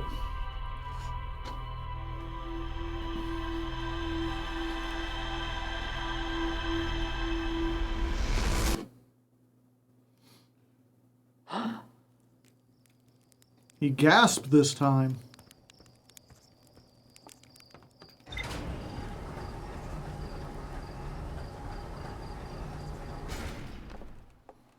You autopiloted the normal ship into the sun.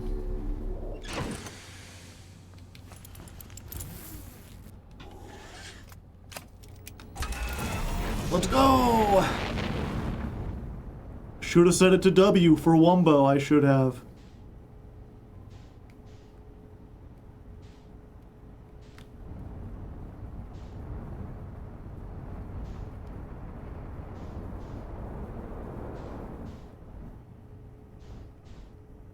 Okay.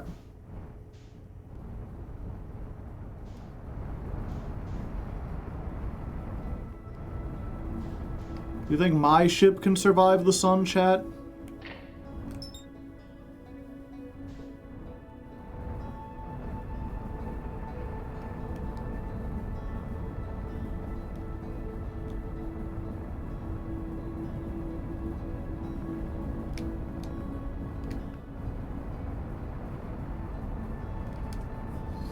Surreal.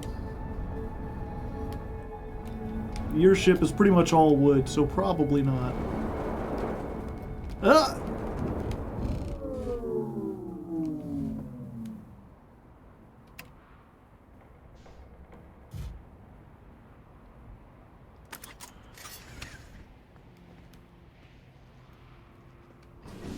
It's fine. I know where a better ship is.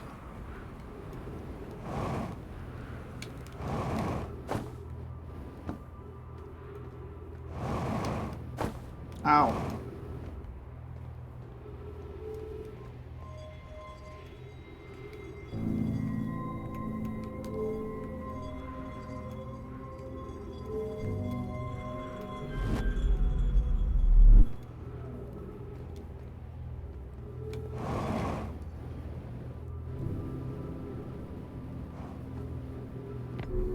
This don't matter. None of that matters.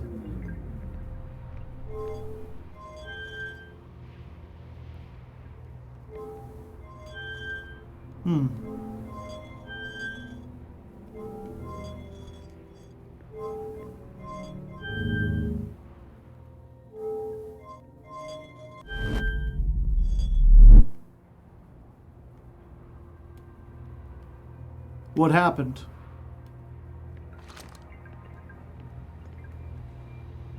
Oh, I went back home.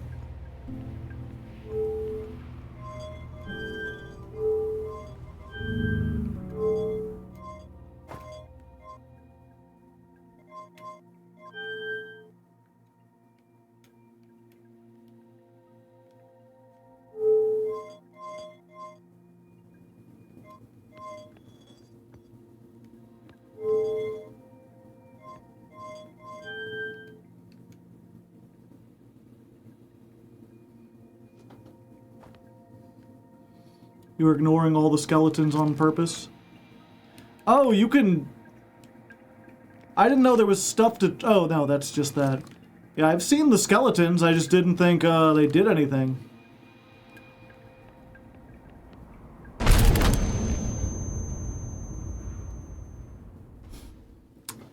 Gotcha.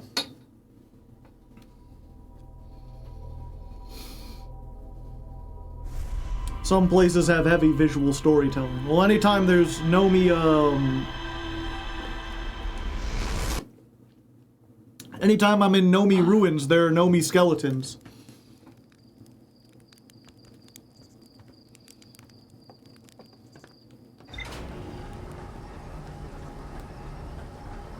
So we just don't know how to drive the ship. No, I haven't the slightest clue.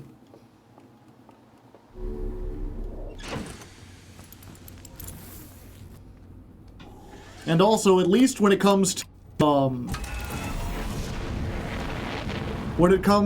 the Sunless City, it's like, you know, it's slowly filling up with sand. You want me to stop what I'm doing to, like, look at, like, oh, this couple, they died with their hand holding hands or whatever. Like, that's dramatic and all, but also I need to solve the puzzle on a timer.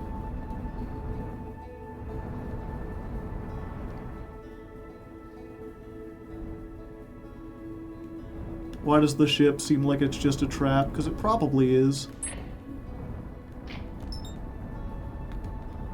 Oh, no, no, no, no, no, no!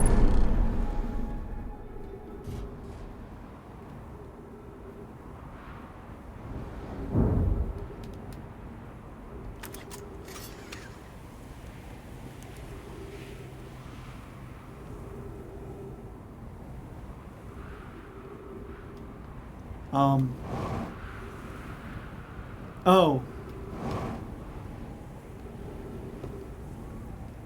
Chat, I don't think I'm going to be fixing this one.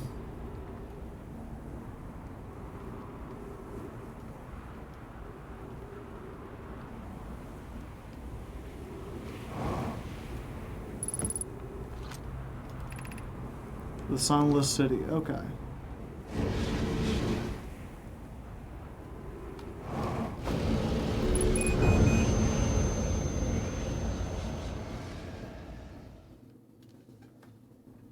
Gotcha. I was like, maybe if I just go through it really quick.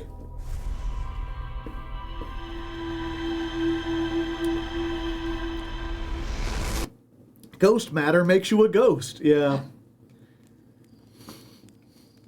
Just use some flex tape. Yeah, it is neat that the ship can get different varied amounts of injured. Yeah, this could just completely come off. I guess it's a good safety measure.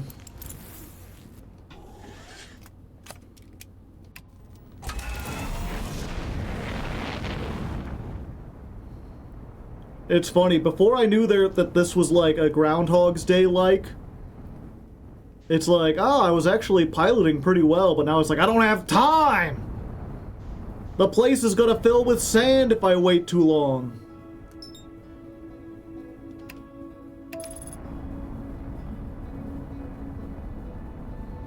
Have the wilds been outering? Yeah.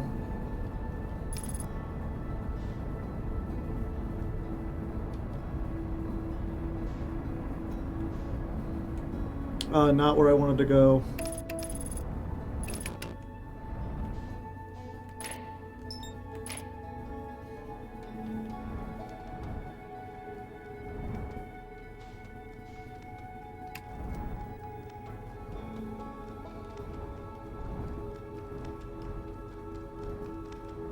Oh, I also still haven't found the other, like, there's the one site. There's another place where they've got a...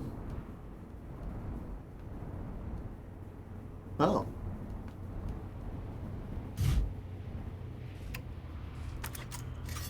I haven't seen this before.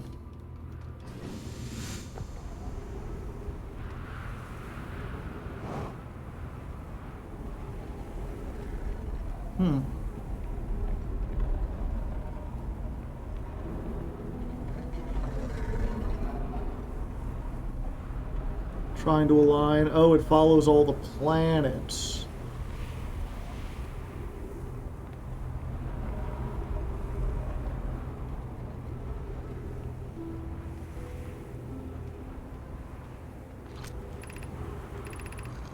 Planet sometimes, and only sometimes, has a moon.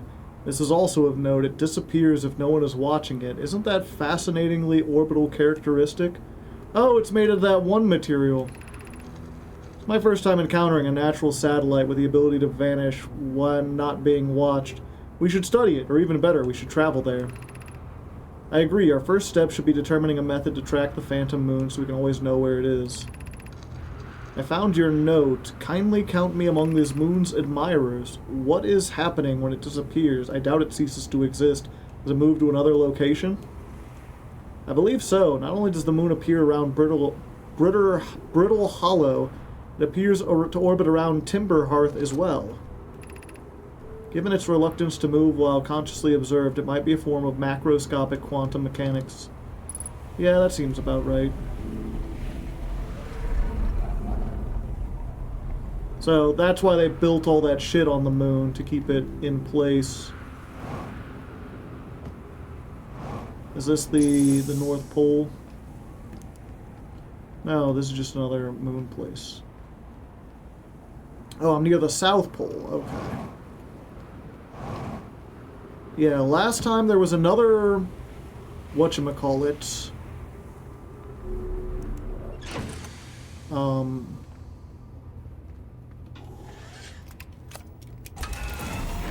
There was another distress beacon, but it was hidden under the sand by the time I found it. It's closer to the North Pole, though, so... if I go to the North Pole...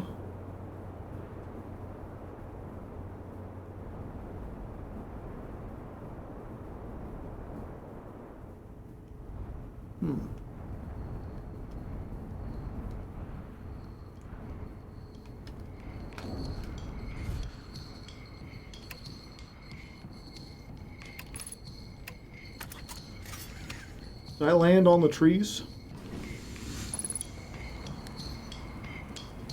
How's it going, buddy? Hope you don't mind, I parked on top of you. Yeah, last time I came here, all of this was under the sand. Ow.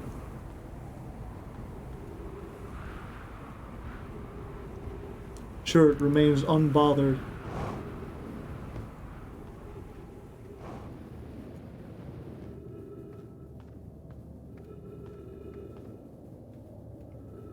I see.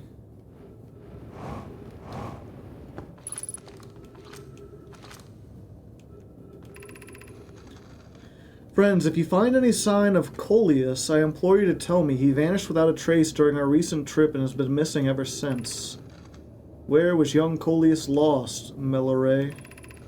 He disappeared at the cave at the bottom of the dry lake bed at the North Pole. It happened in an instant without a warning. I turned away to examine the sample, and when I turned back, he simply wasn't there anymore. I had a limited supply of air. I'm afraid for him.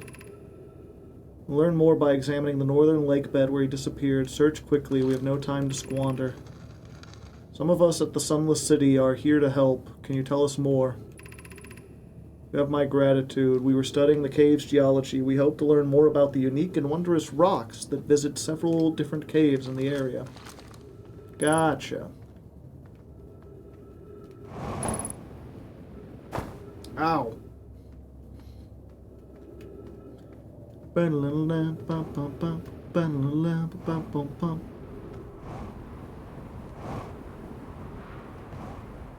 does this just take us to the Sunless City? Yeah, I think so. Is this the exact same one that I visited previously? Yeah, it looks like it. Okay.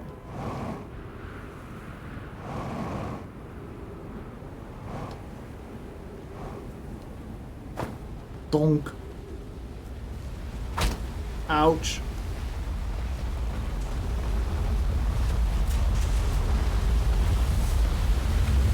That's a lot of sand.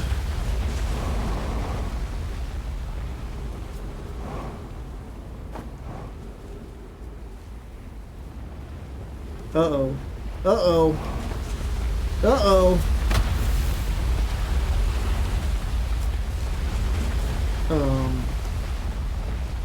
Well, eventually I'll get back up there, right?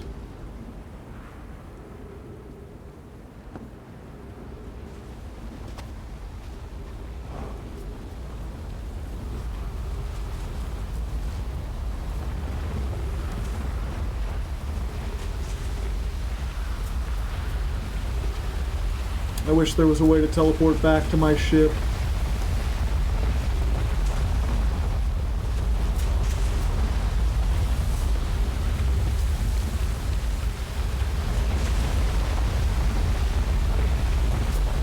Can I stand? Good question. Can I stand on the sand? No. It doesn't kill me though. So there's that.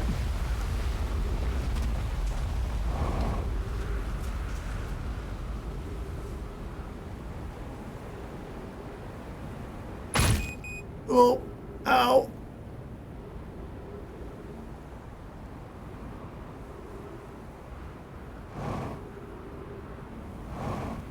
Okay, I made it out. I just had to go around the town fast enough to do escape velocity.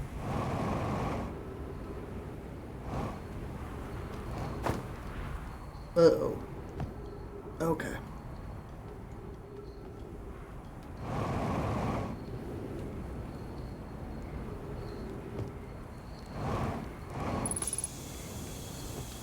Hey, what's up, buddy?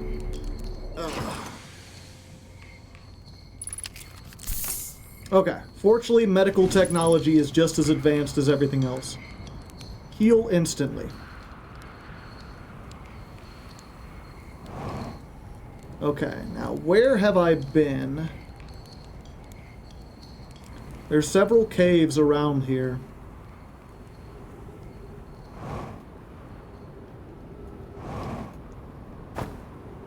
Forget if we went in the one that had 3 pillars.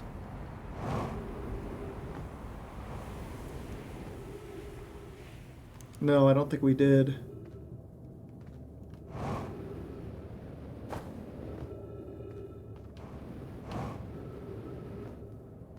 Okay, and that's where the broken thing is. Good to know.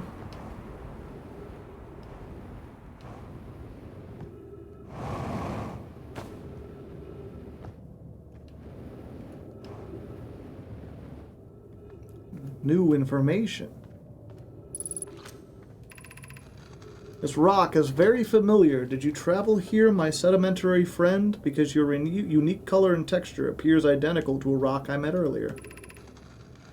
Wasn't this the same rock fragment in the cave we found at the bottom of the dry lake bed at the North Pole? On update, we went back to the lake bed cave and observed this rock again. Sometimes it's there and sometimes it isn't. That means the rock wanders like the quantum moon does. We plan to re-examine the northern lake bed cave. Maybe our friends will meet us down there. Colas is missing. He vanished to the lake bed cave several days ago. I was unable to find any trace of him. Don't know how much air he had.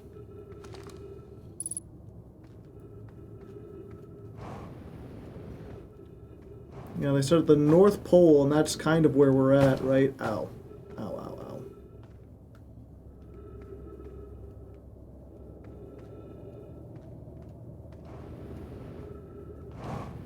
Although this takes us south.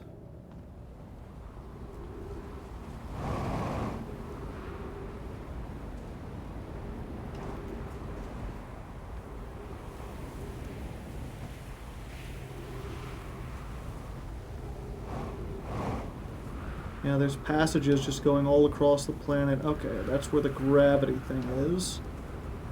With the ship, I don't know how to fly.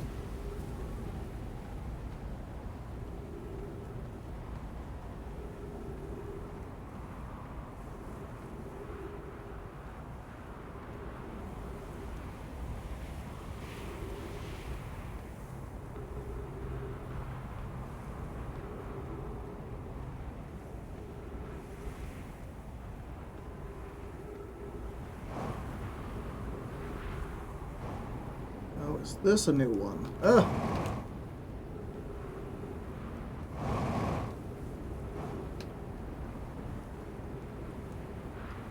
Ugh.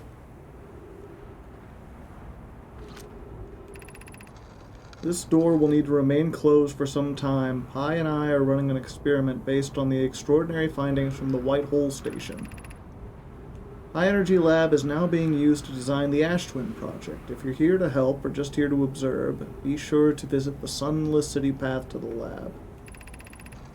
Ronnie and I will be running the experiment until one of us can prove the other wrong, so although it's inconvenient, the lab currently can only be accessed from the Sunless City. Gotcha. So I need to find a way into the High Energy Lab.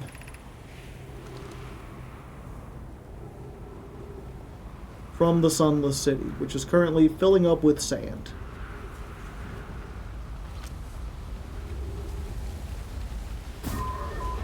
Oh.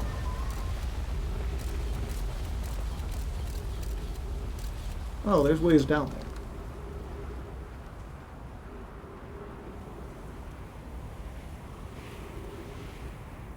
Oh.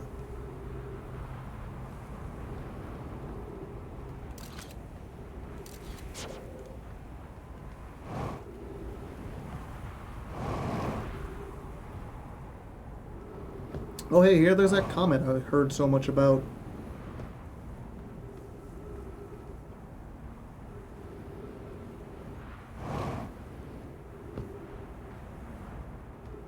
Oh, there's not a way in there.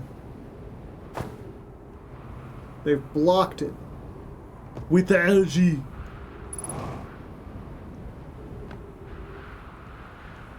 They've got energy missiles, chat. How very rude.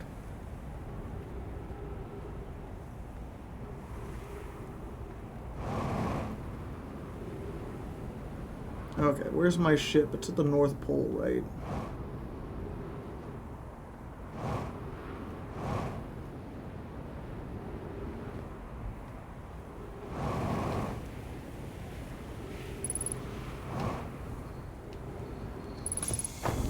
Bonk.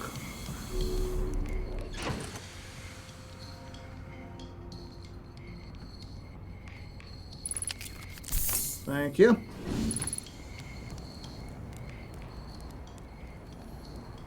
Okay, so we've gone in the one with 2. We've gone in the one with 3.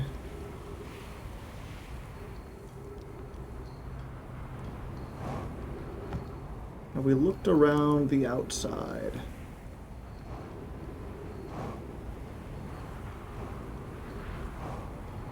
Yeah, it looks like it. And at this point, this is all buried underneath the sand.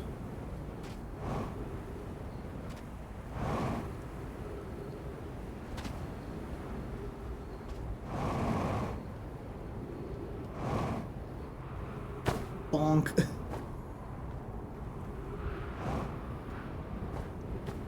Or did they say the South Pole Station? Let me real quick.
It's still there. Does having the scout there keep it locked in place, I wonder?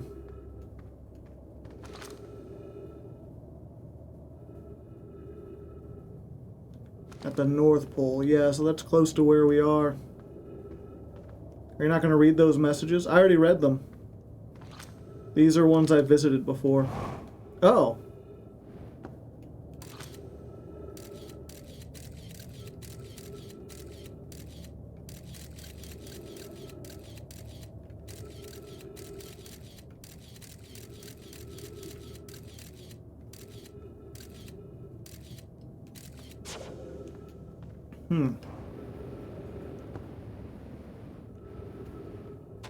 Uh-oh.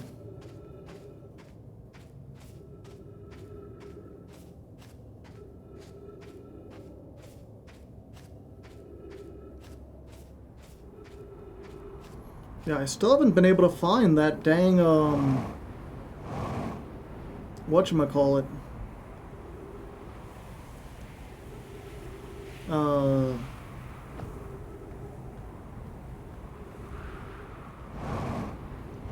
Distress beacon.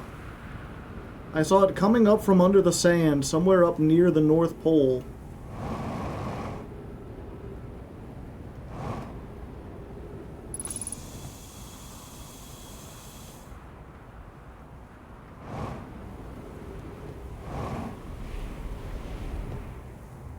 We've already been around here.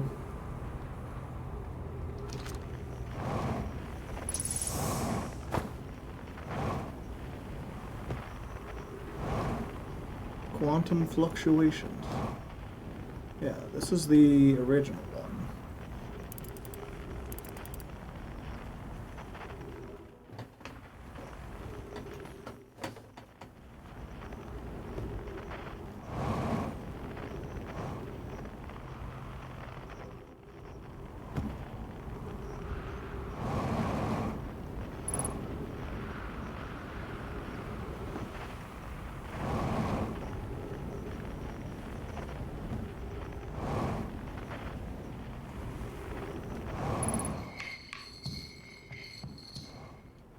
Ah! Ow.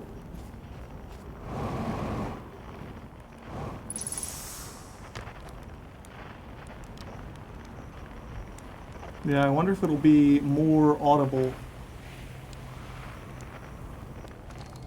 Or more easy to spot. Or maybe it was just the same one and that entire area was buried under sand and I didn't realize it.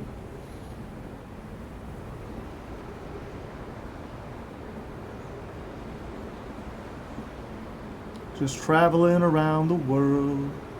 Traveling around the world. I just wanna fly. Yeah, I think I got mistaken and it was just the same one, but I didn't realize how deep the sand got it. Alright, so I've explored just about as much as I want to.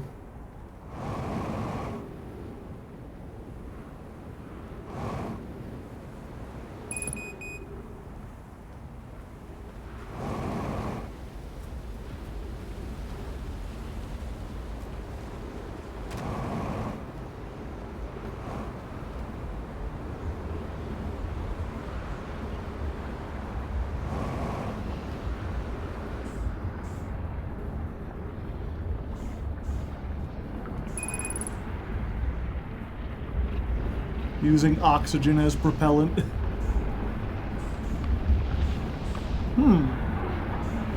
This is an interesting pickle I've gotten myself into, chat. I can get surprisingly close to the sun.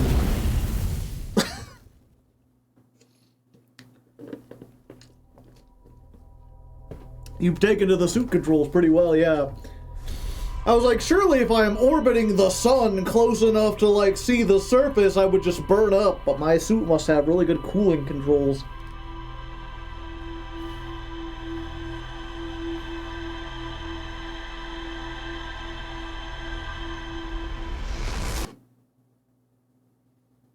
Huh? Okay.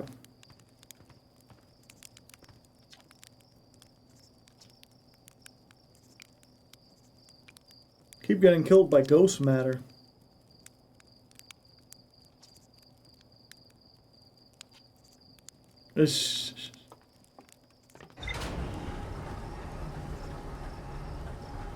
Harthians are just built differently, what can I say? They're Hartians.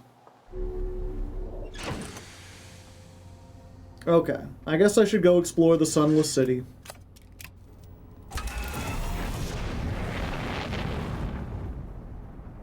Let's see if I can make my way through there in time.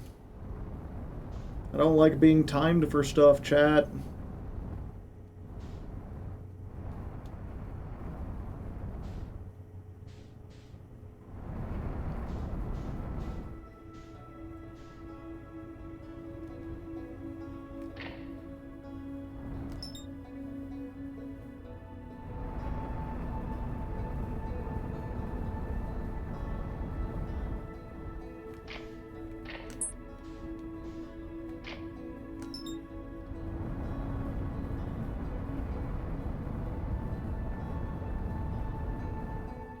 Mod to remove a timer. I mean, the thing is, like, yeah, you could remove the timer, but how are you gonna stop the sand?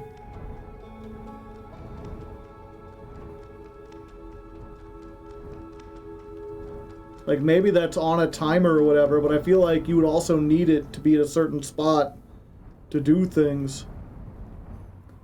Just in case I want to come back. Perfect. 10 out of 10 landing. Did I put my suit on? No, I did not. Come on!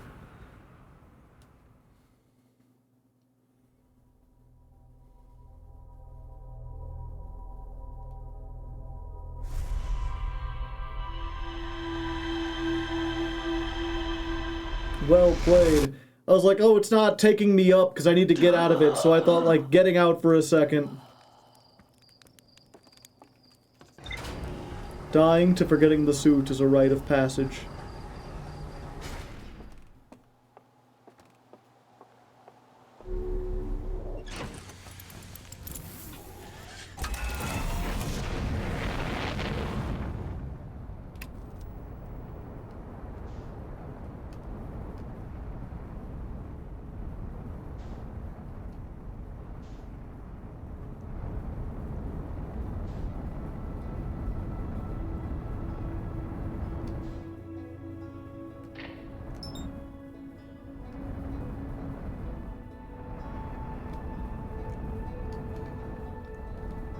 No. No, no, no!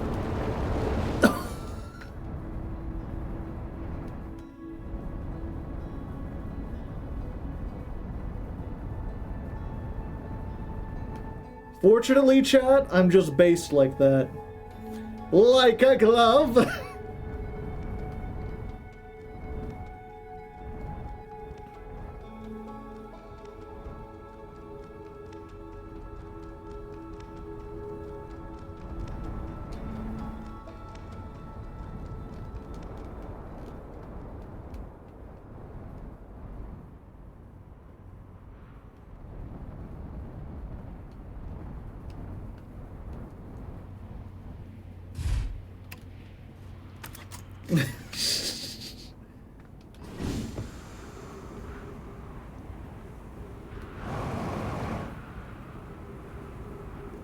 That way.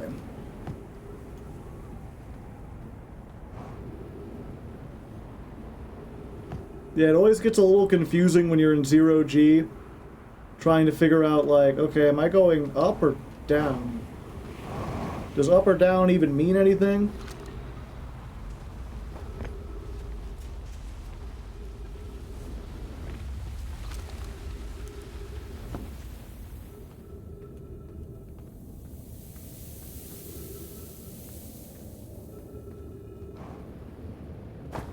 Okay, over here, we go across the bridge. Oh. Go across the bridge.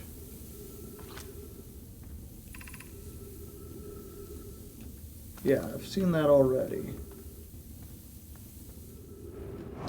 Go across here. At the sand pillar, we make a left. Then we go up. How did the Nomians get up? I don't know.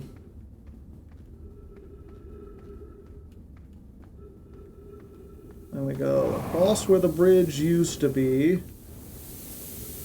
And then through the sand waterfall.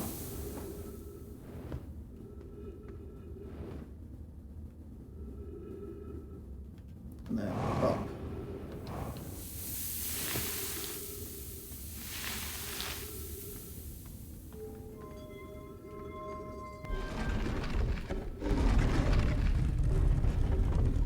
They're good jumpers, if I recall.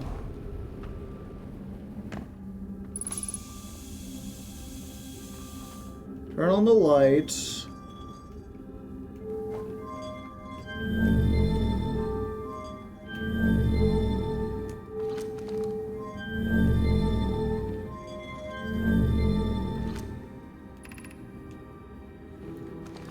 High Energy Lab, Trailhead. We want to go to the very bottom while we can, because this will get covered by sand the fastest.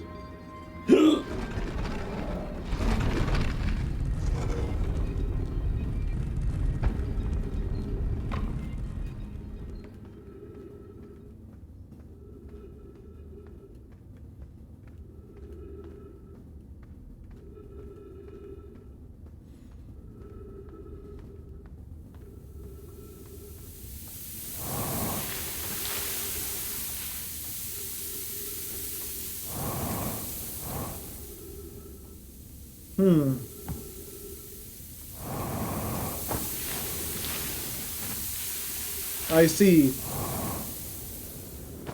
So I can't go through there, it appears.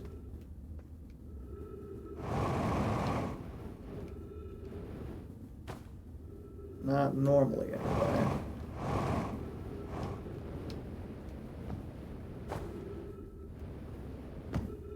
Damn it.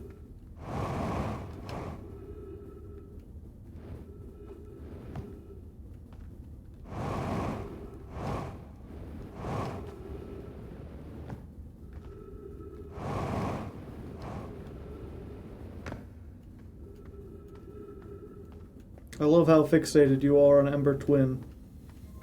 Well, it's got the most mystery so far. And also, it's very much got this element of... Oh, okay. Stepping Stone Cave. Like, I've got to solve it now. Like, if I come back here in a week... Fuck. Probably already messed up. Yeah, like if I come back here in a week or even a few days, I'm not going to remember the way back here, so I kind of feel like I have to solve it now, or I'm never going to solve it.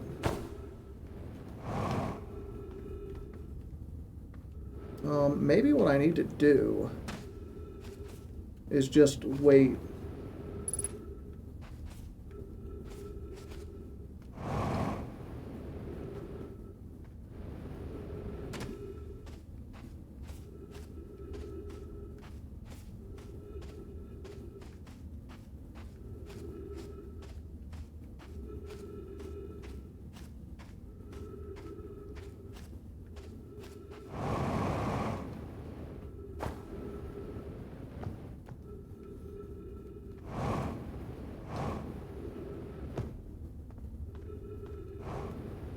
Yeah, maybe that's what I needed to do. I was like, there's no way it's just wait until the thing fills up. And now I can't even get in there, can I? No, it doesn't look like it.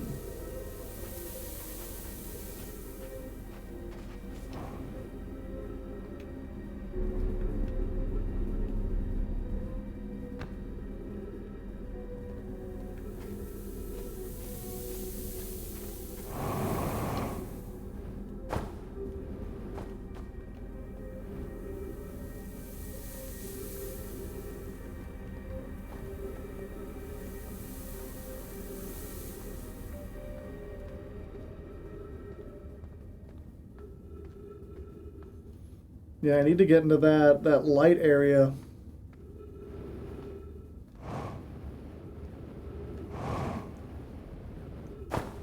Ouch.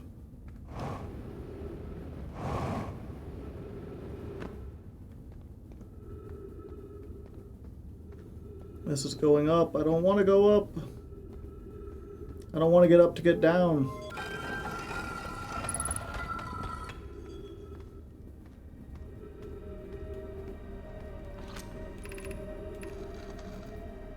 Yeah, and it's the fossil fish game again.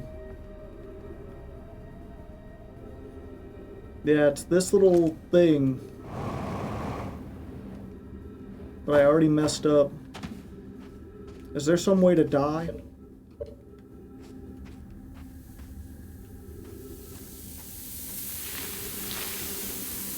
Zeus, take me! Oh wait, yeah, there is.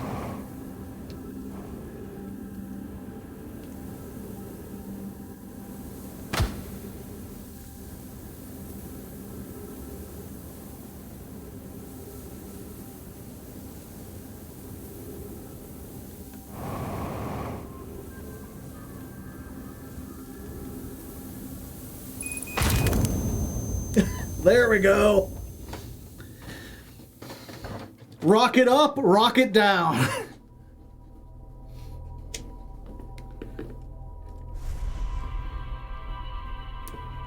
The doors do seem a little more finicky on the controller. They had a thing that said, like, you know, we recommend using a controller for this. One of these days, I'm going to explore whatever that is, too.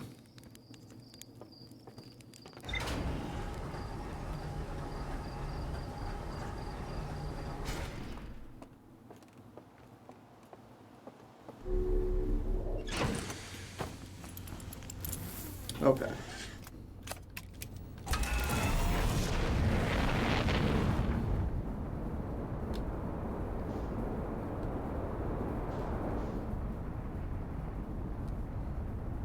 At this point, it's like, I'm never going to get back into my ship again. I don't really need it to survive.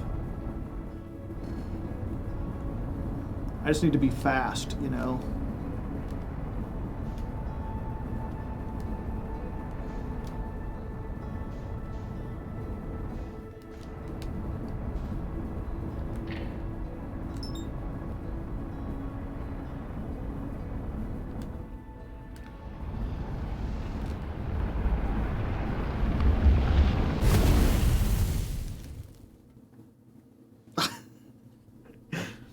Somehow, I seem to have just shot past it and been unable to control where I was going. Thanks, autopilot. I didn't use the autopilot that time.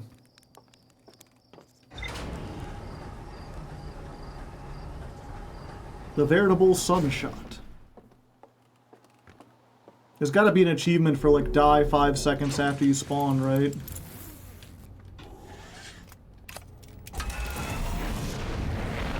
So, liftoff is shoot me away. These are the retro rockets.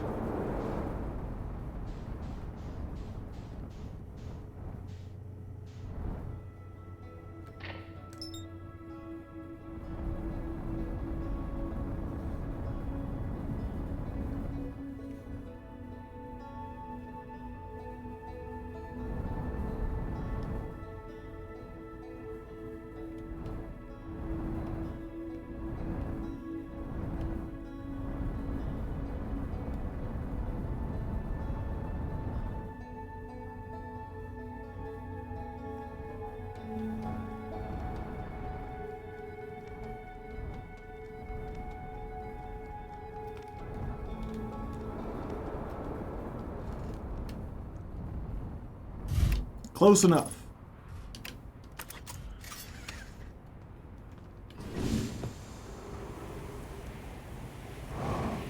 Now, where is that thing? There it is. No, no. Oh, no. Oh, no. I'm getting too, I'm getting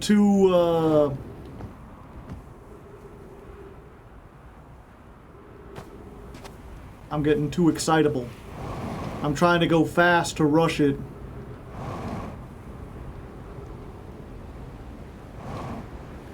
Okay, I just gotta slingshot myself out of the cave.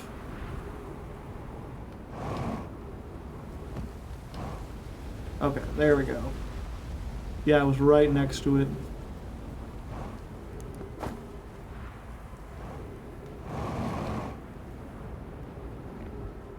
Okay. I keep forgetting I can just jump too. I don't have to use the fuel. But I have used a lot of fuel. Oh, I did already do that. Oh, also, I never saw what was down here.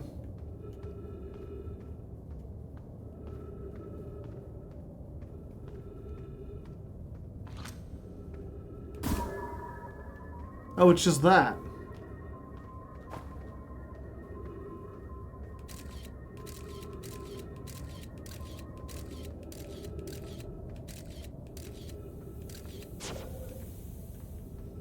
Okay.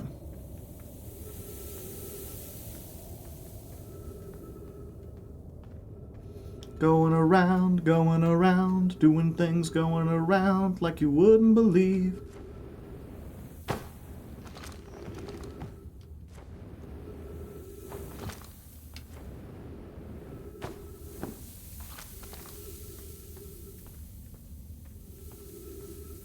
Go to the left.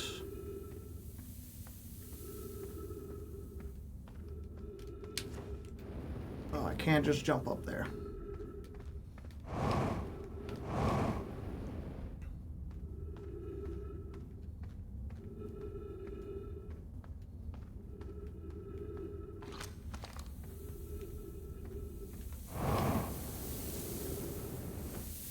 And then through the sand thing. Then up here.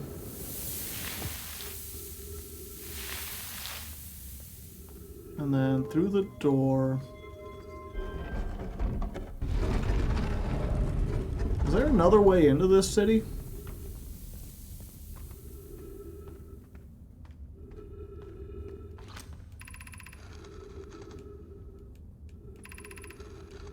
Yeah, this is just that from another perspective. Gotcha.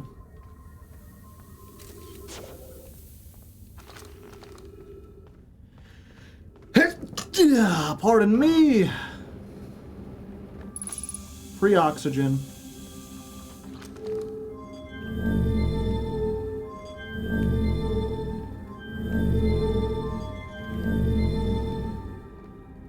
Okay.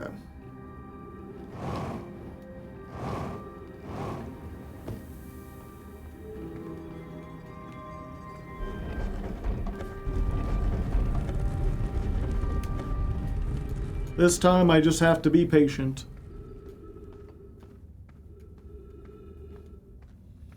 Follow the yellow brick road. Follow the yellow brick road.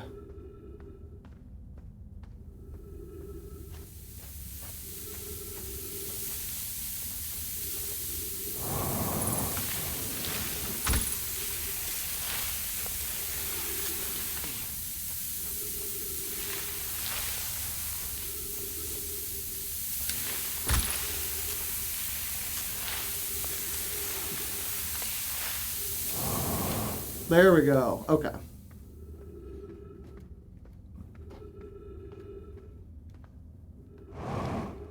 You fucking what?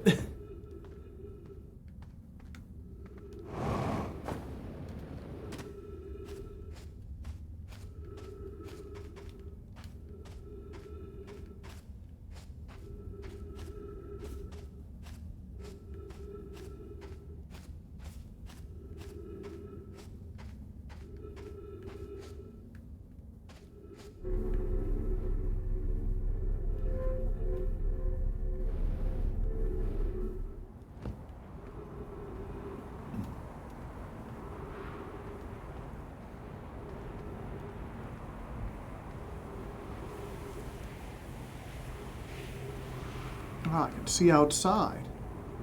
Little tunnel.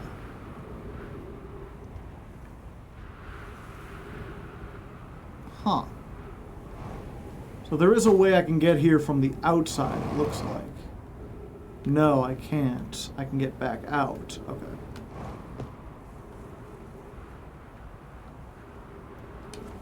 I gotta resist the urge to just rocket jump everywhere because I don't have enough fuel.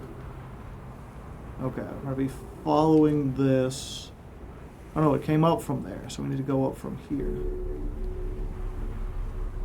No, this is a down path.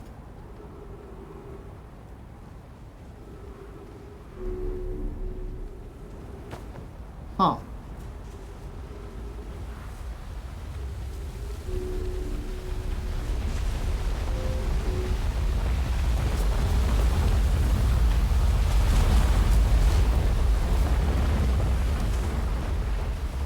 Okay, so this is the only way to go.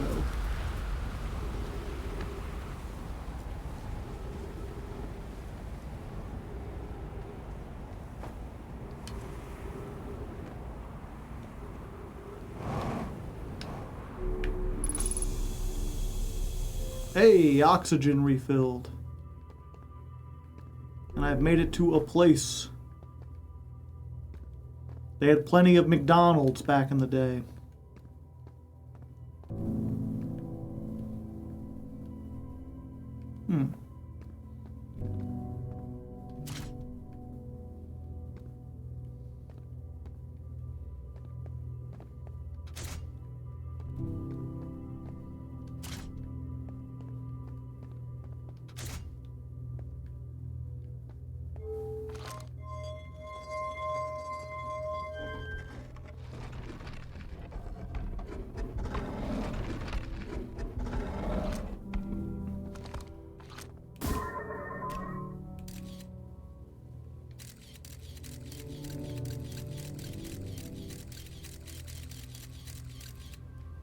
Huh.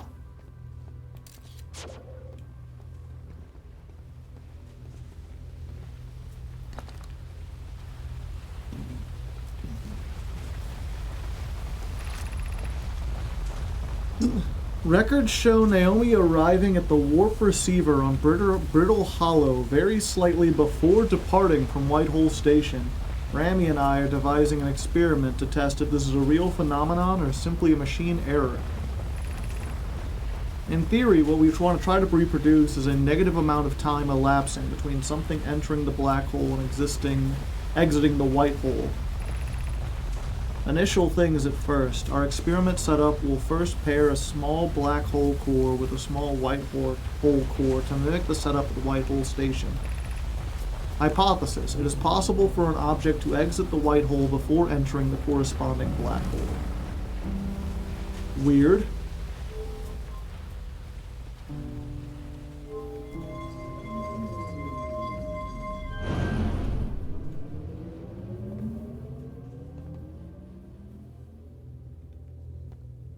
I turned something on.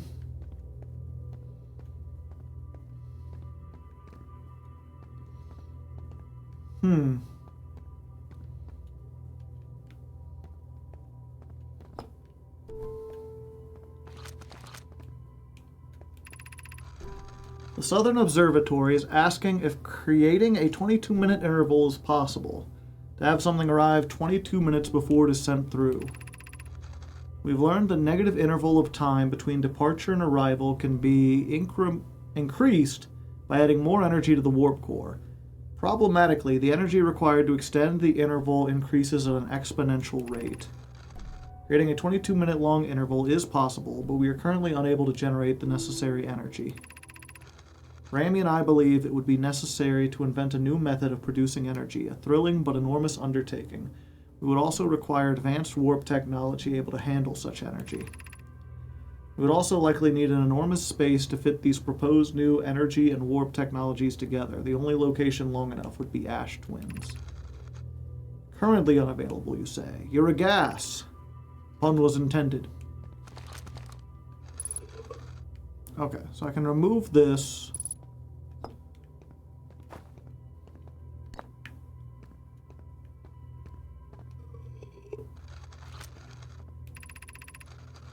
Our experiments have reproduced the anomaly in arrival and departure times, but Pyre is unconvinced it's more than an equipment error. We hope to strengthen the effect to render it visible to unaided eyes. To that end, we've decided to try adding more energy. I imagine the Sunless City's energy supply should prove sufficient. Of note, Rami, Yarrow requests that we let him know before we reroute energy to the experiment. I'd hate to leave him in the dark. All available energy has been routed from the city to our experiment. We're about to run a new test. Hypothesis confirmed. Confirmed. I saw it. Pyre saw it. Hypothesis confirmed. It is beyond extraordinary. This changes everything. What a beautiful day for the intersection of abstract theory and practical application. I see.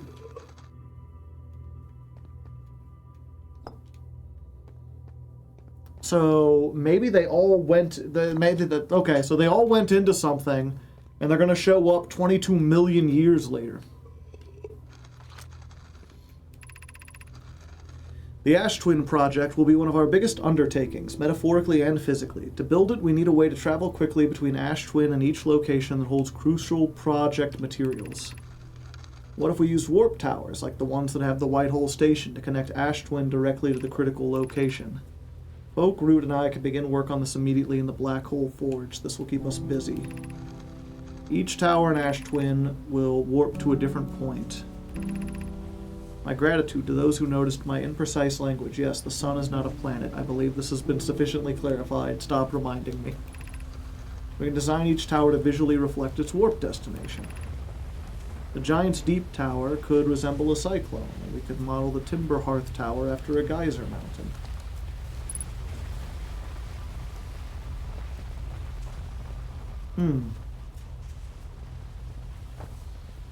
Teleportation, you say?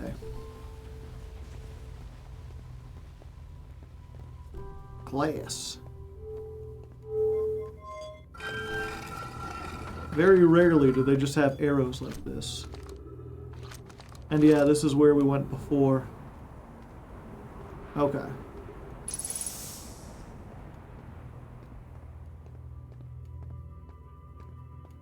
So the question is, I turned on the warp gate, it seems like. How do I activate it? Oh, is it outside?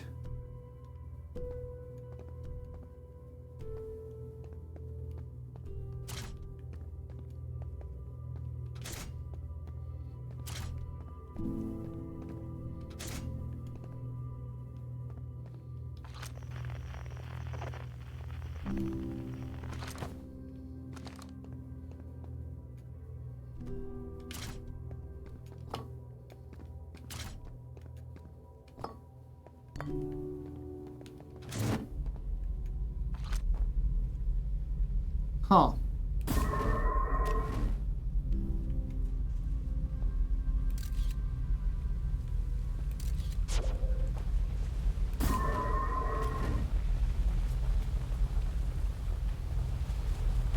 Neat.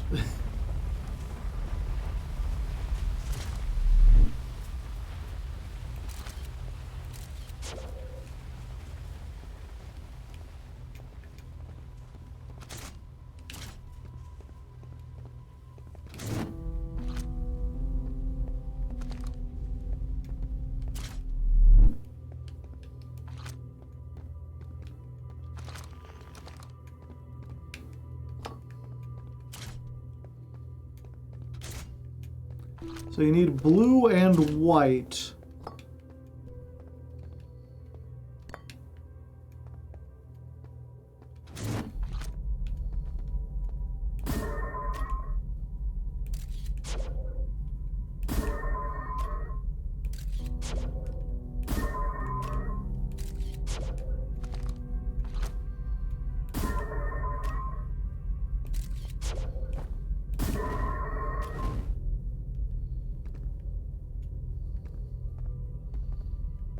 Gotcha. So, good to know they did have essentially teleportation technology. I mean, we already kind of knew that, but I assume this works on a much grander scale.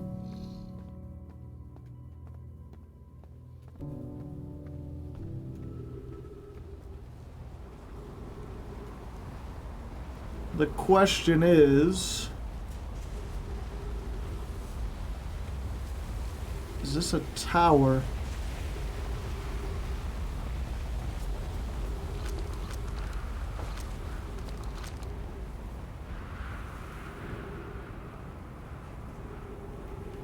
Yeah, there's something that goes up here.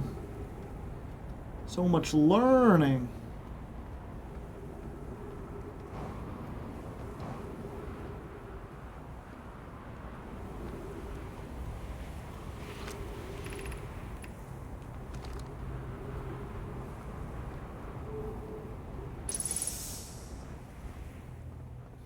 Interesting. What did I remove the power from?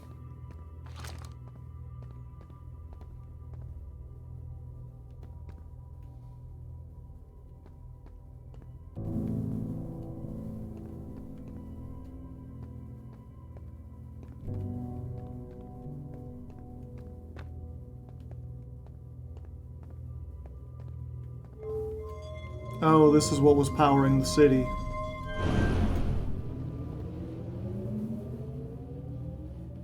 Gotcha.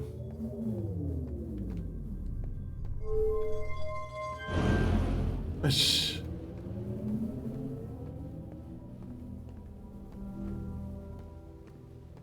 Oh, I can't exit out that way.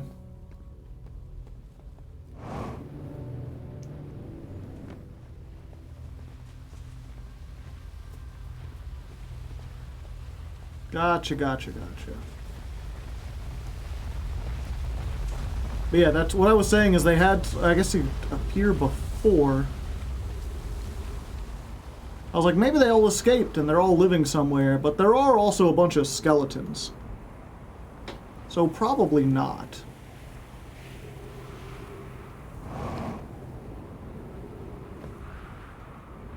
Or... Wait, is this the teleporter?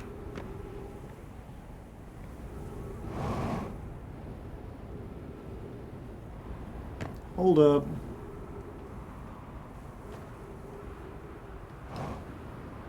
Ah.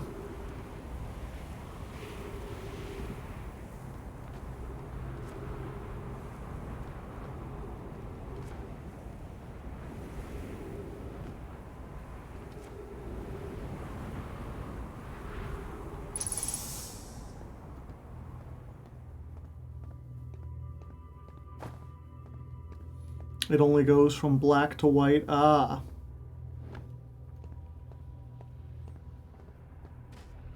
Oh, damn it. I was like, I'll get one of those, the black, little power cores and put it in there.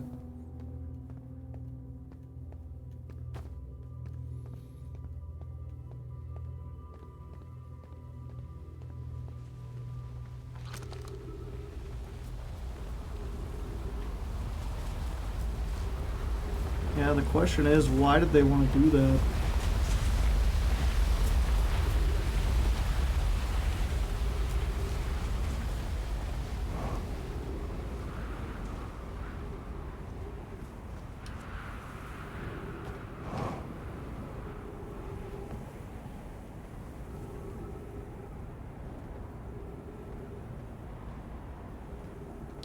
Yeah, so I guess you can, again, I generally don't like, spoilers, unless it's something that'll, like, save me a lot of time.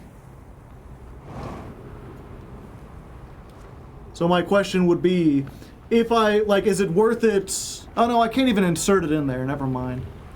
I was gonna be like, is it worth it to go through all the trouble of running through that again, and then getting the black one, and then putting it in here? It doesn't look like it, though. This is calculating something. I forget where I parked my ship, if it's going to be buried or not.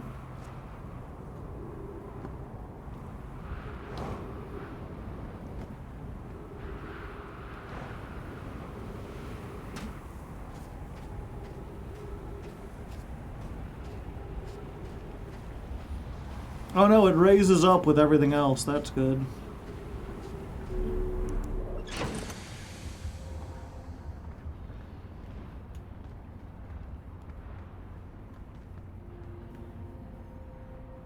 Wait, where? Oh, it's right here.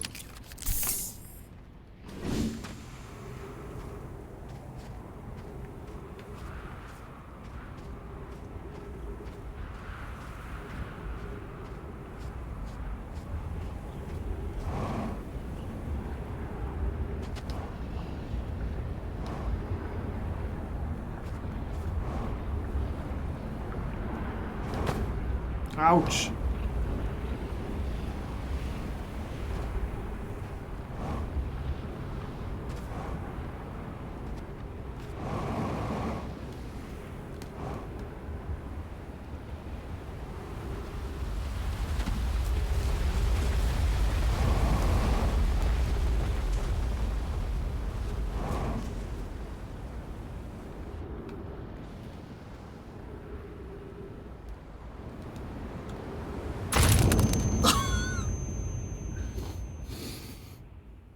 I thought I reversed in time.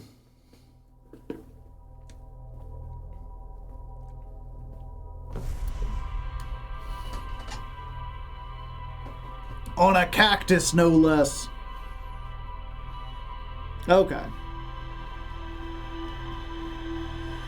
I mean, they do still want me to kind of go into that fish mouth, but I'm really curious about this thing that I'm seeing.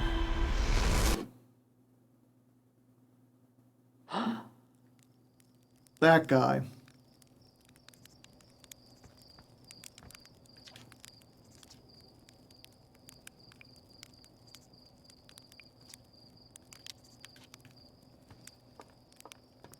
Awkward.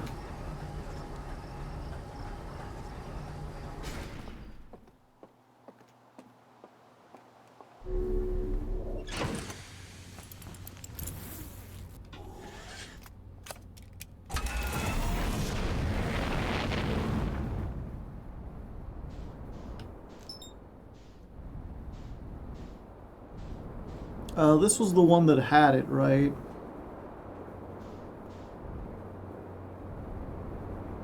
The, like, thing orbiting around it.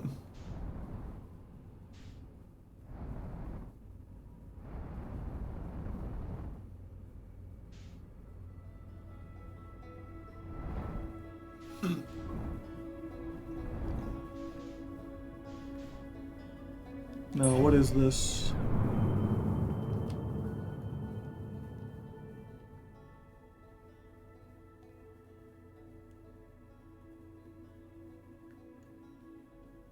I'm here. What am I looking at? Oh.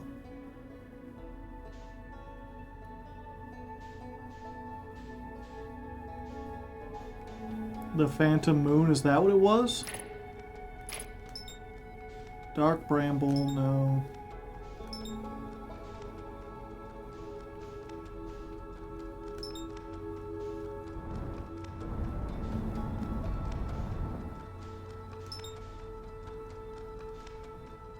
No, it was this. Giant's Deep.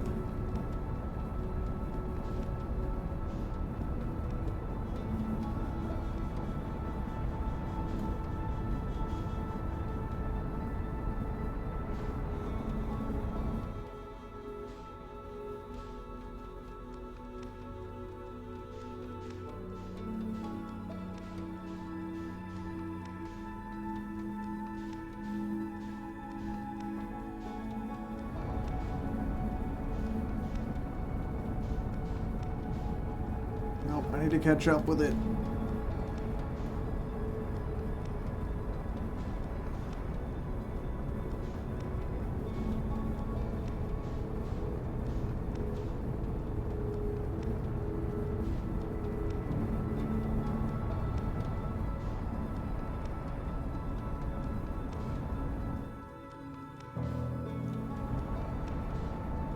The guy playing the music here has something useful, I see.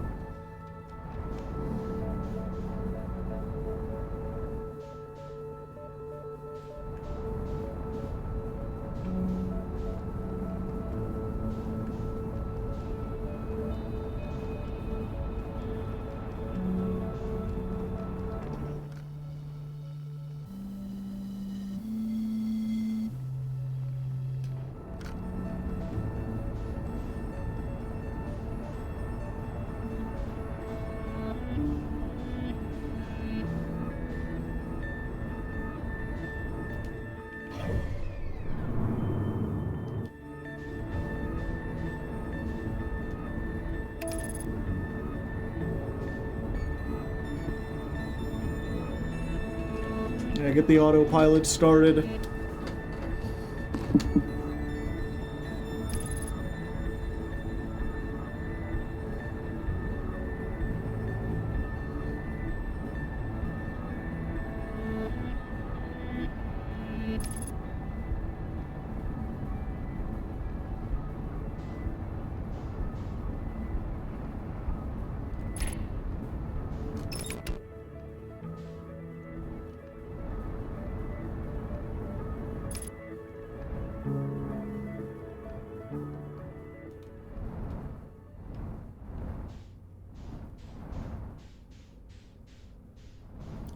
What happened? Ugh.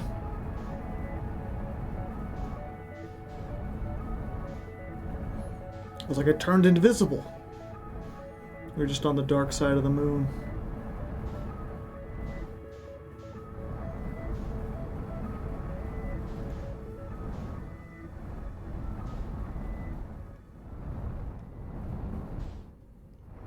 Oh, this looks kind of like that tower.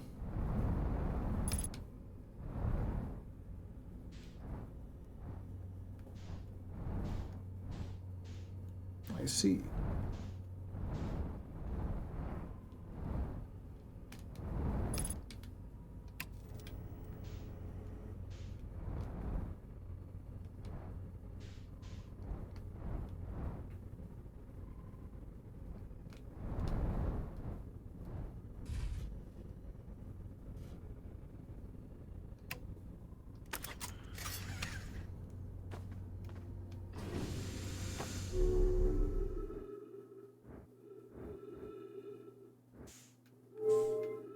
Oh.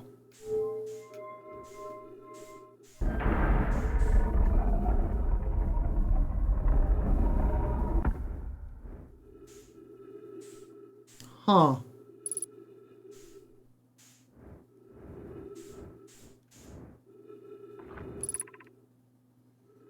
Probe tracking module.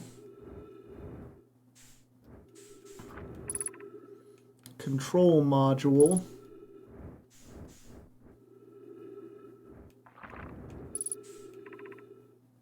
Launch module.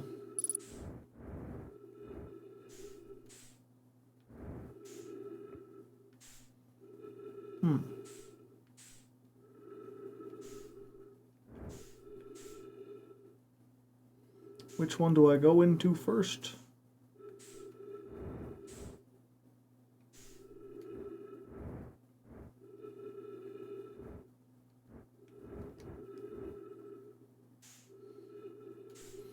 True zero-G experience.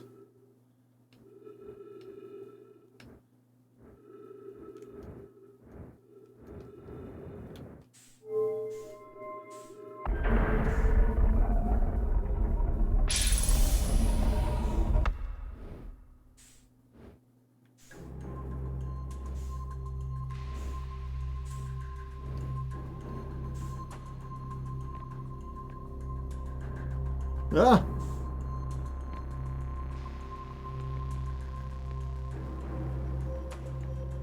Huh. More of these thingies.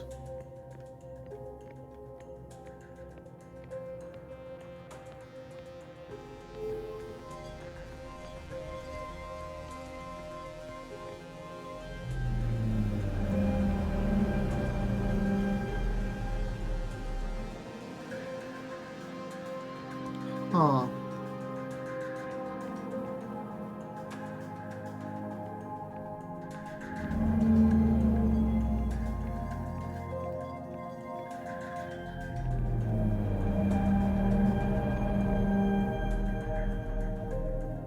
That's the ship.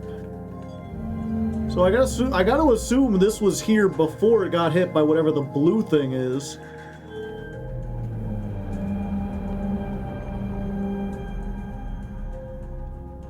You can... Oh!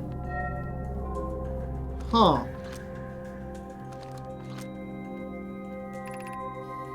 Damage report. Severe structural stress detected. Assessing damage to modules. Intact. No structural... Control modules intact. Launch module. Viewpoint fractured. Exposed to vacuum of space. Probe tracking module missing. Gotcha.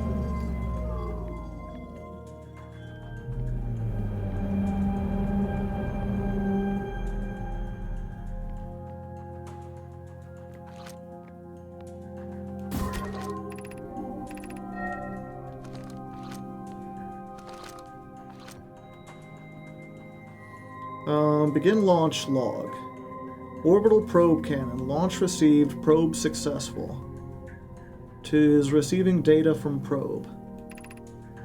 Orbital probe cannon structure compromised during launch. Damage to multiple modules. Huh.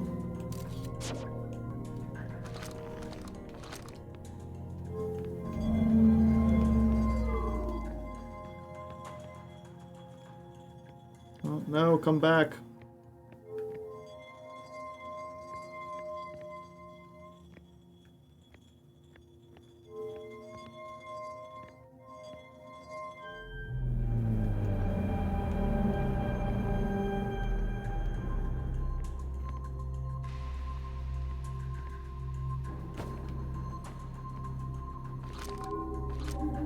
Huh. What makes these come out? 9 minutes 37 seconds ago. Request to launch probe received from Ash Twin Project. Cannot align with randomly selected probe trajectory. Gravity field activated. Huh.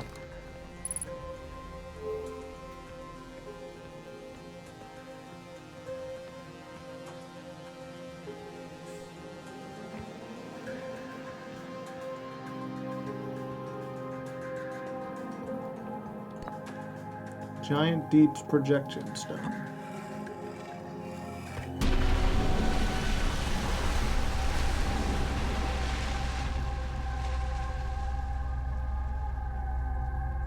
Huh.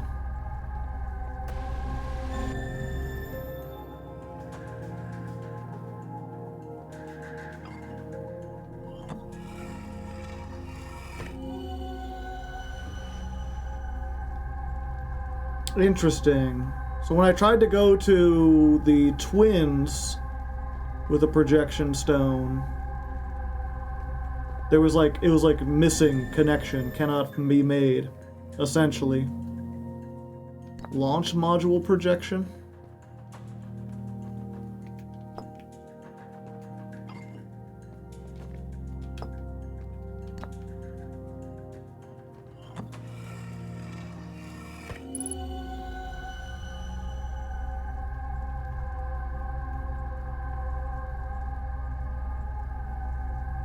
I see. Bro's only got one hand.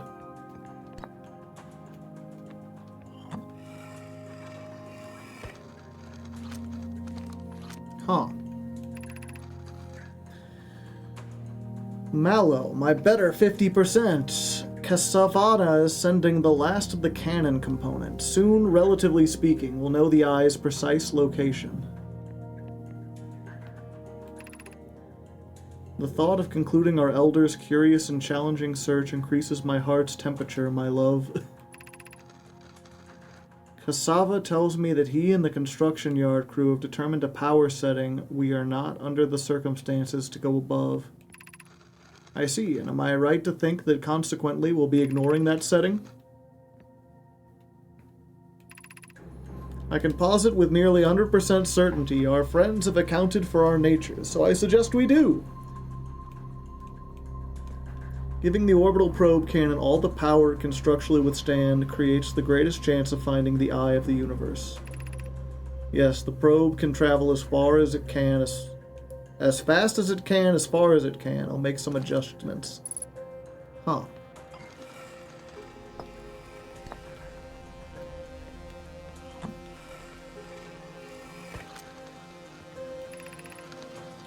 I have bad news, Evans. Yarrow says there was a problem with the proposed power source, so the orbital probe cannon won't be asked to fire.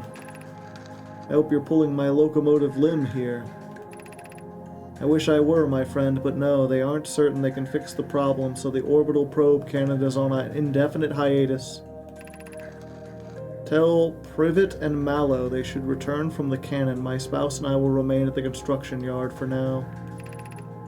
An update. Mallow and I will join you and Daz. Privet left to visit her brother. She fears Idea may feel responsible.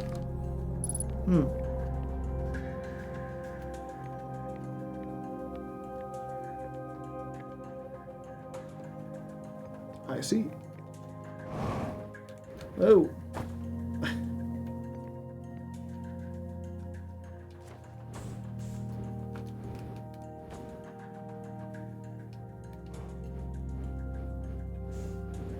There we go.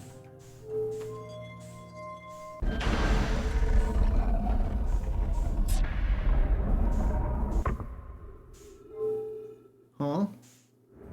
Oh, that's what it did.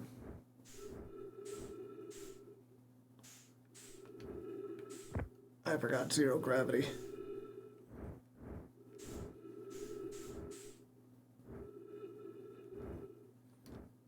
So the question is, was this here before when everyone was like coming here to inspect stuff?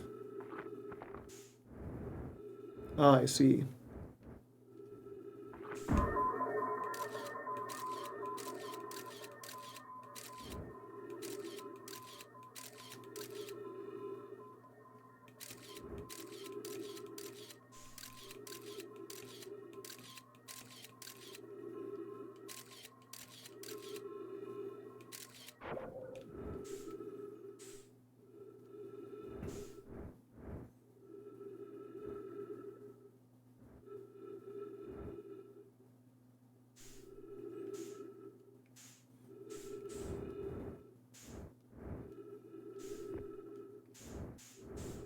Ah, excellent. The vacuum of space, my friend.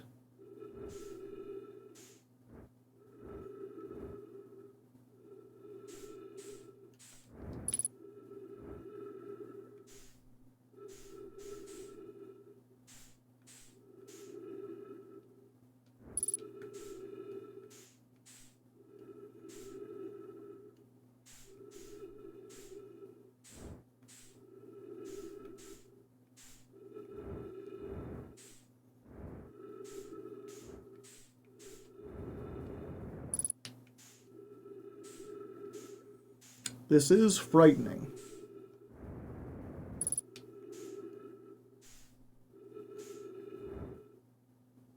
It's not like a realistic fear, but I do always worry about being like, you know, shunted out into the vacuum of space and just floating around eternally.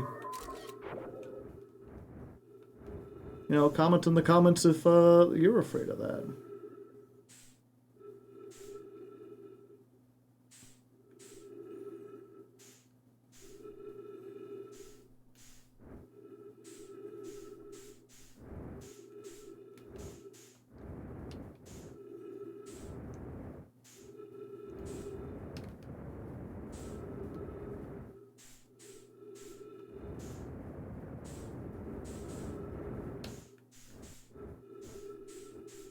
They're moving so fast. I'm moving so fast.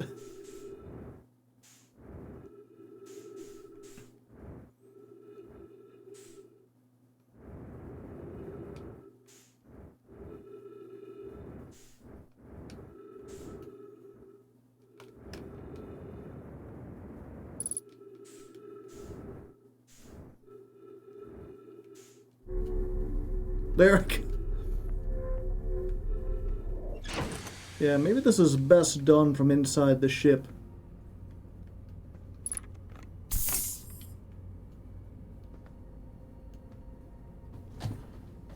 They make things go to 11.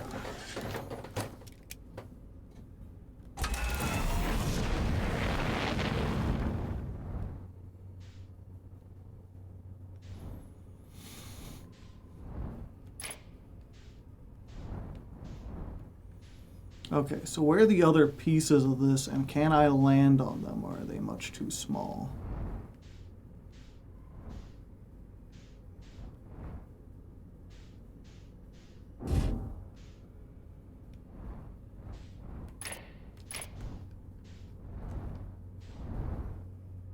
Okay, so this is just, it looks like it's just chunks. It doesn't look like there's anything I can actually get onto. That's a shadow.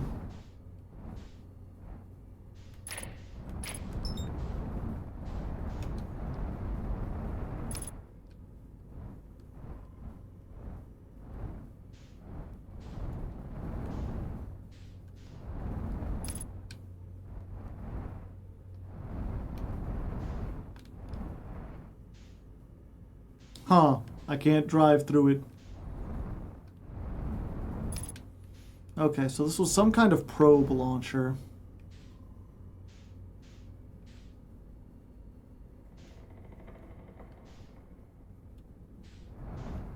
Okay. Let's see what this actual space station has while we're here, or this planet. I should say.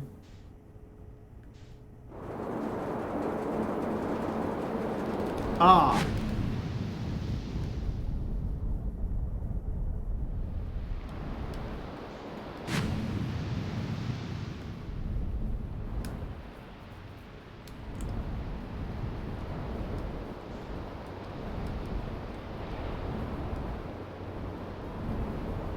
Oh boy.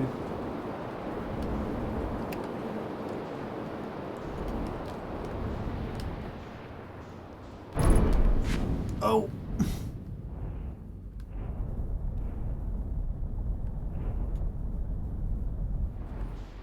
Fortunately, this spacecraft works equally well in water. Yeah, just a giant hurricane. And some kind of thing. Does the spaceship float? No. Yes. No. Uncertain.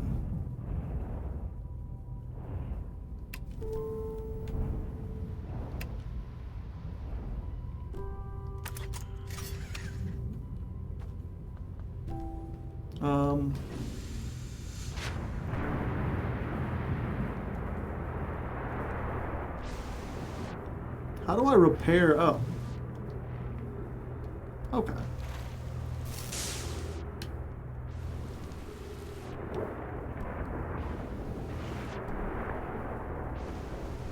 Oh, the currents and the waves are something else.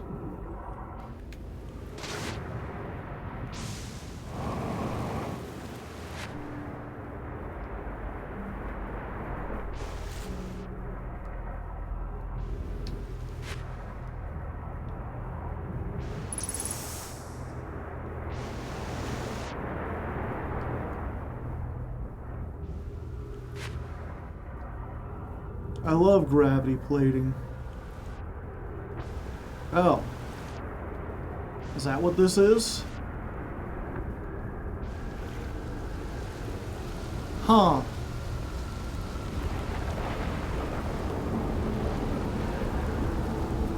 A little disorienting.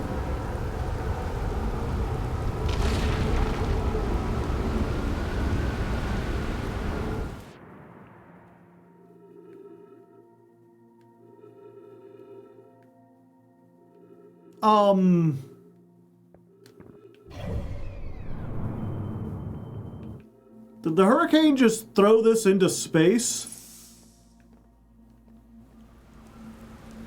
And we're falling back down. And we're falling back down.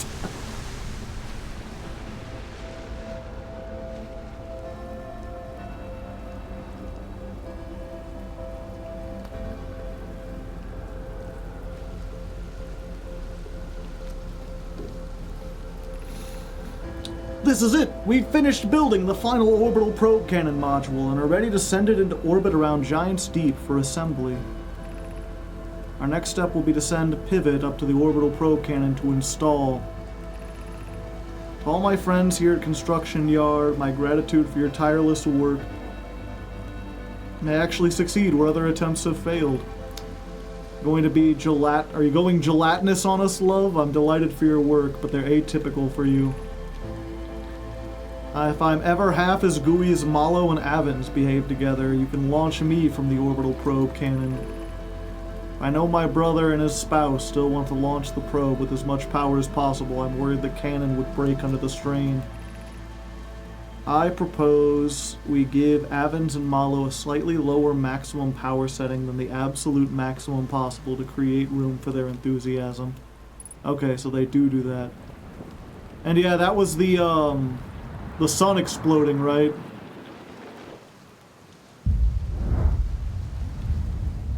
Yep. The time went by so quickly.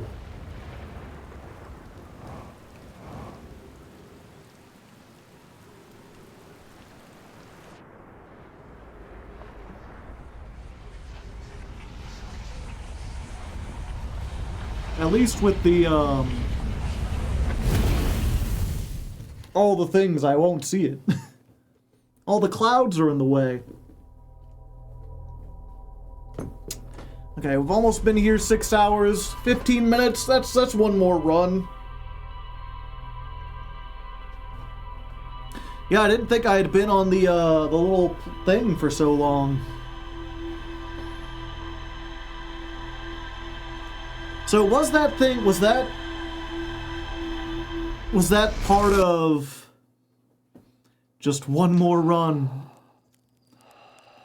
Was that part of that crashed onto there? Also, I wonder what that blue thing is.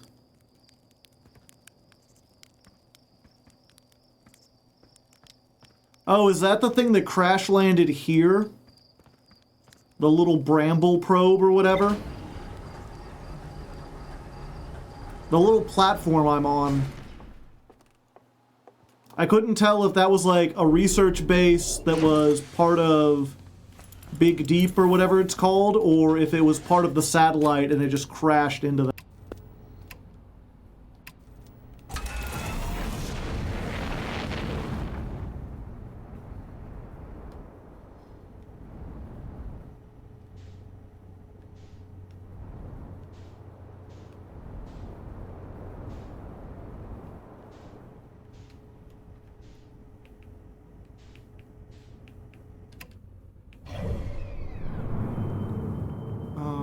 Where is it? We want to go.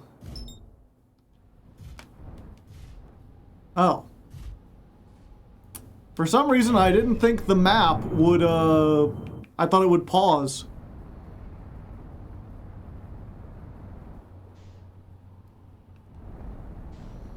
Nope. I landed back on, Timber Hearth.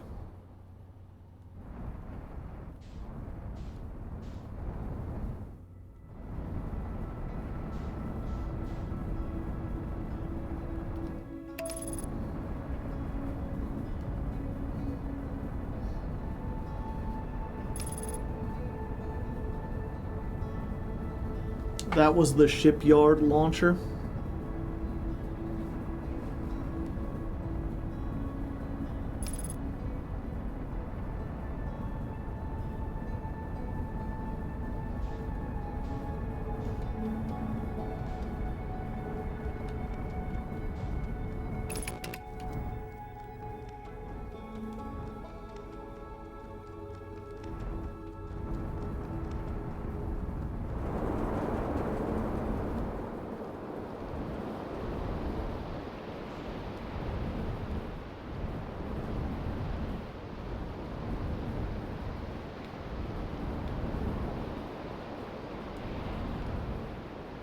Some kind of super tree.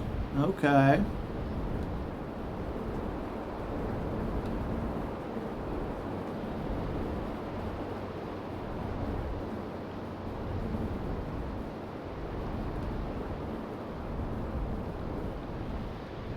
Some kind of island.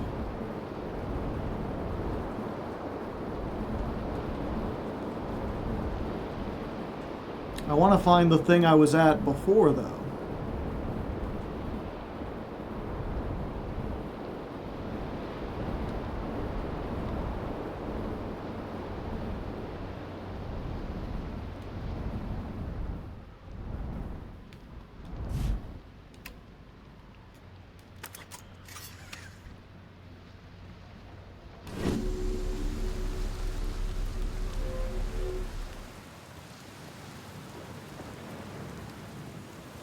I think that was this. Yep, tornadoes, tornadoes.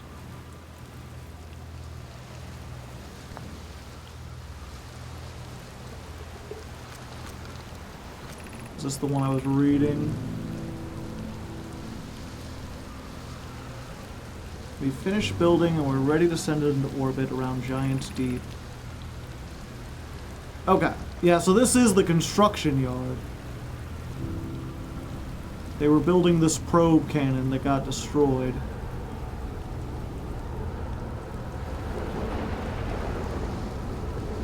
Weird, they have the tornadoes. Why construct things in a place that's beset by constant tornadoes, you know?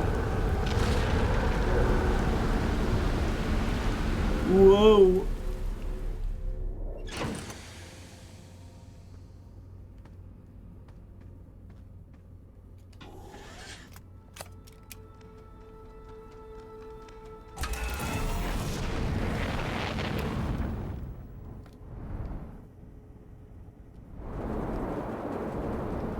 Yeah, it just tosses it. I guess it was originally connected to something else. Okay, so I've gotten just about all the stuff there, all the information there is there.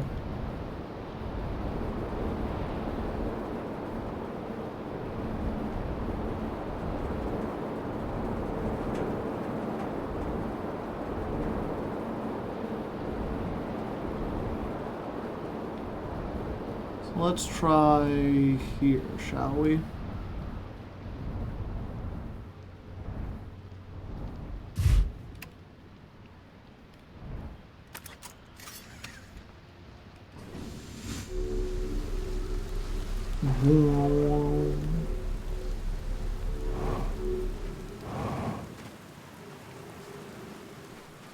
Huh. Oh. It said 0 gravity for a second. It's ×2. Yeah, why would you have spaceships building stuff at a place with ×2 gravity?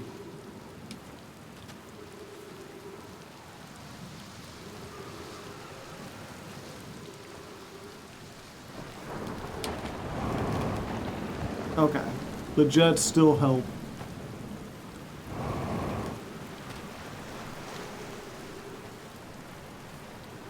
Because if the planet sends things into space, you don't have to. Gotcha.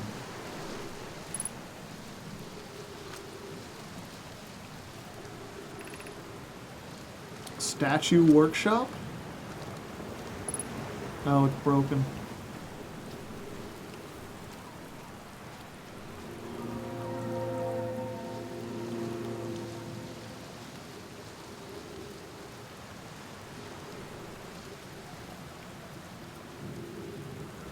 Ah.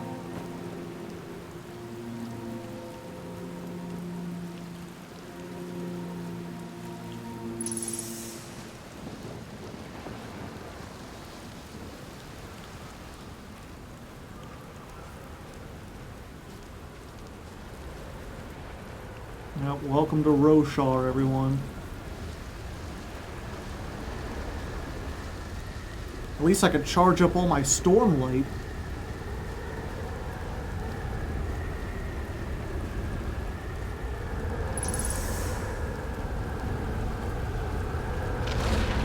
Am I about to get tossed into the stratosphere? Yep, every island gets tossed into the stratosphere.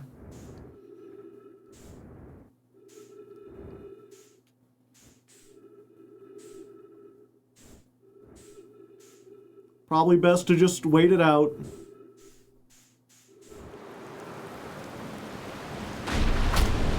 Ouch.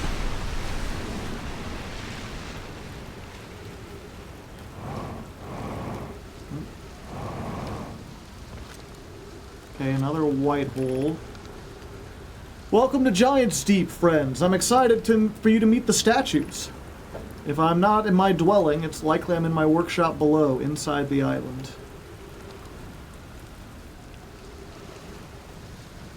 Good thing that they had all the same names for the planets that, like, we do now.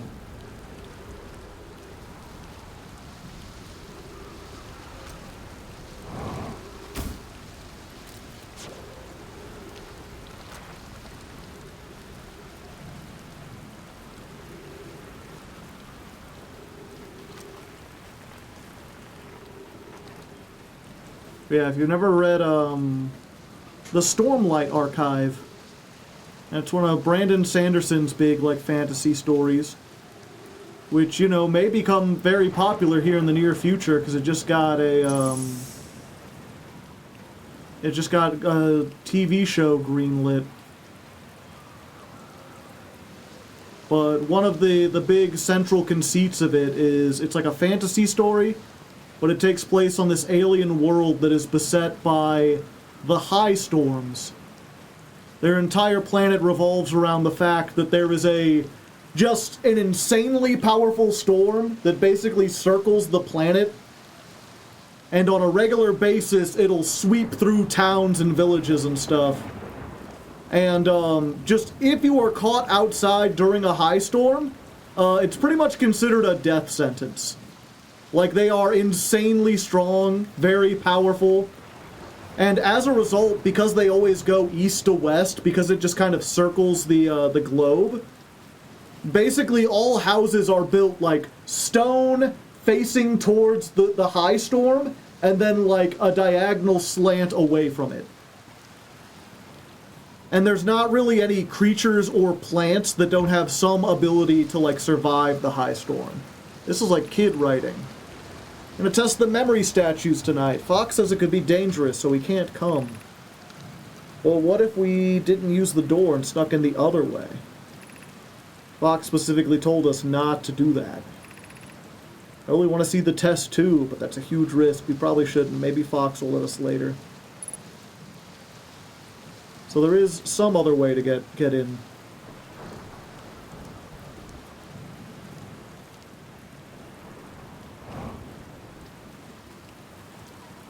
And yeah, because of that, a lot of effort has been taken in the Stormlight Archive to like create a world that could at least somewhat reasonably exist given the situation. So like most of the creatures in the world, like the animals and stuff, they're like more closely approximate like crustaceans. Like, people have wagons pulled by beasts called chols, and chols are just basically, like, giant crabs.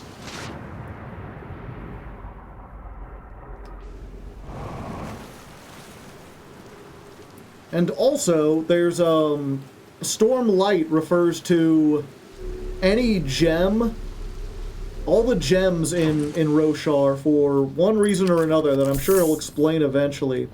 They all, like, glow. So, like, they use gems as, like, a light source. But over time, eventually the glow dims until there's a high storm. Whenever a high storm occurs, the gems get filled with light again. Which is why they call it Stormlight. There's something like mystical about the storms that causes, like, energy to be infused in gemstones.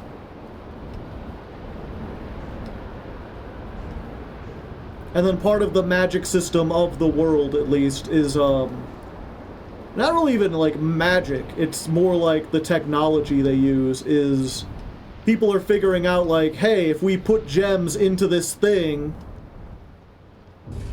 like, if we attach gems in, like, a certain way with, like, wiring and shit, we can basically create like a heater, right? Oh, I came just at the wrong time. Back in the ship I go.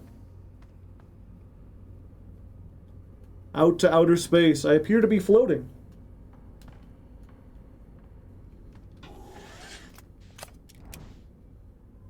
Perhaps I should buckle up.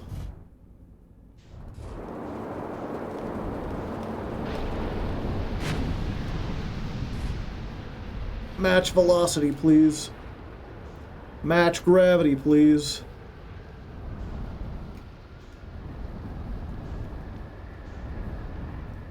Okay, and second thought, maybe landing here wasn't such a good idea.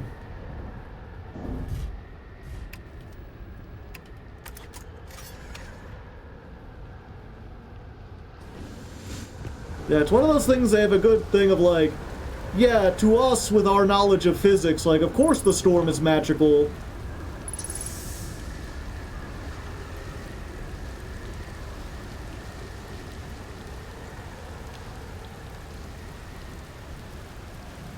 Because it never seems to, like, diminish in power or strength. But to them, it's like, yeah, that's just natural. That's just how it goes. I think your camera can see ghost matter. Can it?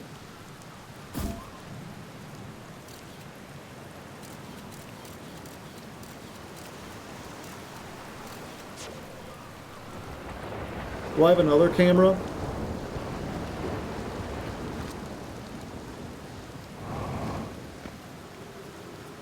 I just have to go slowly and, like, if I start to get hurt, back up.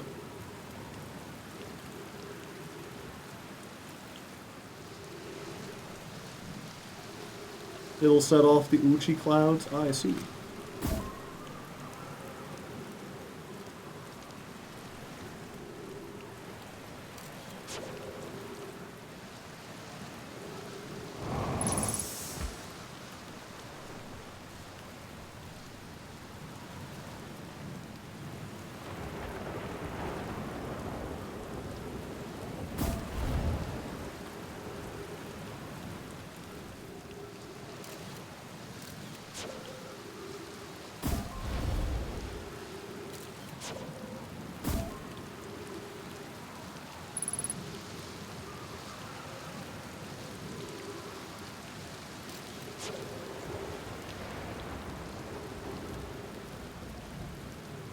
The camera has a mode where it just takes a picture from your POV, does it? Oh.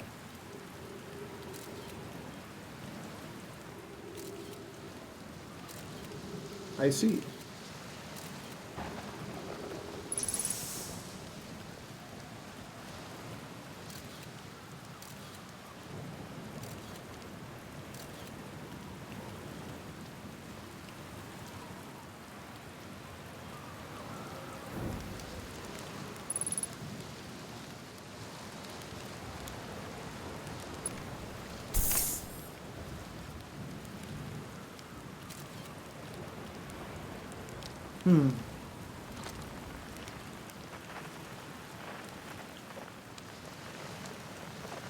So what is this?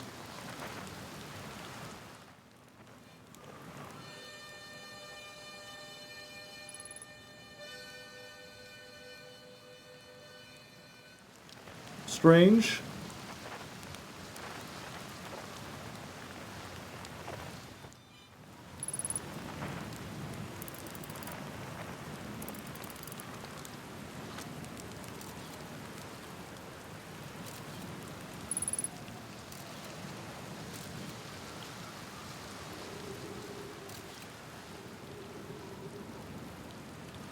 I think there's a text log on the ground. Oh, is there? Oh, that's what that is. Trip entry 4, number whatever. Crashes 2, boring crashes 0. Remember to see Slate when I get back. Haha, yes, yeah! All the way down to the core. Consider yourself conquered, Giant's Deep. You just got feldsparred. That was one of my more dramatic feats, if I do say so myself. Can't believe I wasn't electrocuted. Ah, can't wait to tell Hornfels and Gossen about this one. I guess brute force isn't always the answer. Right, so that's one more off the list. Seems all that's left is the big one now. Dark Bramble, here I come.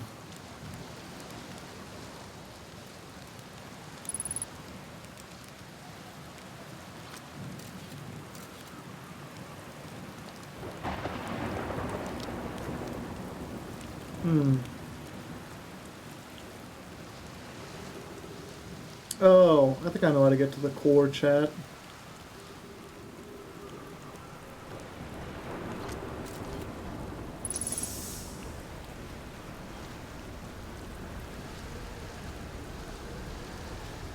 Da-na-na-na-ba-na-na.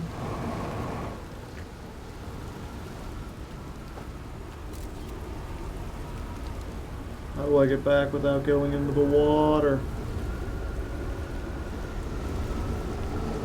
Uh-oh. Well, I guess once I'm in 0G, it'll be really easy to go wherever I want on here. Hopefully my ship doesn't get away from me.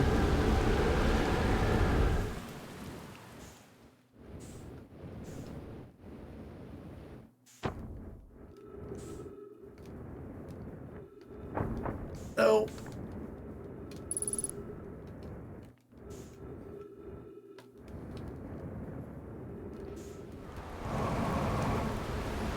I'm in danger.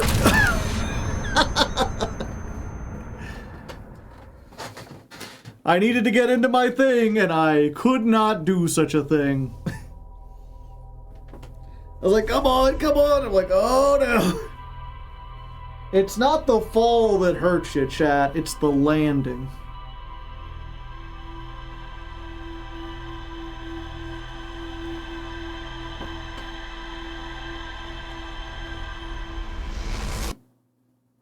Okay, I remember them talking earlier about how Giant's Deep was like, there were a whole bunch of really fast-moving currents and you couldn't get to the core just by diving down.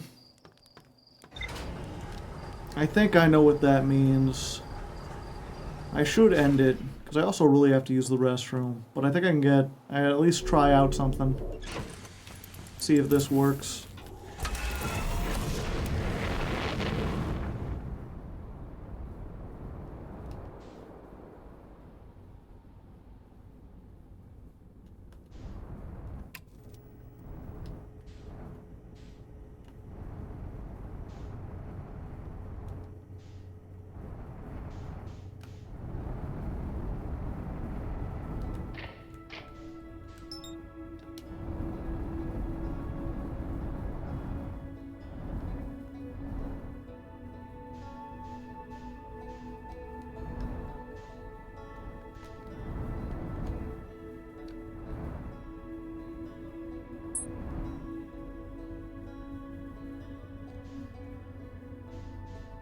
What happened?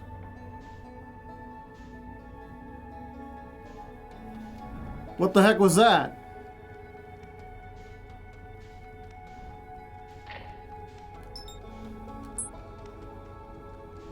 Was that one of those disappearing moons I keep hearing about?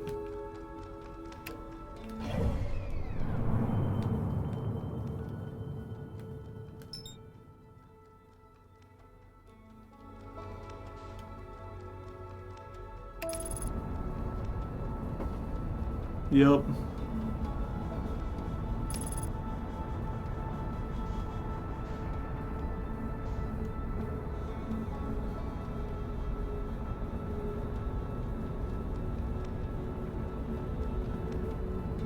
Gotta keep your eyes on the prize. I thought it was on the prize.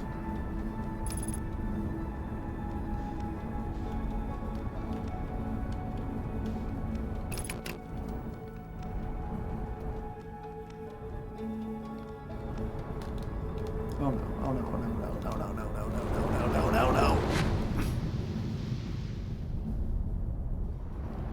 Fortunately, water landing.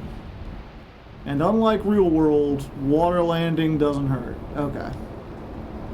I need to go up as far into the atmosphere as I can.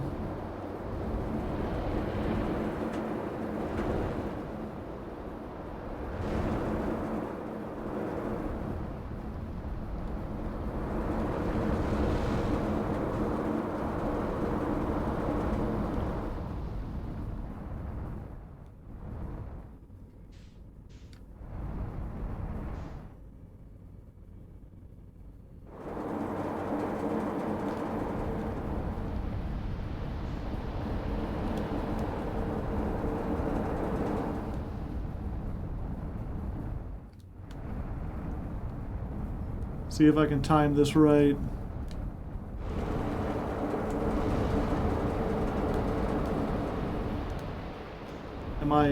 Did I do it? Am I inside the giant tornado? Yeah, I feel like I would remember seeing something like this.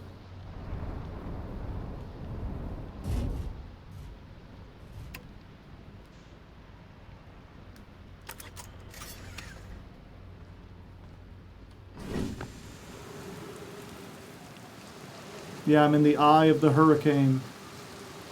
The giant tornado is right on the North Pole. Although maybe parking up here was not the best idea.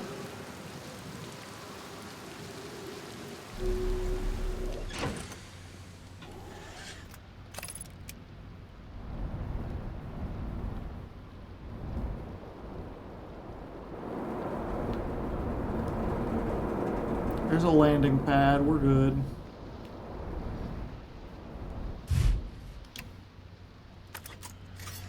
Yeah, I was like, oh, you know, maybe if I wanted to get down to the bottom, the giant tornado in the North Pole would, like maybe it carves a hole all the way down. But no, instead it houses this. I wonder if the Nemlurians or whatever their name is, did they make this?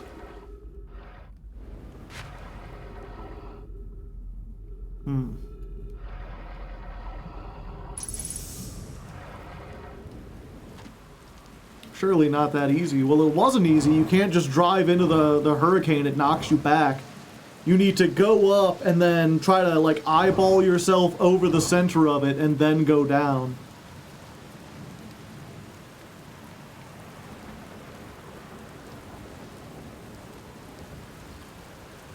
Raindrops keep falling on my head.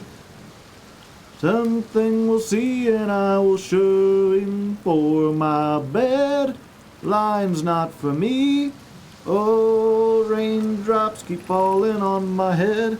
Be welcome in this place. The tower shares with all who ask the knowledge needed to make his or her first quantum journey. That still was the fastest, earliest I've seen, what, of someone getting into the tornado?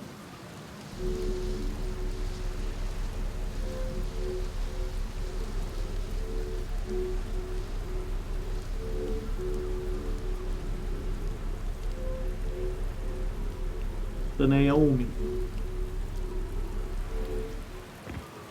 Bonk.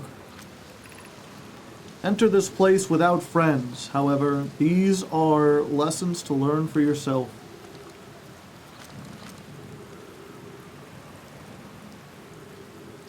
Huh.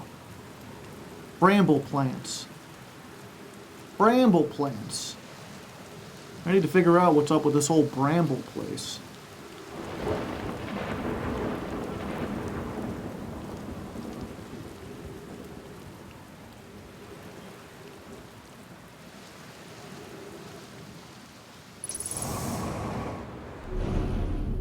Oh, thank you.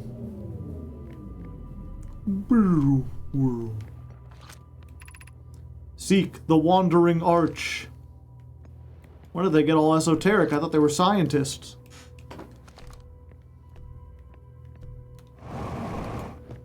Ah, I see.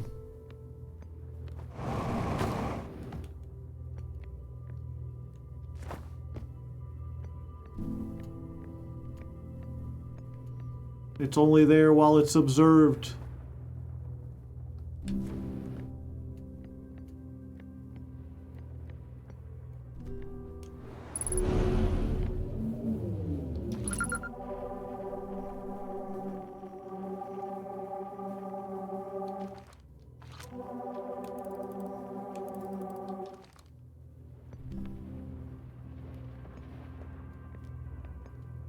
Oh, hello again.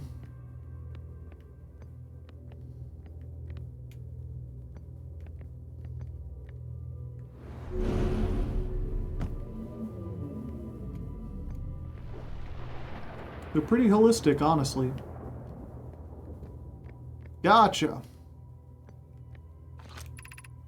Observing a quantum object. Observing an image of a quantum object. These are the same.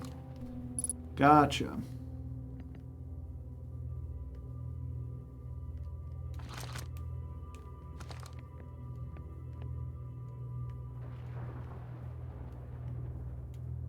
I see.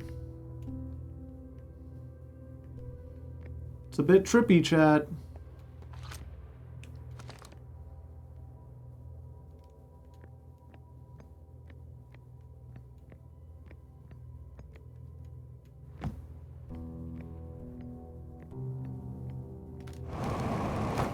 Nope.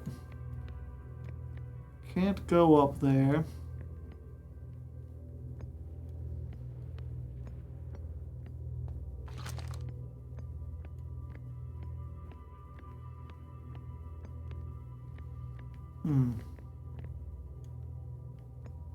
Observe, Joe. Observe! Oh, now I know. I actually discovered this earlier and didn't realize it.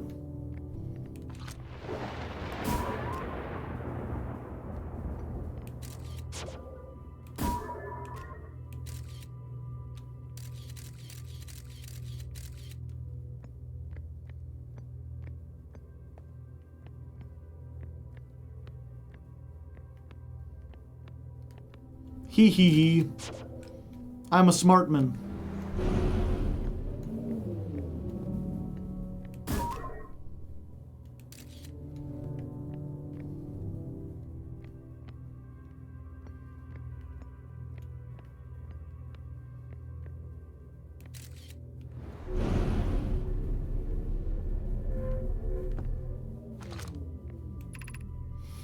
The arch and the crystal do not naturally meet.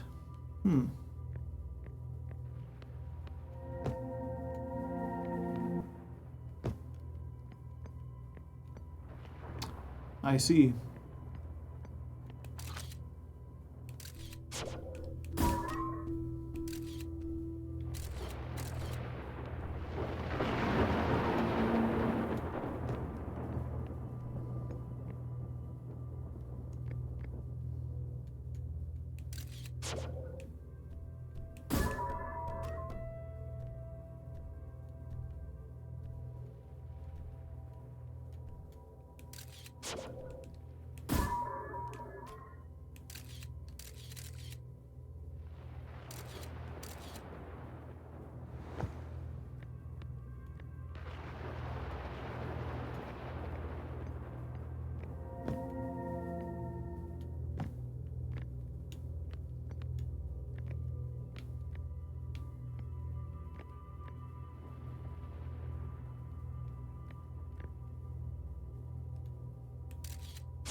Oh, don't disappear yet on me.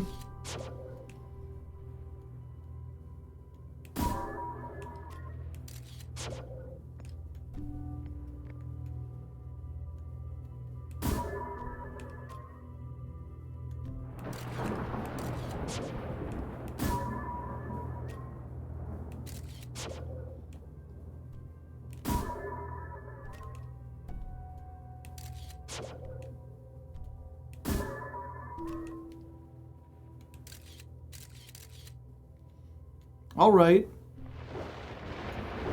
We got it.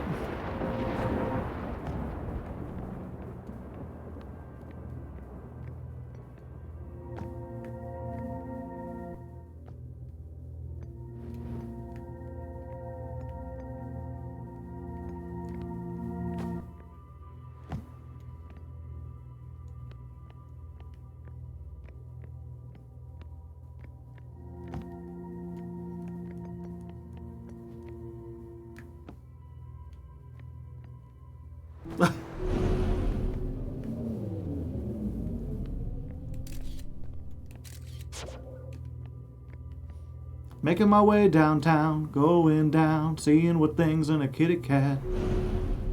A diddly diddly doo, boo diddly diddly diddly diddly.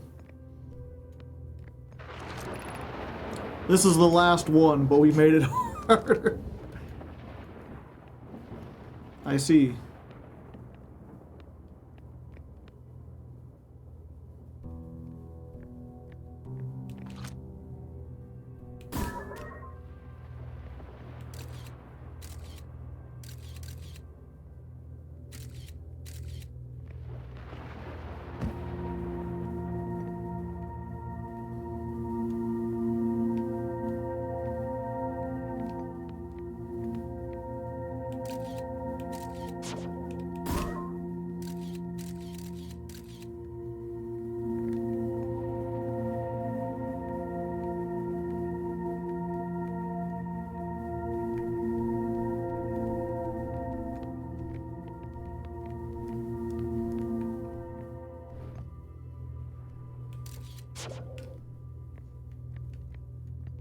Damn it. Okay.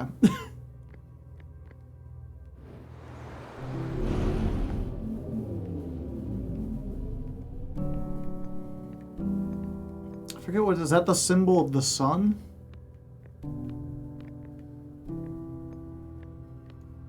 Oh, and these two guys. I've seen this before. We offer our congratulations. You've learned the rule of quantum imaging.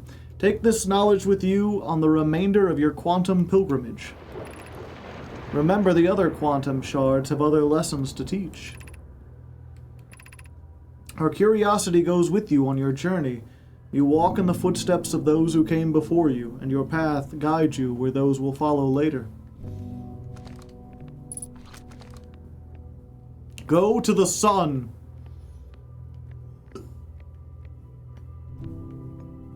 No scrolls. Hello there, Quantum Rock.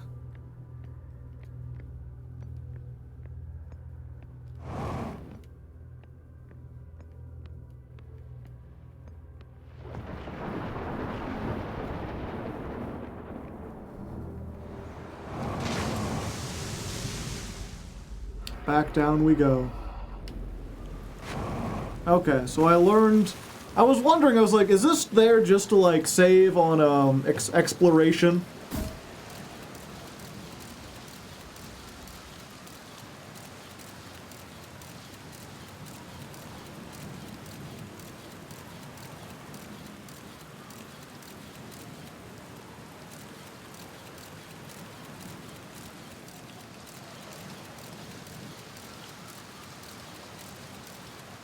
Down it goes, into the water. I guess it kind of floats.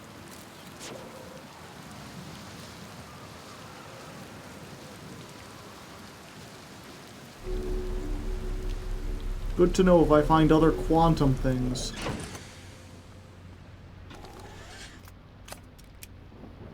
You were going to say what you learned?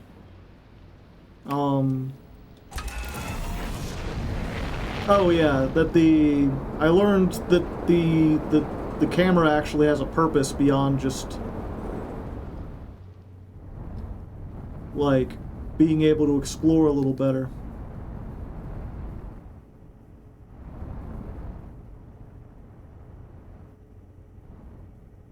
Okay, I believe there's another place around here I haven't been yet.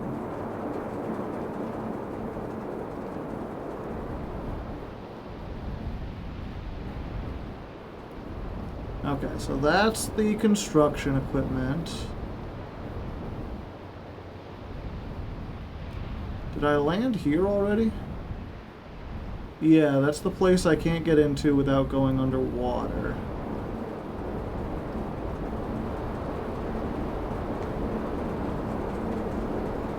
We know what happens in the North Pole.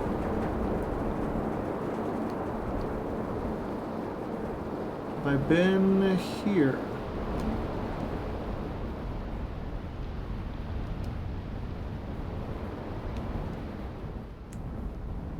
I don't think so.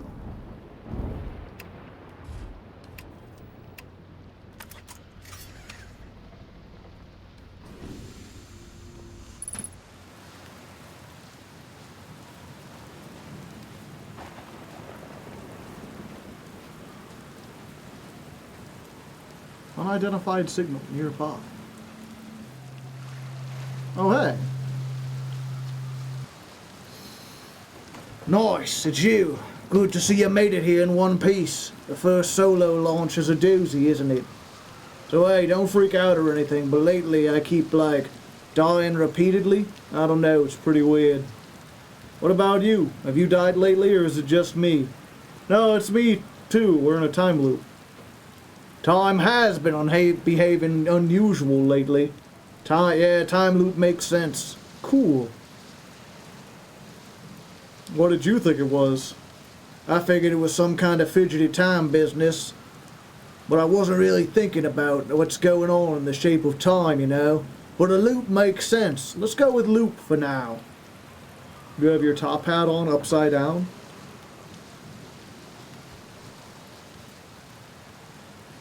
There we go. Oh, no, it don't fit very well that way. Looks like you and I are the only ones who can tell that time's gone all weird.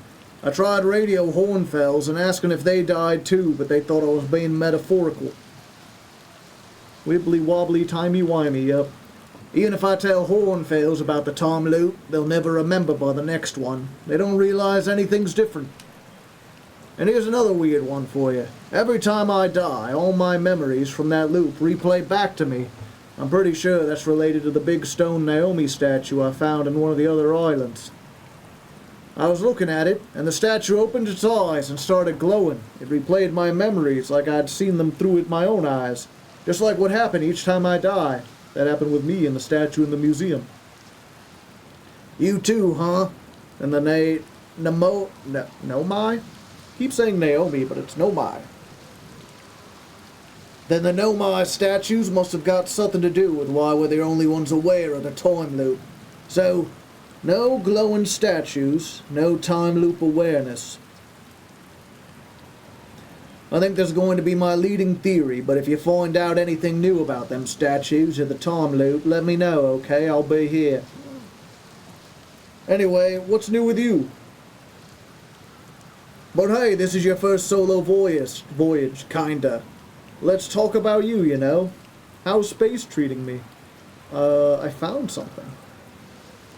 I found what's happened to the orbital probe cannon. That's the cannon breaking apart at the start of each time loop. For real? Did you figure out why? Too much power. Kinda scary that how much that sounds like something Slater Feldspar would do. I'm pretty surprised the Nomai built something that actually broke. Broke might be the wrong word, because it looks like the orbital probe cannon is still firing successfully at the beginning of every time loop. Have you watched that cyclone for long enough, it starts to hypnotize you. I'm telling you, they put you in a trance if you stay long enough. Well, what are you doing out here? What are any of us doing out here, really? No, I'm just kidding. I'm out here exploring the solar system, same as you. But I tell you what, outer space really gives you room to think. It's quiet and peaceful out here. And it's usually quiet and peaceful. Sometimes a cyclone comes by and lifts my little island paradise clean out of the water. Then, less peaceful. Where should I explore? Here's something you might like. At the start of every time loop, I keep seeing a bright flash in the sky. Something must be happening up there in orbit with the planet. What else? What else? Have you been to Statue Island? That's what I've been calling it, seeing as it's the island where I found the glowing Nomai statue. Get it? I was on the beach on Statue Island when the whole glowy business happened, by the way. It's a nice beach for that kind of thing. I'll give it a solid 7 out of 10 on the Gabbro relaxation scale. I started by giving him like an Australian accent. I don't think it works very well, because I'm not very good at that accent. It doesn't fit him. I mean, he's chill, so maybe it's like, if you feel like checking out Statue Island, it's the one with the 2 islands connected by a natural rock arch. Well, mostly connected. You'll see. What's up with this planet? I know, right? Oh, you meant like, tell you more about it? I gotcha. Well, Giant Deep is massive and mostly water. No surprises there. There's a strong current a ways beneath the surface that prevents anything from sinking below it. Seriously, I tried everything I could think of to get past that current, but neither idea worked. As for the landmass, I counted 4 islands, included this one. There's also the one with the Nomai statues I saw on the beach. You've seen the cyclone? Yeah, they're hard to miss. They'll toss up anything in their path, including islands. Little tip, if you get picked up, try to land in the water. Less likely to kill you. Where's your ship? That's a good question. It's definitely on this planet somewhere. I mean, unless a cyclone came by and tossed it into space. That would be pretty nuts. Hope it's not lonely. Gotcha. I wonder if the hurricane comes by, is he affected by it, or does he just like stay there?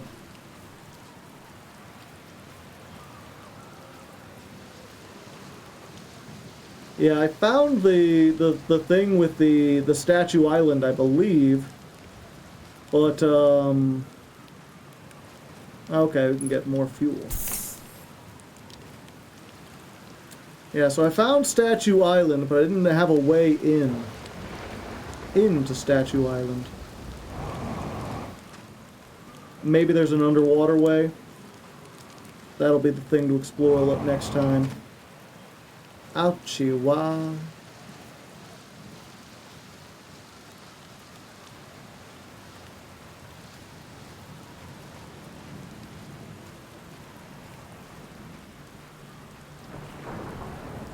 Arthians are non-binary, are they?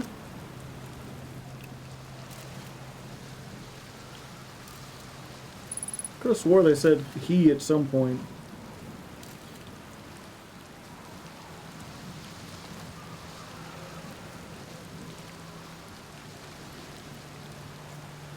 There's a question, how do you stay so calm?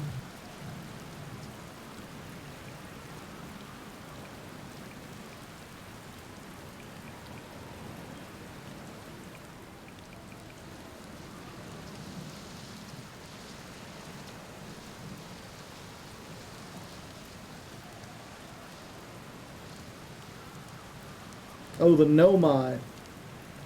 I see.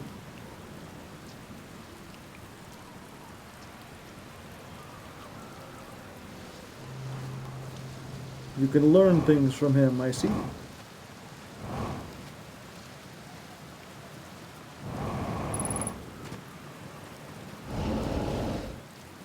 Ah. Just the other side of the cave. Ah, my everything hurts.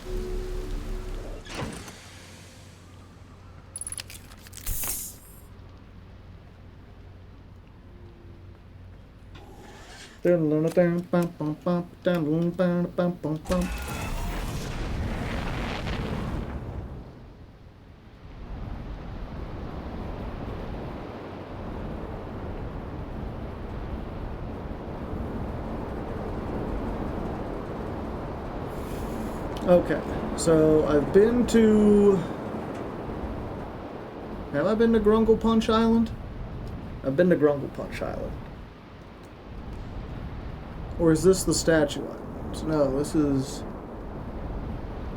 Spiky Tree Island. Spiky Tree Island, Garbo Island. This is the Statue Island. I think.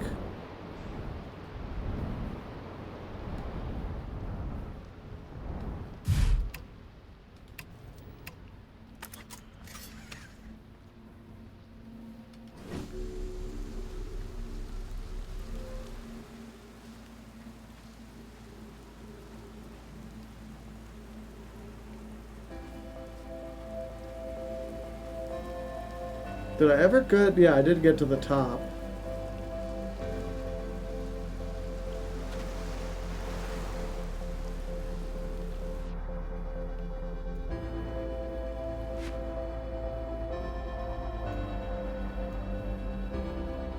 Oh, 07, yep. Ship exploding. Okay, so... Why can't I go up?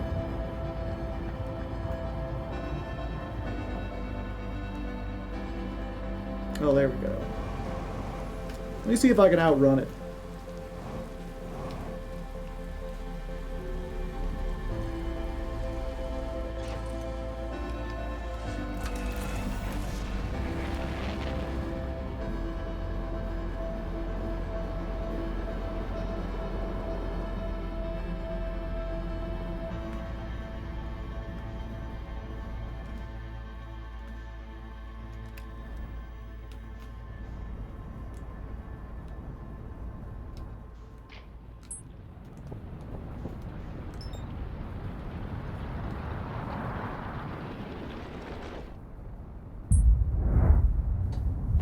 How very pretty!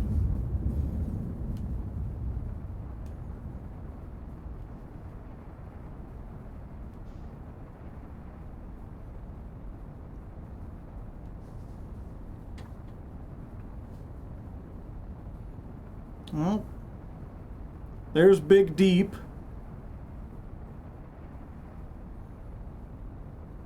There's most things. I think you're outrunning. Well, shit. It resets anyway, but it's funny that they didn't have the animation of it just going like whomp all the way out.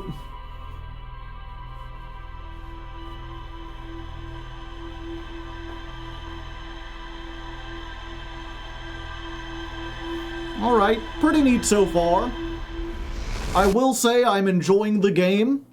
I'm not like super captivated by it, you know. If someone was like, Joe, I am taking away this game, and you're not allowed to look up the ending, I'd be like, well, that sucks. I kind of would have liked to see it, but I'm not going to be that broken up about it.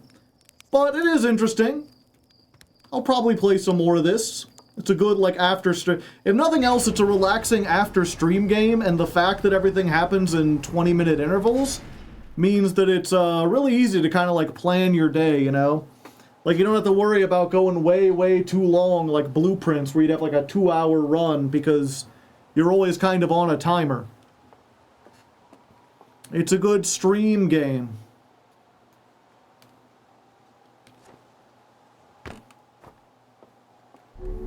I think for now, though, I'm going to call it. Thank you all for joining me. I'm glad you enjoyed this break from the usual Yugi-ness. I was going to mention this at the beginning, and I didn't. The reason why we're not doing Yu-Gi-Oh! Today, in addition to I had this request, is just like the ladder hadn't reset yet, and I've already learned DDDs. Like, we already did, like, 2 whole streams of learning it, and I didn't feel like I needed to do more. So there just, like, wasn't anything Yu-Gi-Oh! Related to do. We just had to kind of wait for things to reset.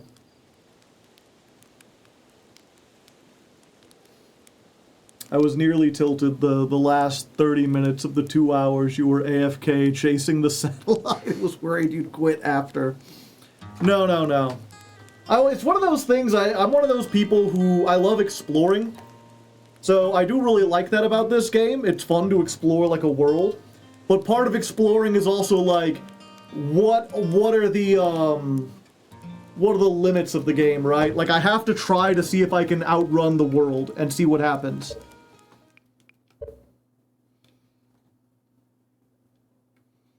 I kind of wish they would,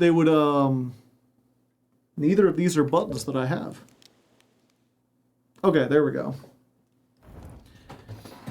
I kind of wish it would have some kind of like, oh, you cannot go any further, or like, you know, there's a, like, you fly off into the far reaches of space, the outer wilds, and then, like, it just gives you, like, a game over, instead of allowing you to spend 20 minutes, piloting out into space.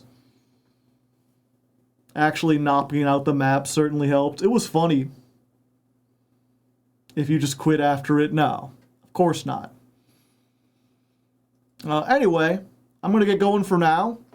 Tomorrow, April Fool's Day video on the channel. Be sure to check it out. It's only like 10 minutes long. I also should have another chapter of The Legend of Lefty. That's my book that I've been writing. I've been posting it on Royal Road. Actually, Royal Road, Legend of Lefty. I could very much use any kind of feedback you'd be willing to give. Ratings, likes, whatever. Check that out. Thursday, we'll be starting the DDD ladder climb, and if you did like this, we'll probably be playing more Outer Wilds afterwards. I should catch up on that. I'm really curious because the tone has changed quite a lot. A lot of people really like that about it, that The Legend of Lefty isn't just like one thing. But I'm curious to get more than like 2 people of feedback on it. And then Friday we'll be doing Silksong, Tour of Farloom. So lots of stuff in the works.